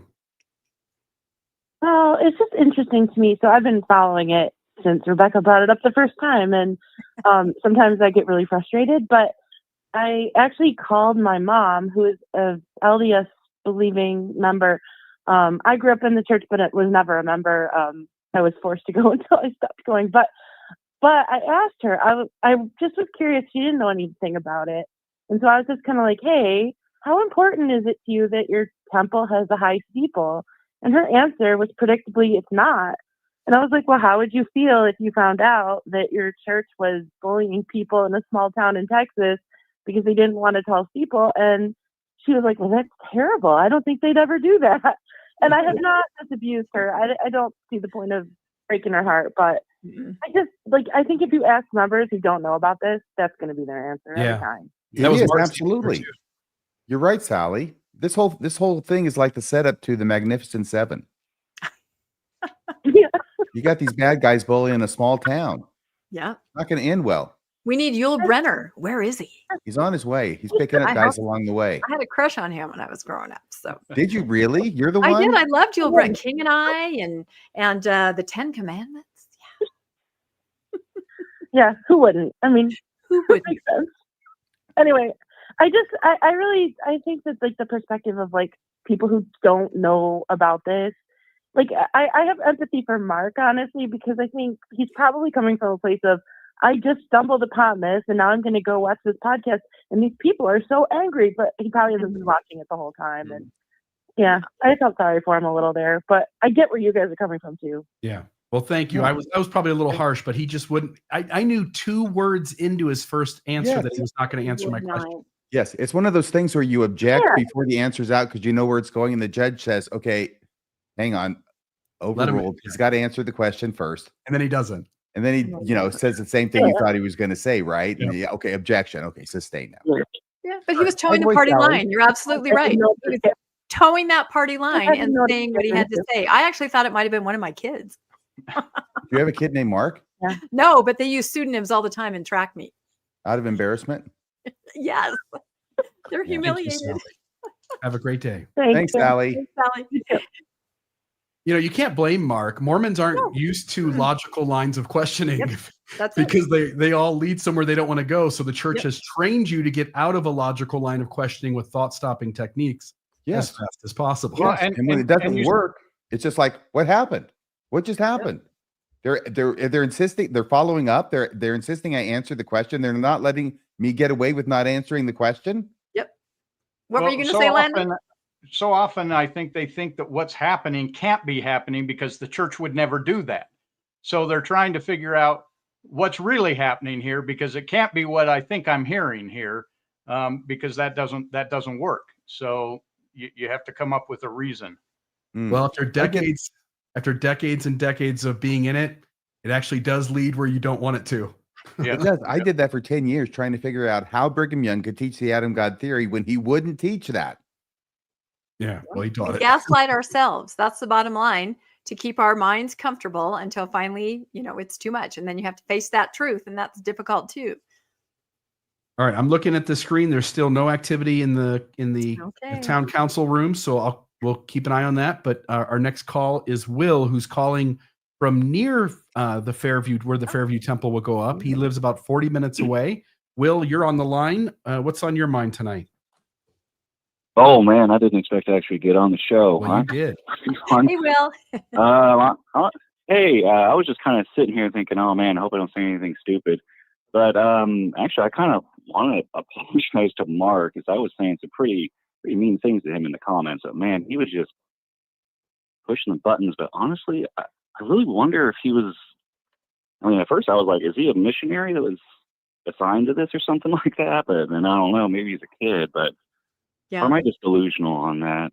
Or maybe No, you're not wrong. You're not wrong. There are people, like in all of our various platforms, that are there all the time. And it's almost like they have created a mission for themselves to go in and refute and debunk and fight back, and we're all pretty charitable and right back. But I don't think you're wrong about that. And often it is somebody who's more what I would call a kid, which is anybody under 40. But no, you're not wrong at all. Yeah, I mean, in that way, I guess I am still a kid myself. But I live Kaufman County, about 40 minutes away. I mean, I don't ever go up to Fairview. Not gonna lie, I never even heard of the place, but I knew of McKinney. I don't know. My mom's been. Go ahead. Well, I was just gonna say this, just to remind you guys in the audience. First off, the social listening team, which seems to be a softer position under the Strengthening Church Members Committee, so that people don't quite know. And if you remember when we talked to Kate, and I'm sure she covered the same stuff on Mormon Stories as well, when we talked to Kate, Kate informed us that she was doing assignments for the Strengthening Church Members Committee, and they said if she played her cards right, if she continued to show herself as a loyal person, there were other secret organizations inside the church that she could move up to. And it wouldn't surprise me. It wouldn't surprise me at all if the church had people that it paid in order to be a counter voice to the criticisms. Of course they would. Oh man, that's honestly, it makes me wonder. I get so paranoid because I was in the church and all the religious scrupulosity and all that garbage that kind of went with it. But hey, what can you do? Yeah. Well, I hope Mark is getting paid for not answering any questions and getting kicked in the nuts over and over again. I would be surprised for getting paid to not answer. Yeah. That's right. You have to save one soul. But I was thinking, Bill and RFM on the newscast, we do know that they pay attention because we did a story on a picture where a face was cropped off on a woman and we made all kinds of metaphorical comments about it. It had been up for over a decade on the church website. We brought it to attention and we talked about it and shone a spotlight on it. You did. A few days later, they changed the picture and they made the very next day, Rebecca. Her face was showing. So the very next day, a huge coincidence, or somebody's paying Sounds attention. about right. Better fix Her this. mandible was fine. It was great. I know the mandible. I think she had cosmetic surgery. That was airbrushed in. She actually, in real life, has no jaw. No. I feel like post-Mormons in their commentary, they do help the church. Remember a couple years ago where the church put out a pamphlet geared toward people who were divorced and they could no longer enjoy sexual intimacy until they could get remarried. And the pamphlet said something like, here are some activities that will fill the holes that were once filled by sex. Gardening, book club. Oh my goodness. Post-Mormon community. Nuance Ho got a hold of that. I mean, fill the holes that were once filled by sex, because they don't think that way, the people that are writing this commentary. So it's up to us, the dirty-minded ex-Mormons, right, to point that out. Nuance Ho pointed it out. A couple of us did. The pamphlet was gone. The wording was changed. Books just sit up there. The funny thing is that example was that night in the barn she'd never forget. Yeah. This is the headline on a pamphlet about Mary Whitmer. But of course, we know where our minds went. We made a big deal out of it. It was changed the next day. The polygamy cartoons as well. Polygamy cartoons. Good call, Landon. Exactly. So someone's watching. Rebecca building the seminary building. Oh, that's true. On the church property. I don't think I was responsible for that. Well, they changed that the day after you reported on that as well. But we're just trying to help from the outside. We are the puppet masters for the LDS Church. Let's face it. Well, I know a lot of our friends and family are in. So no, it's a good perspective. They danced to our tune. I don't know. Maybe we're narcissistic about it, but it does seem there's so many coincidences. I don't know. You can't blame Mark, by the way. You know exactly where he gets it. I think we also have to be honest. There may be some of these questions that there is no answer to. Yes. Those, I think, will be the ones we avoid. I gave a talk on the plan of salvation at conference, and I tried to stay away from the questions we don't have answers to prophet. because the Lord hasn't revealed a lot of that. I'm a prophet. I stay away from the questions on doctrine nowadays. And who was that speaking? That was That was Elder the next Oaks and Elder president. Ballard. Okay, That was that's the what I next thought. Yeah. president of the church, Elder Oaks. They're flat out saying, don't answer those questions. Don't let anyone pin you down. Hem and ha and gaslight. Don't, Now, because there is Bill no answer. Reel saved this. This was a promo piece for the 2017 face-to-face featuring Elder Oaks, who's still President Oaks at the time, and Elder Ballard, who was the acting president of the Quorum of the 12 at the time, who got up there and lied their asses off to all the young people of the church and laughed at what a big fake thing they were putting over on them because they were too uneducated to be able to see through what it was they were saying. It was really disgusting. We've been hiding that for a long time. It's amazing. We only see the church leaders speak to youth groups. They won't answer questions from adults. They'll only answer questions from youth groups. Yes, and they're all staged, as we know. Yeah. And they They're won't all let staged. adults in. I can't tell you how many, I always say this, faithful members are sending me all the stuff that I get. They are trying to make a difference. I get these flyers where it says youth fireside, no adults, please. You know, you can't bring Yeah. your parents, maybe a youth leader, you know, where somebody's going to address things. So why can't you bring Mhm. your parents? But I like what I just saw in the comments as they're scrolling through. Somebody said, if you've been a member of the church, you have all been a mark at some point. And I Yes. think we can all say that we have been. Oh, And I so think we that's understand. probably true. I think Yeah, that's it a is true. good way to put it. Yeah. But I've no time for marks anymore.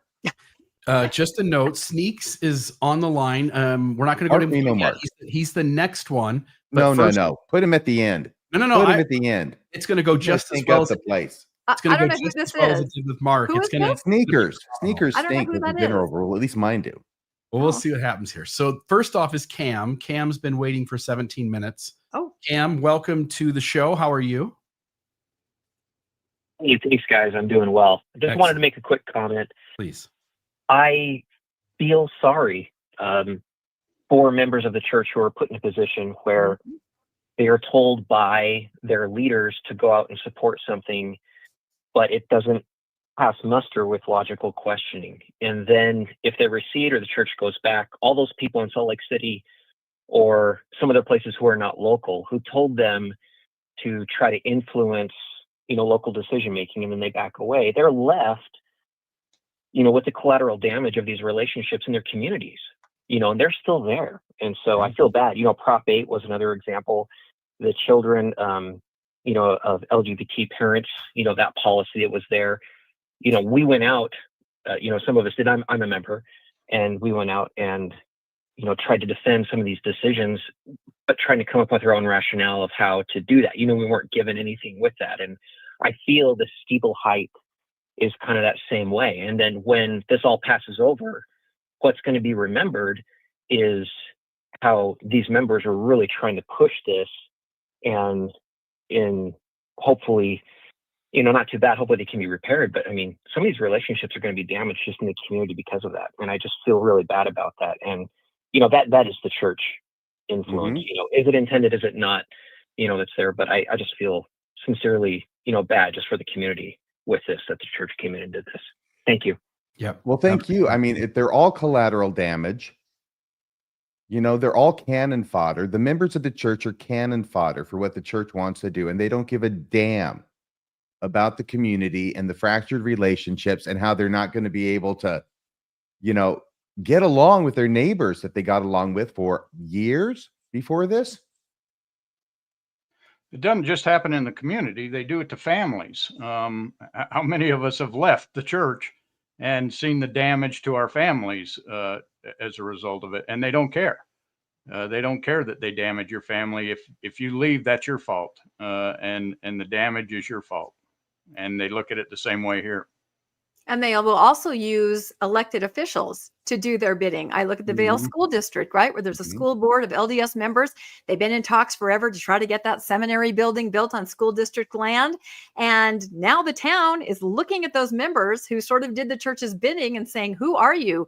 We're not going to elect you again. I think of the city planner in Cody, Wyoming, who did allegedly so many things behind the scenes to further the church's interest against the town.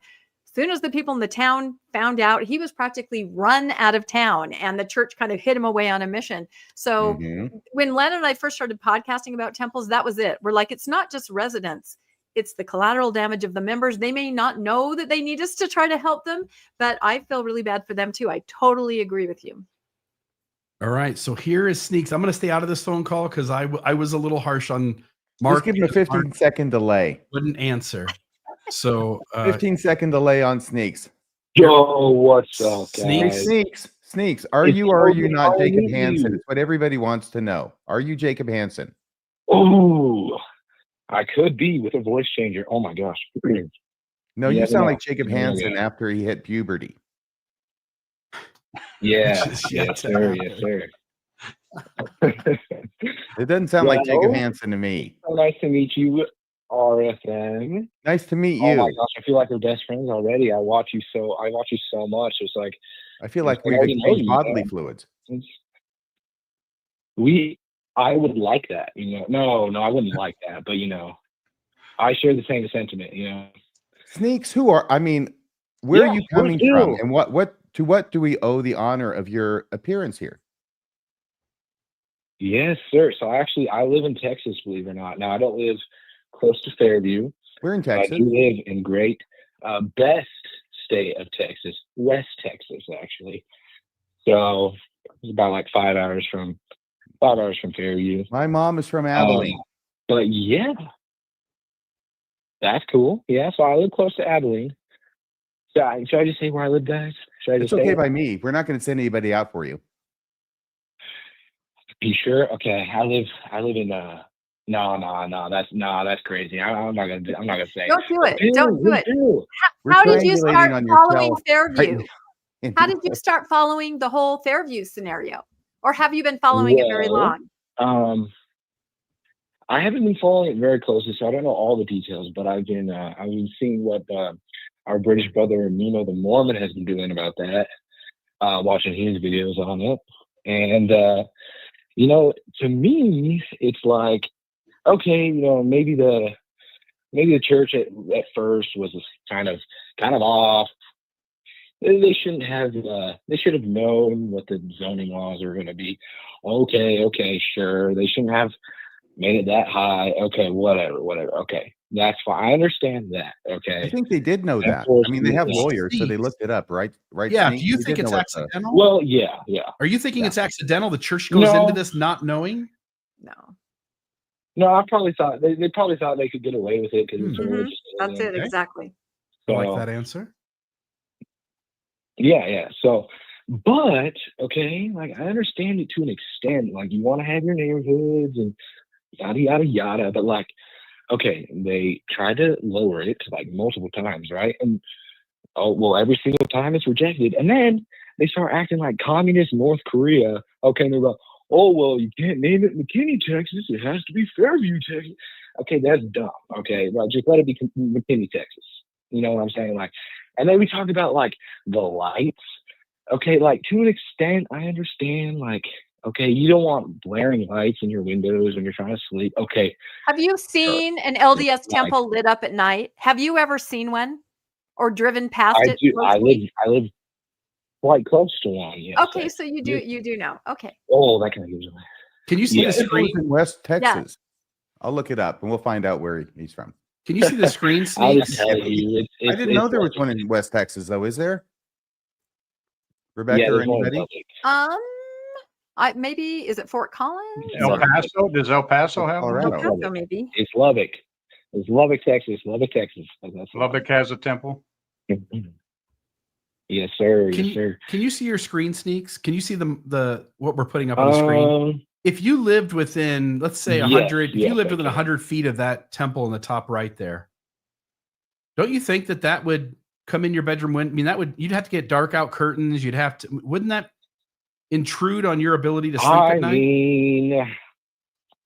mean, maybe, but like, okay, but I guess, okay, but like, I think what's really happening here is that you see all these people, okay, we're in Texas, not like full on Bible Belt, but still Bible Belt-ish, and you know what those white old Protestant men, Baptists, you know what they think about them Mormons, I mean, we're the devil. That's I mean, hypothetical. basically They haven't right? indicated by any means that that's what they think.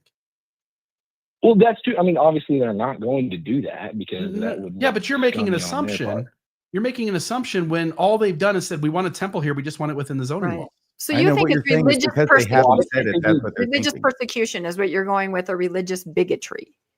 No, Instead of no. zoning and protecting our laws and Look, I think they have a point with the height. Okay, they should have, the original temple should have been shorter. I understand that. Okay, but to a point, like they lowered it. Like how many times? I mean, I don't know for exactly how many times have they suggested it being lowered? It's but still it's still above the twice as zoning. tall as the zoning, twice as tall. The original number, 173 feet, was an arbitrary number. They just threw out and they said, okay, 120. It's still twice as tall, even though they keep lowering it. It's If they What was started the zoning before? If they start at 600 feet, is 300 feet a compromise? Wait, but what was the like original like zoning law there, like for height? 30 something? 68 feet is the tallest religious building, and that's what they'll allow. And the stake that- center is already that 68 feet. There's a Lubbock Temple. Does that look familiar? Yeah. Bill, I Jane, sent you does a that look drive by familiar? the That's temple the Lubbock video. Temple. It's a short. I don't know if you want to show it. I sent it on Messenger. Just It to is give a you shorter an one. idea. But that's it, right? Yeah. Well, wait, hold on. That's I a looked temple it that up, would but- actually look better without the steeple. That No, proportion. no. Yeah, look at that. That looks good. It is not the Yeah. Lubbock Temple. That's not the Lubbock It's not Temple? the Lubbock Temple, though. Okay. Okay. No, there's mountains in the back, or hills or something. It says Yeah. Lubbock, It Texas looks Temple. kinda There's a like- hill back there behind it. Can you see the shadow? Yeah. Yeah, I It's see from the that. Church of Jesus Christ Temples.org is where the identification comes from. But like, what? No, there's no way that's a Lubbock Temple. Well, It's maybe. hard to tell at night because it's so bright. It's Yeah, blinding. Sorry. You can't see the hills. No, you can't see the hills.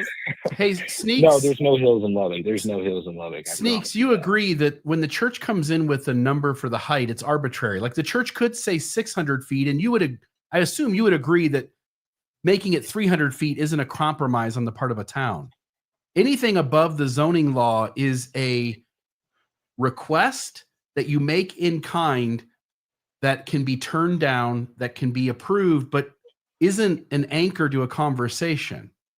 It's you're making a request above and beyond what the zoning law is. So you agree if I asked for a temple, if I said I'm going to build a Church of Satan in Fairview, Texas, and I want it to be 600 feet tall, if the city said, well, we're not going to do that, and I said, well, then let's do 300 feet. Let's meet in the middle. That wouldn't be right. You agree with that, right?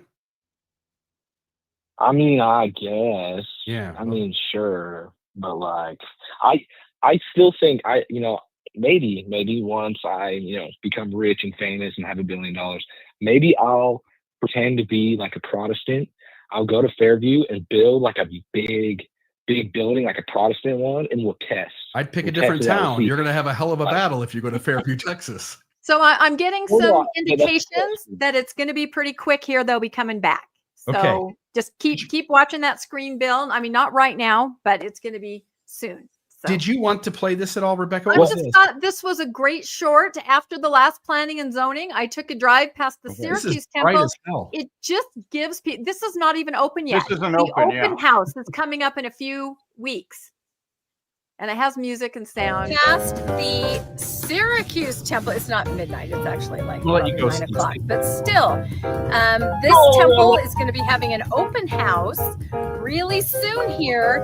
But it is lit Jack to Jesus. Look at this. And this is a residential neighborhood. You can see the houses over there. But anybody who questions, what does a temple at night look like? This is it. This is it. Look at that. This is what the Fairview neighbors were afraid. This is what the Fairview neighbors were afraid of. Mhm. Yep. There we go. Look, I have my sunshade down while I'm driving. At night. Yep. And again, that's they're that wall washing where the light Yes. goes upward and reflects off the building. And that's their nighttime lighting. That is So the I whole just deal. can't That's what show they're that not enough. talking about is the reflection. That Yep. that all the light is captured there by the building and then Yep. reflected back into your eye so that you're running off into telephone poles and over small children and neighborhood pets. We've got 2 other calls in the queue. Nobody's at the seat yet. I am keeping an eye on it. No, Let's try we to can get take these one. in. It's just it's imminent. Let's Yeah, say yeah, that. yep, It's not going totally. to be 20 minutes. It's Yep. probably not going to be 10 minutes. It's Yep. imminent. So just Okay, keep let an eye. me just tell Paul, you're on the line. If I can just tell you to try to get your comments in about a minute, so we can get the other person in as well before we go back to the council meeting. Okay. Well, just a couple points. The first one is my understanding is that where it is located, it's zoned residential, but there's not actually a zone for churches. Right. And so There churches never can is be residential anywhere. areas, or they could be in a commercial area. Mhm. But in each case, you'd need to, like if they're in a residential area, you got to get it basically one of these exemptions from the residential area. So my understanding is what the church was trying to do is say, hey, we're a church, we're not a house, we're not somebody's residence. So, But they said over and over, you it's the wanna literal house of negotiate- Jesus.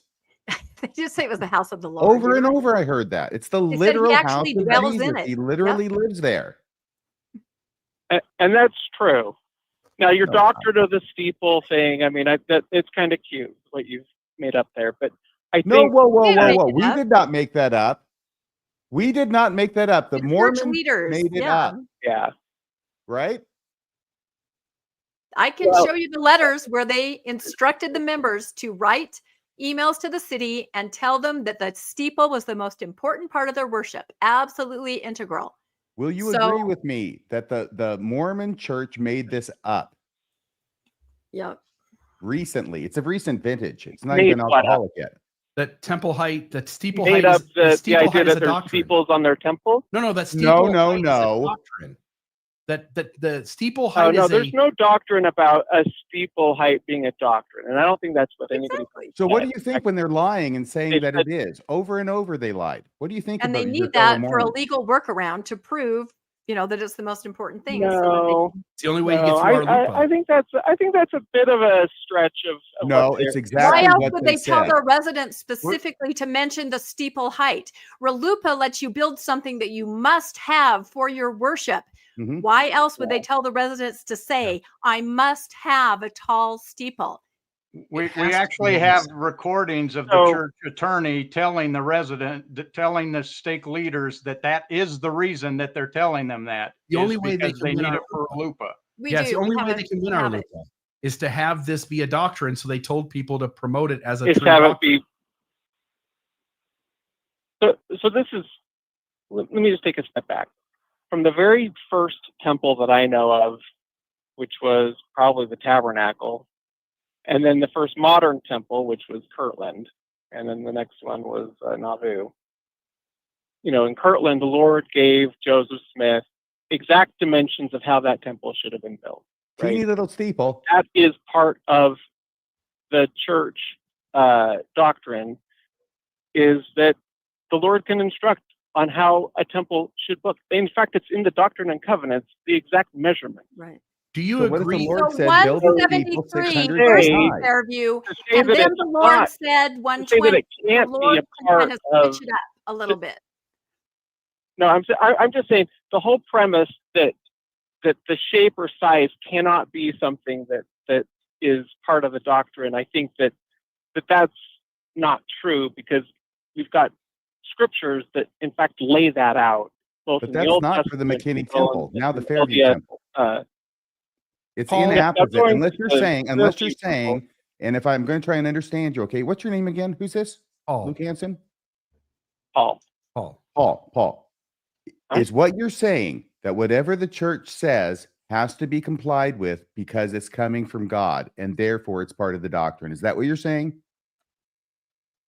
No, that's not what I'm saying. But if you're implying that there can't be a doctrine around like the shape or the size of the temple, I think that's maybe arguing too much, right? Well, we're not saying there trying to can't be. have We're saying there is not, and there examples has in not the been scriptures historically of where until that the happened. last year. That's all we're saying. Right, There it's is new. no Or doctrine. the very It's a first fake. temple was that way. Yeah, but Paul, Go hold read on. the Doctrine and Paul, Covenants. Paul. It lays Yeah. out the Paul. dimensions of the Kirtland Ancient Temple. history, Hold man. on, hold on. So, Paul, I agree with you that the Kirtland Temple, I'm just according, saying that I don't know. Let me finish here. So, according to Joseph Smith, the Kirtland Temple's dimensions were given verbatim. I get that.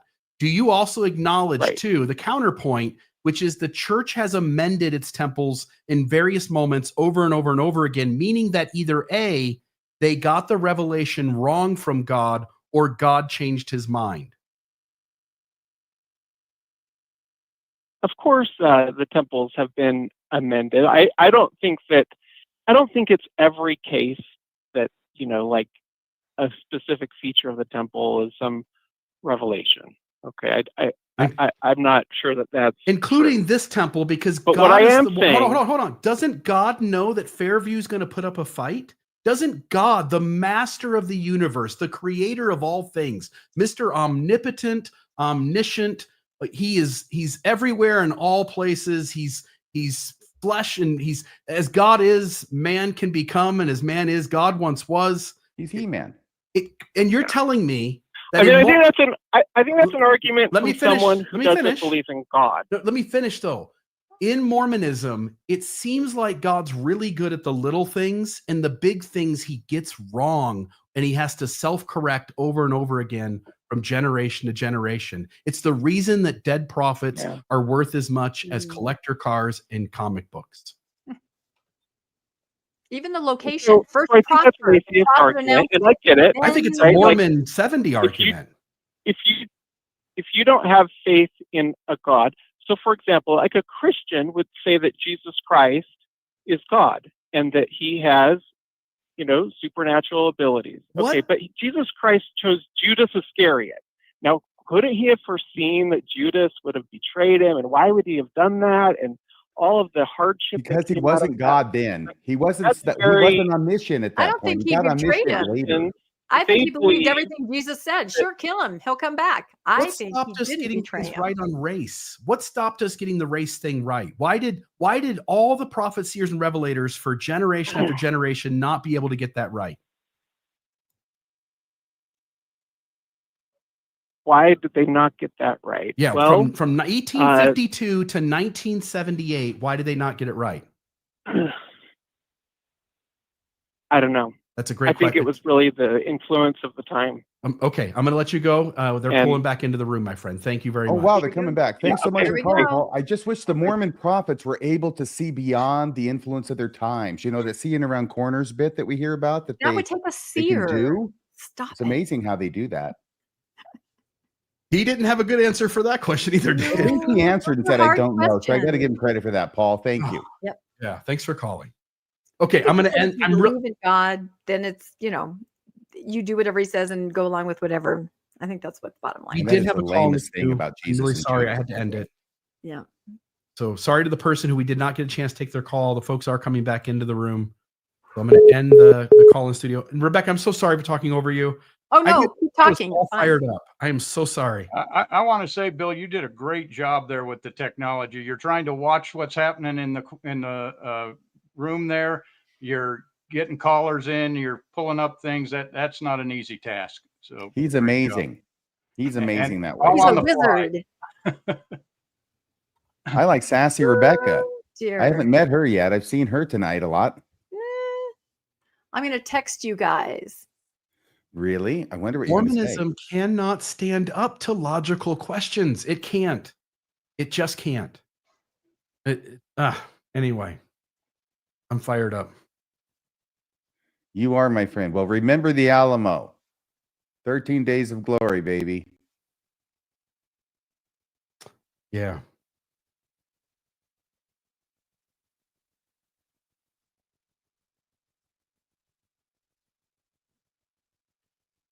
Everybody Okay. but Henry Here we Lesner's go. back in here. Yeah, here they come. Uh-oh. Again, there are 7 of them.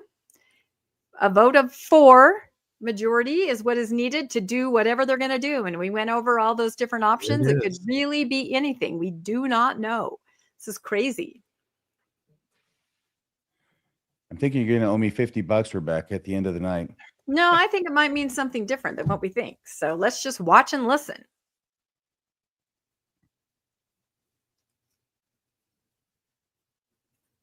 I wonder if everyone's still there. Like we Does need the a room drum look roll or full? something here. I know. Well, they're going to talk about it for a while, I think, because they you Yeah, know, they've tell got to us put the their whole process and yeah. yeah. So they were gone for what? Was that about an hour or about 40 minutes? Just trying to think of how I've lost I'm track not even of time. sure. Honestly. I didn't make a It's note of about that. an hour because they said they had an hour and a half till midnight there, and Okay. it's 11:35. So they took it very Good job. seriously and they really talked about it. So it was not, I don't know what it means, RFM, when the jury comes back right away or it comes back an hour later. I guess it can mean different things depending. The sound is Everybody thinks they know it. what it means, but nothing means anything. All The right, only thing that means anything. Council's back from Okay. executive session and ready to move on with the vote and where we go with this. So what I'm going to do is read the ordinance as we discussed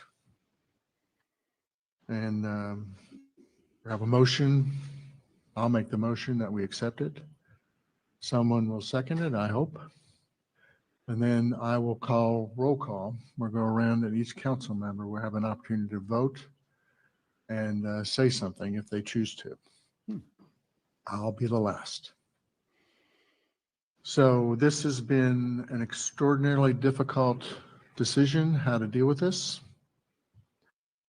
I will tell you that there's 7 of us up here. None of us are pleased with this, but it is what we think we need to do.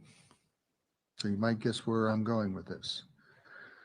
So I'm going to read just part of the ordinance, and these are the conditions. We're approving the CUP as was presented by the LDS Church with certain provisions. Most of them, frankly, are very similar to what P&Z had. So you recognize most of these. So anyway, I'm going to just read part of this. It says, notwithstanding the foregoing or any other provision of this ordinance, the use and development of the subject property shall conform to the following mandatory conditions from which there shall be no deviation except as may be expressly set forth below. So these are the conditions. From the ground of A, and you recognize this, from the ground level, the roof and facade of the temple building cannot exceed 44 feet, 7 inches. This is what you're not going to like.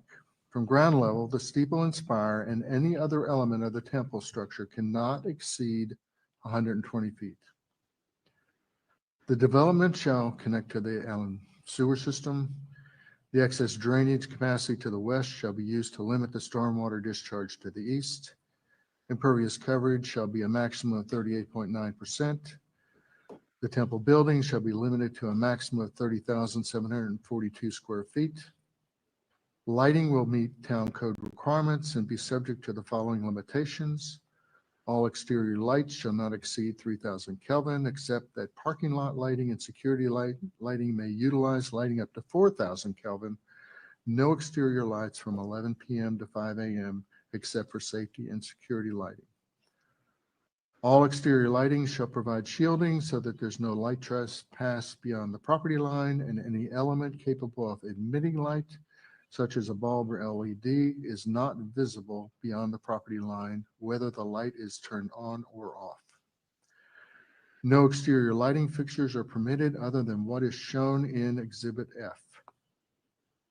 Any exterior lights aimed above the horizontal plane shall not exceed 900 lumens. Any lighting above 900 lumens must be full cutoff. So that is the ordinance, and I'll make a motion that we approve that. Do we have a second? I'll second that. Thank you, Ricardo. We have a motion and a second. So now we're going to vote on it. John, did you want to go first? May I say a few words first? Or do you want me to go on I'm and vote? expecting everybody will have something to Okay. say, so please do. Let me go and first start and say that I was involved in the mediated agreement back in November. When we had a mediated agreement, one of the provisions of the agreement was that we would go back to the the town and have a public hearing, which we did. In that public hearing, we heard citizen after citizen, resident after resident say they did not like the height of the building. It was my hope, and I think it was the mayor's hope too, that the LDS Church hearing that, and I hear so many times from Melissa McNeely that we want to be good neighbors. That we thought after hearing these pleas, after saying that and reading this in the newspaper, that they would, on their own accord, lower the size of the steeple, and they did not. And again, I just keep thinking of this being good neighbors. And I'm not going to tell the story about me growing up in Oak Park, but the one thing I will say about it is we lived in an all-Jewish neighborhood, and we, out of respect, we may have had the right to do it, but we didn't do any activities on Saturday, this Sabbath, because my dad said, be a good neighbor. This council as a team is wiser than one person.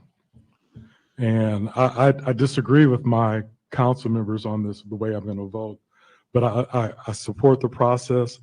And I can tell you, they did not do this vote out of fear. They did it out of concern for the best interest of the town. But with that, I'm voting against the ordinance. Okay. Just to tell you a little bit about my path on this journey. The initial submission, the 174-foot tall building with a 60-plus foot building proper. The size of that building was always the biggest issue for me. As far as what the P&Z approved is 68 feet 3 inches. That's not a new number.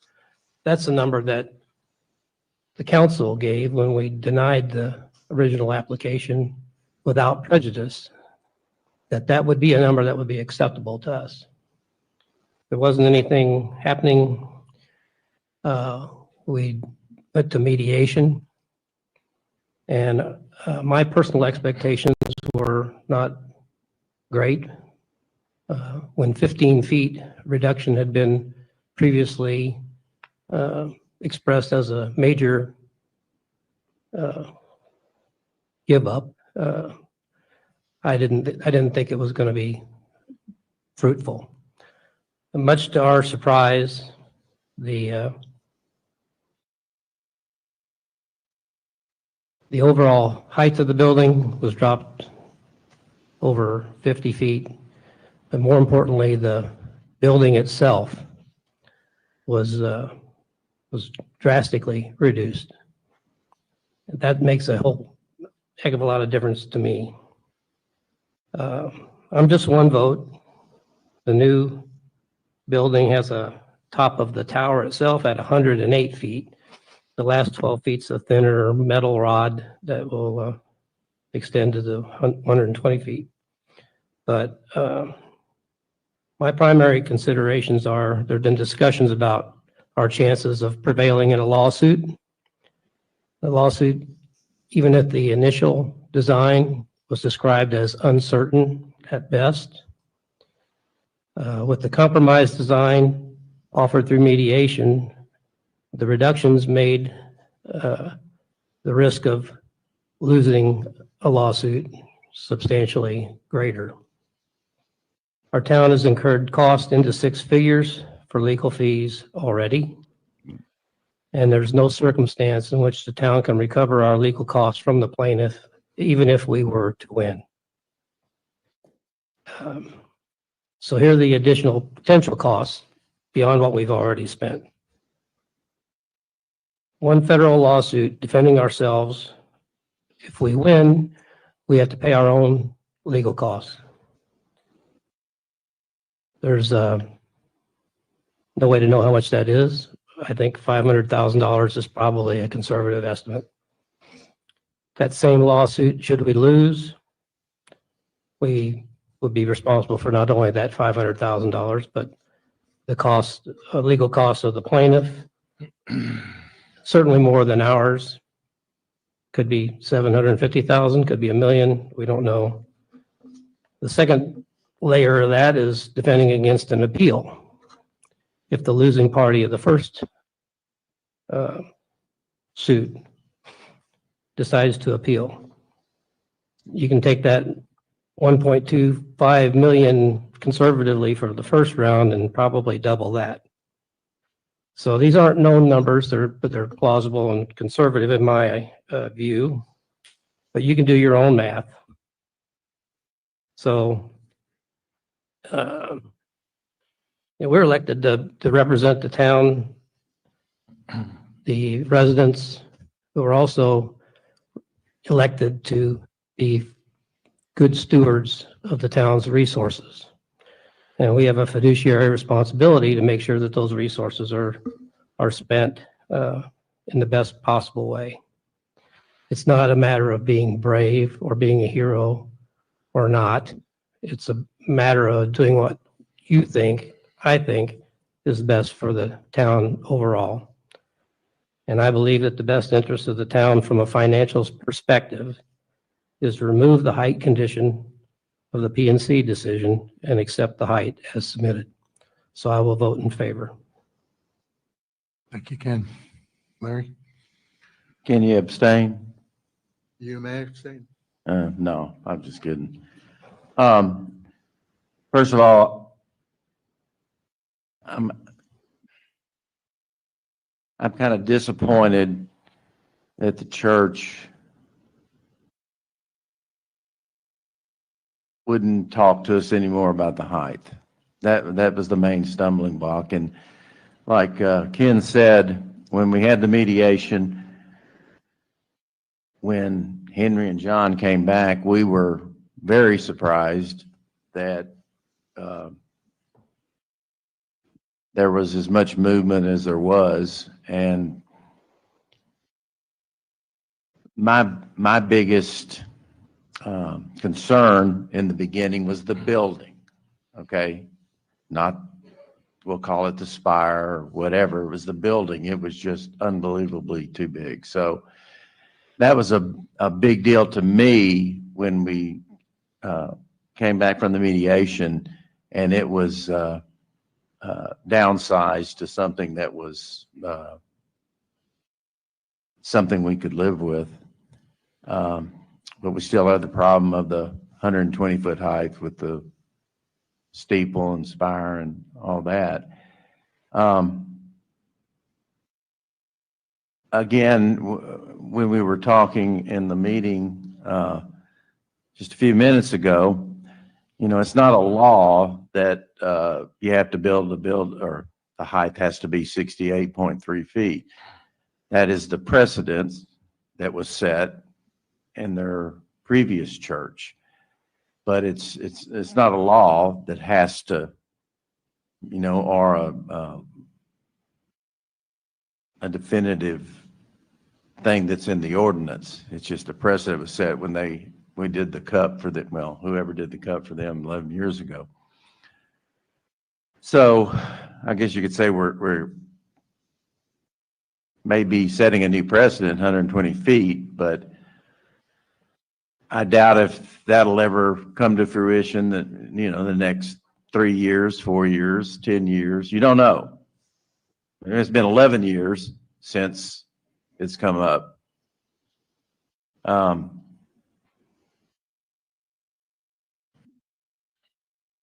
do you vote? I'm not finished yet. And it's a very difficult decision for all of us. And we relied a lot on our council giving us their recommendations. So anyway, none of us like it. I'm looking right at all y'all, but I'm voting in yes. 2 yes, 1 against. Again, they need 4 votes, only 4. And Ken's assessment of the risk is, you know, you don't know what the numbers are, but the risk is there that we could lose a great deal of money, even if we win.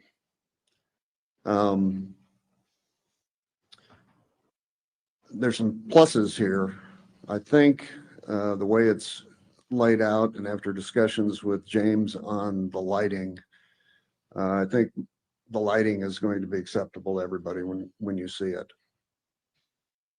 It's not going to go all the way to the top of the spire. It's going to stop at roughly 78 feet from the ground.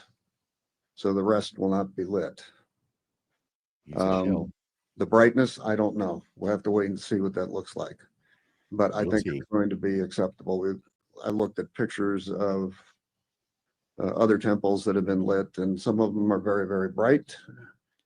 And based on my discussions with James, we don't think, he doesn't think, and I agree, I don't think it's going to be lit as bright as we think it might be. So we saw examples of that, and I think the lighting will be acceptable. I struggle with the height. The precedent is not a law. You're right. Larry's right. But it is the precedent. And I think it should have been met.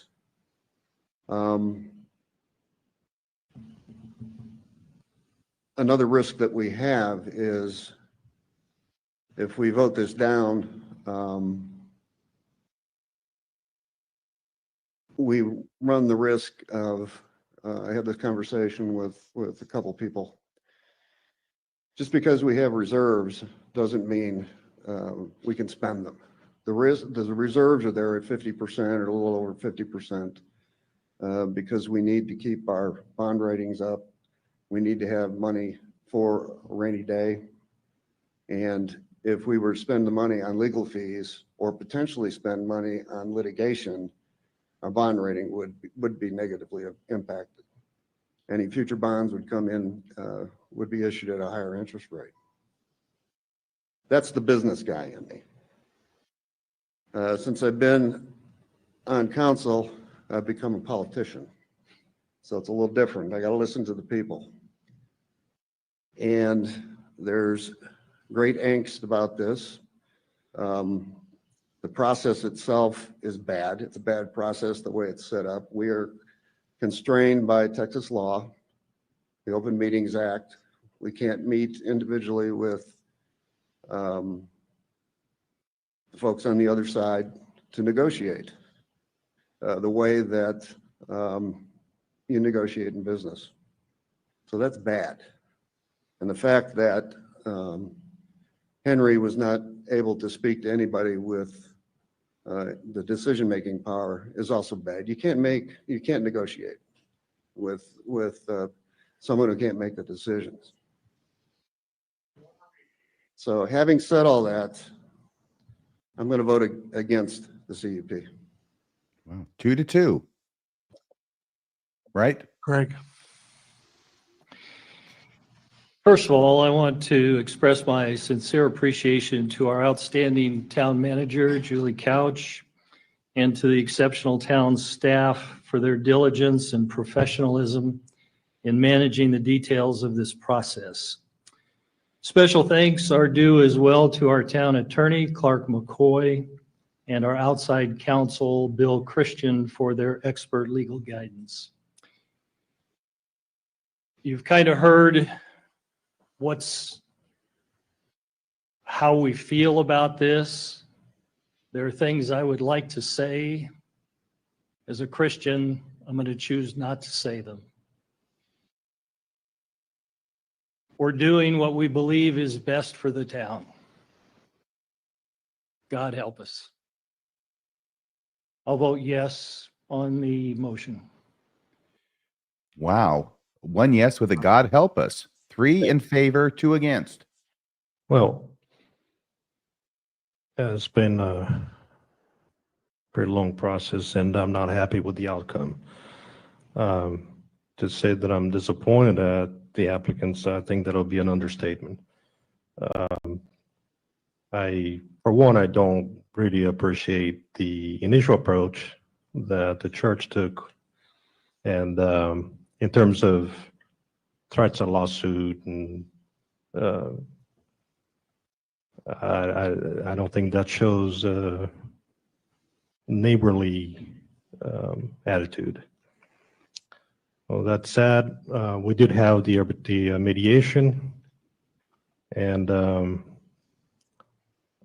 even though I don't agree with the outcome, I do believe that it is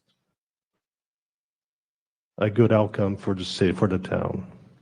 From a standpoint of me as a council and the fiduciary responsibility that I have to the town. I think if I was a politician, I would vote with the popular vote, but that's not why I'm voting the way I am. I am voting because I believe this is the best decision for this town.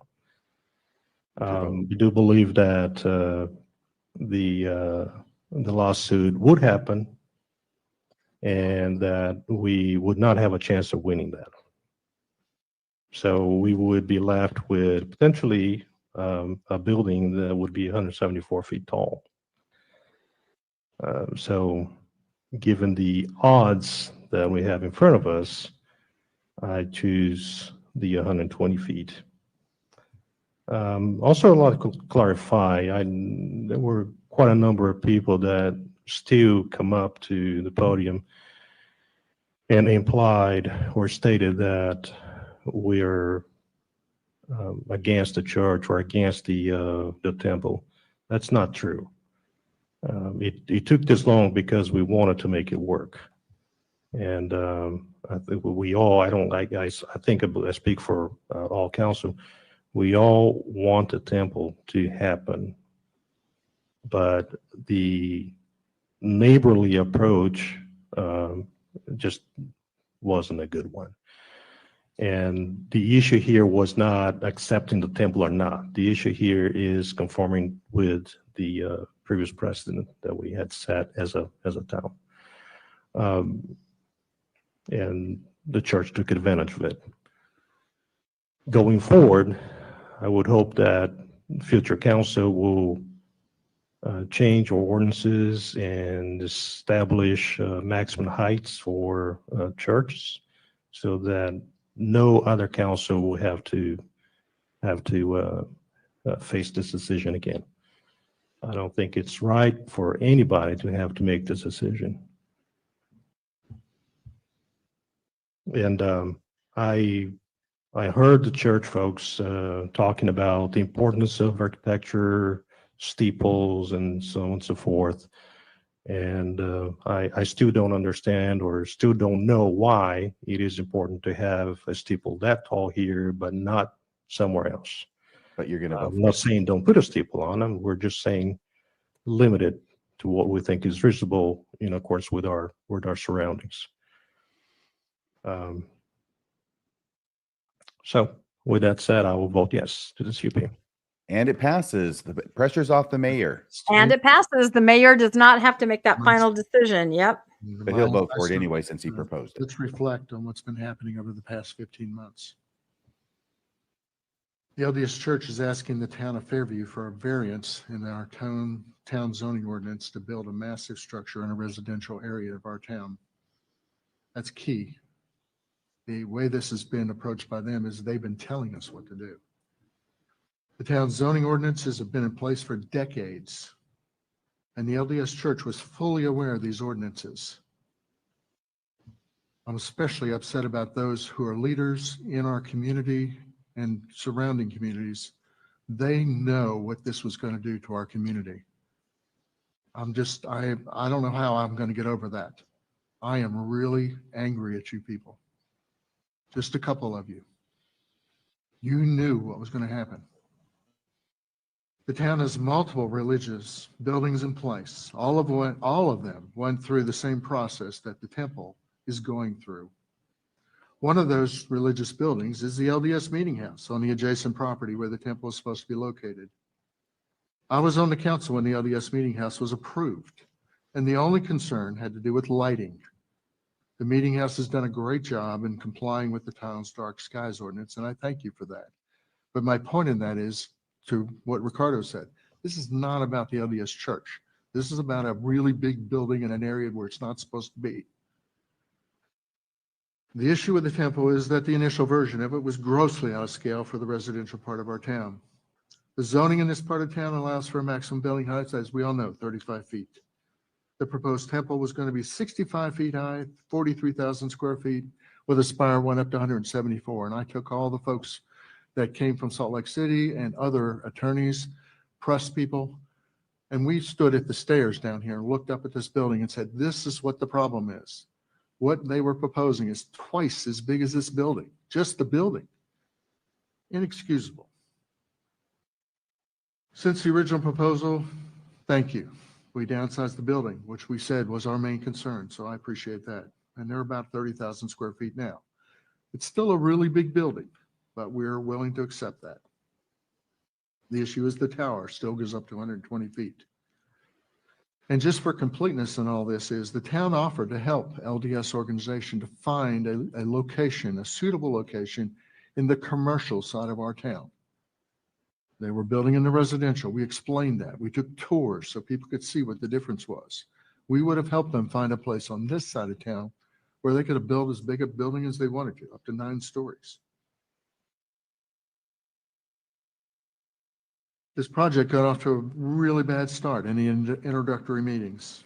And people need to take this home with you when you go back to Salt Lake City. The church threatened the town with a lawsuit if it didn't approve the LDS, what they wanted to build. They told our residents if they did not like the massive structure, they could move and an LDS person would pay a premium for their property so that they could be closer to the temple. I mean, that is, talk about neighborly. That happened. We have recordings of it. Along with this process, the only interactions that the town has had with the LDS church has been through their attorneys. They're very polite, they're very professional, but somebody in Salt Lake City decided upon this location and the design of the temple. Why does this church hide behind their attorneys? Why couldn't someone meet with me or someone else to go through? We could have negotiated this in a better way, and we might have got something much better for both of us. It is mind-boggling. I've been doing negotiations all my life. I've never come up to a point where I can only talk to the attorneys. Attorneys can be in the room, but we've never met with anybody. I want to know who decides these things. And I know, yeah, it's God, but somebody, some group in Salt Lake City decides. It's not like you said. So our zoning ordinances, they've been in place since the 70s. Again, I go back to people knew what you were getting into when you came here. We have 7 other churches beside the LDS Meeting House here. All of them, again, went through this process. Nobody had any problems. We've had dark sky ordinances for decades. Again, the folks who live here know this. So instead of complying, we are now threatened, intimidated, the council, the town, our residents, because you're the world's wealthiest religious organization, you've got unlimited resources against our little town. And yeah, it's been posed as David and Goliath in the press, and it couldn't be a better analogy than there is. I've lived in Fairview for 35 years. And we've, as several people have said over here in the green shirt side, we've been through different things like this on that property, by the way. And one of the things I look back on my tenure as being on the elected official, I wish we would have gone with some of those single-story office buildings that were approved over there. Would have been a lot better. Anyway, I've never seen anything bring our 11,000 people together like this, like opposition to this tall building is.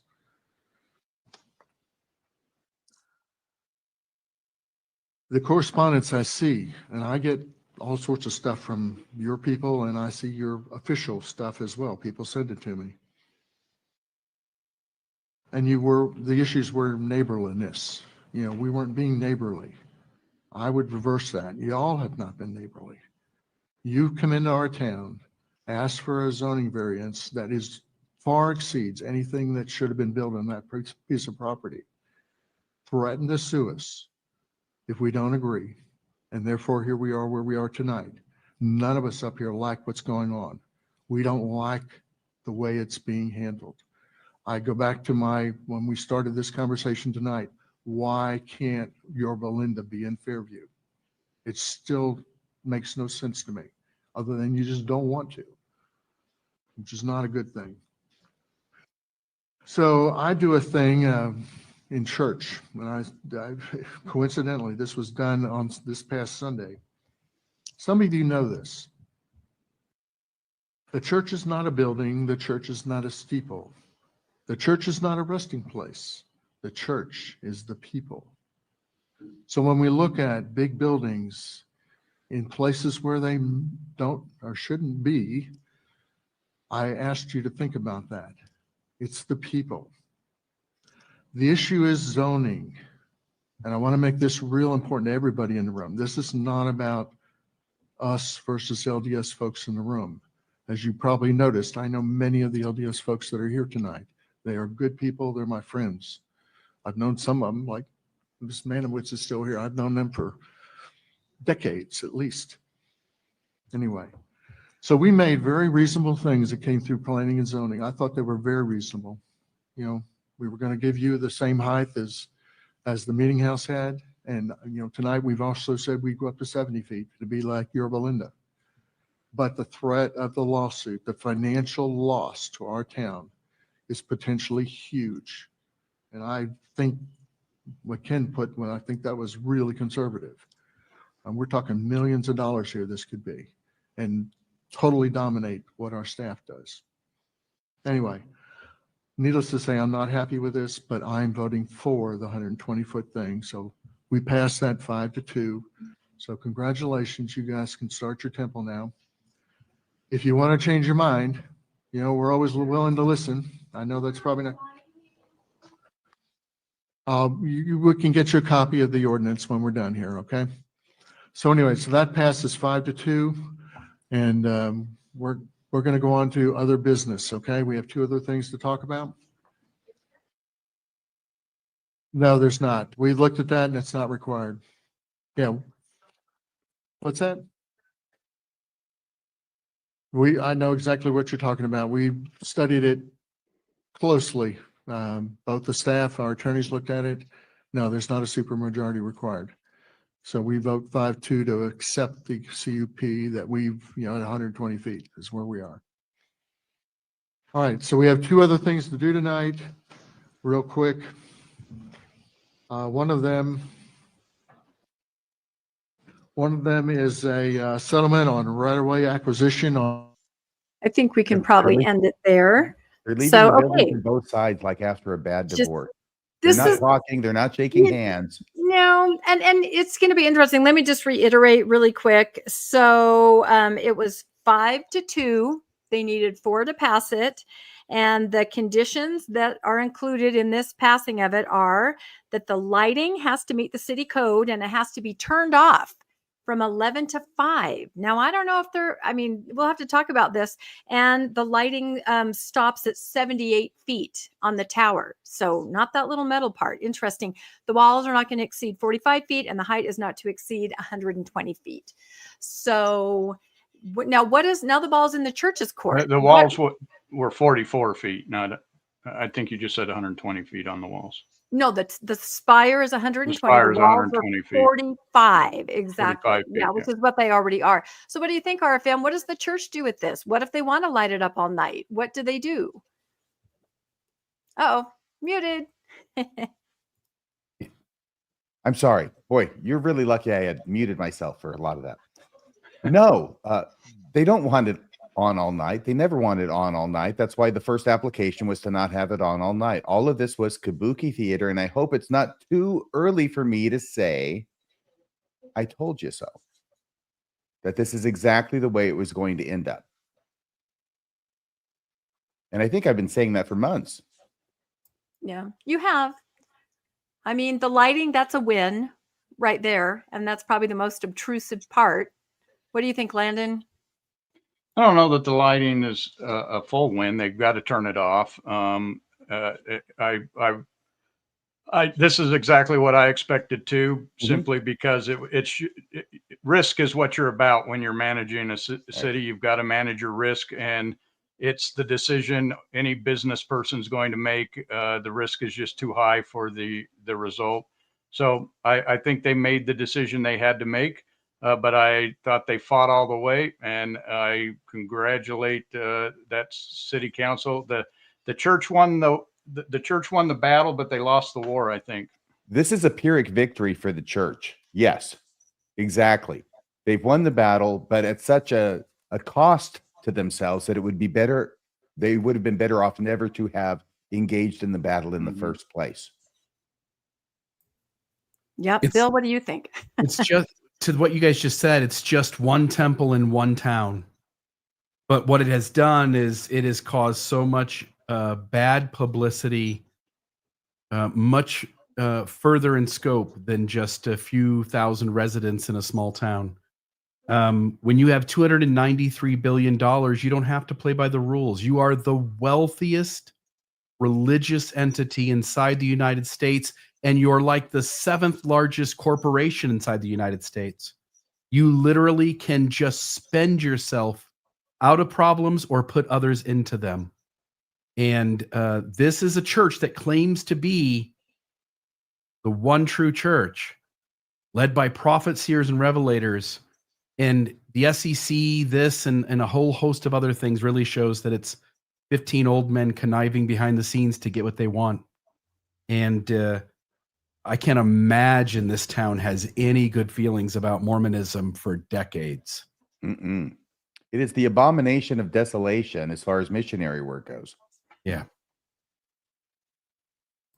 Yeah, I don't know. I'm not really talking to anyone on the ground, so I don't really know how they feel right now. But again, we hear this over and over. We can't afford a lawsuit. How many times have we heard that in the meetings that we follow? We can't afford a lawsuit. And they're not wrong. I mean, other residents in other towns out of their pockets are spending hundreds and thousands of dollars out of their own money. So, Rebecca, you've got your ear to the ground. Any chance, by the way, some people have been asking questions about if this is the end of it or if it can be challenged. It could be if the citizens for Fairway wanted to fund a lawsuit against the church and against their city, which is going on elsewhere.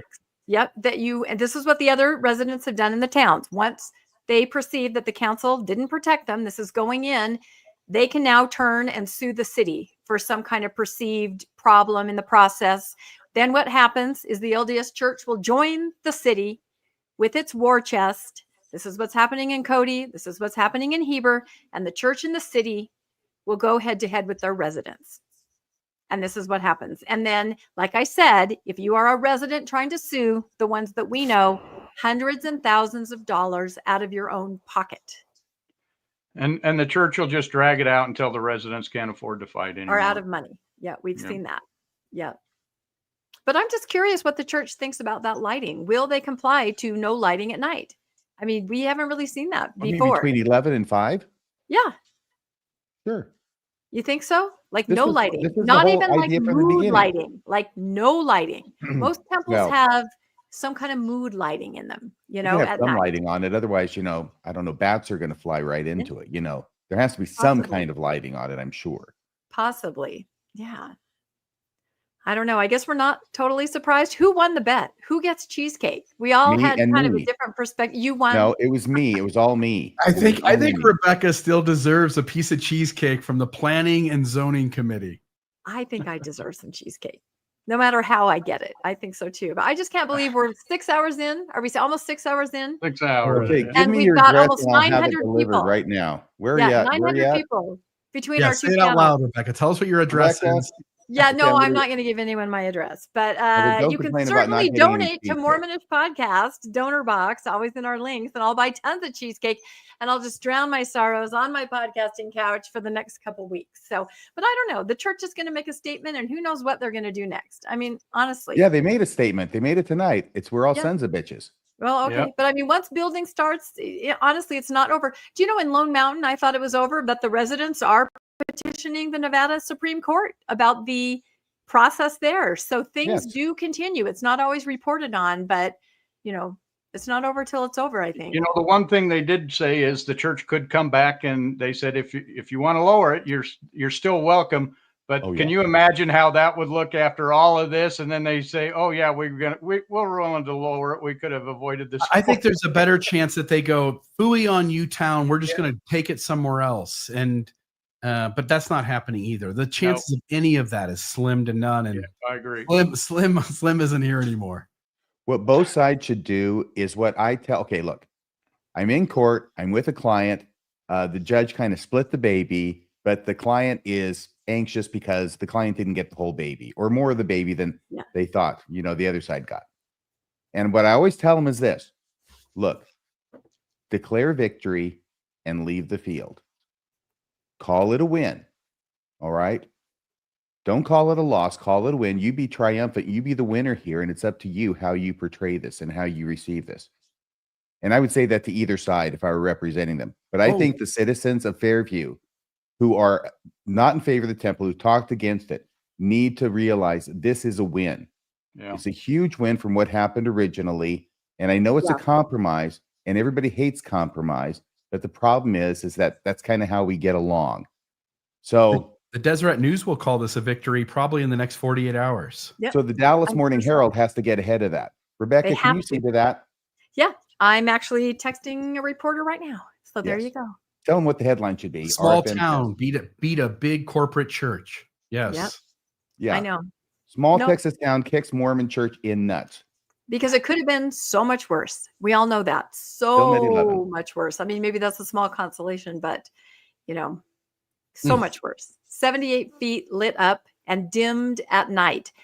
They don't make those kinds of concessions everywhere. So Right, exactly. Fairview did it. They stuck to You their did it. guns. Yeah, they did. They did. All right. I guess we have nothing more to say. Any final fine. last comments? Oh my gosh, is it midnight? It's 11:15 where I am. I'm kind of hoping that they're secretly in Fairview. They're planning on fucking them over when it comes to the permits. There could be some of that. We don't know Sorry, what's did I gonna say happen. that? Probably. They I mean, better look make at what sure happened. every piece of code is passed right. It's so late. I thought it was Mormonism after Yep. dark. Well, no, look what Because they're happened going in to have Lone them get up. Mountain. They're going to have them tear that down. Tear this Yeah, down. no. That's no good. Look what happened in Lone Mountain. They passed it and everything, and then they passed a lighting ordinance where you can't light it over 35 feet. Still watching that and see what's going to happen. So there are things that could happen. Yeah. Yep. All right. If None we of have them nothing legal. more to say, thank you, Well, here we everyone. are.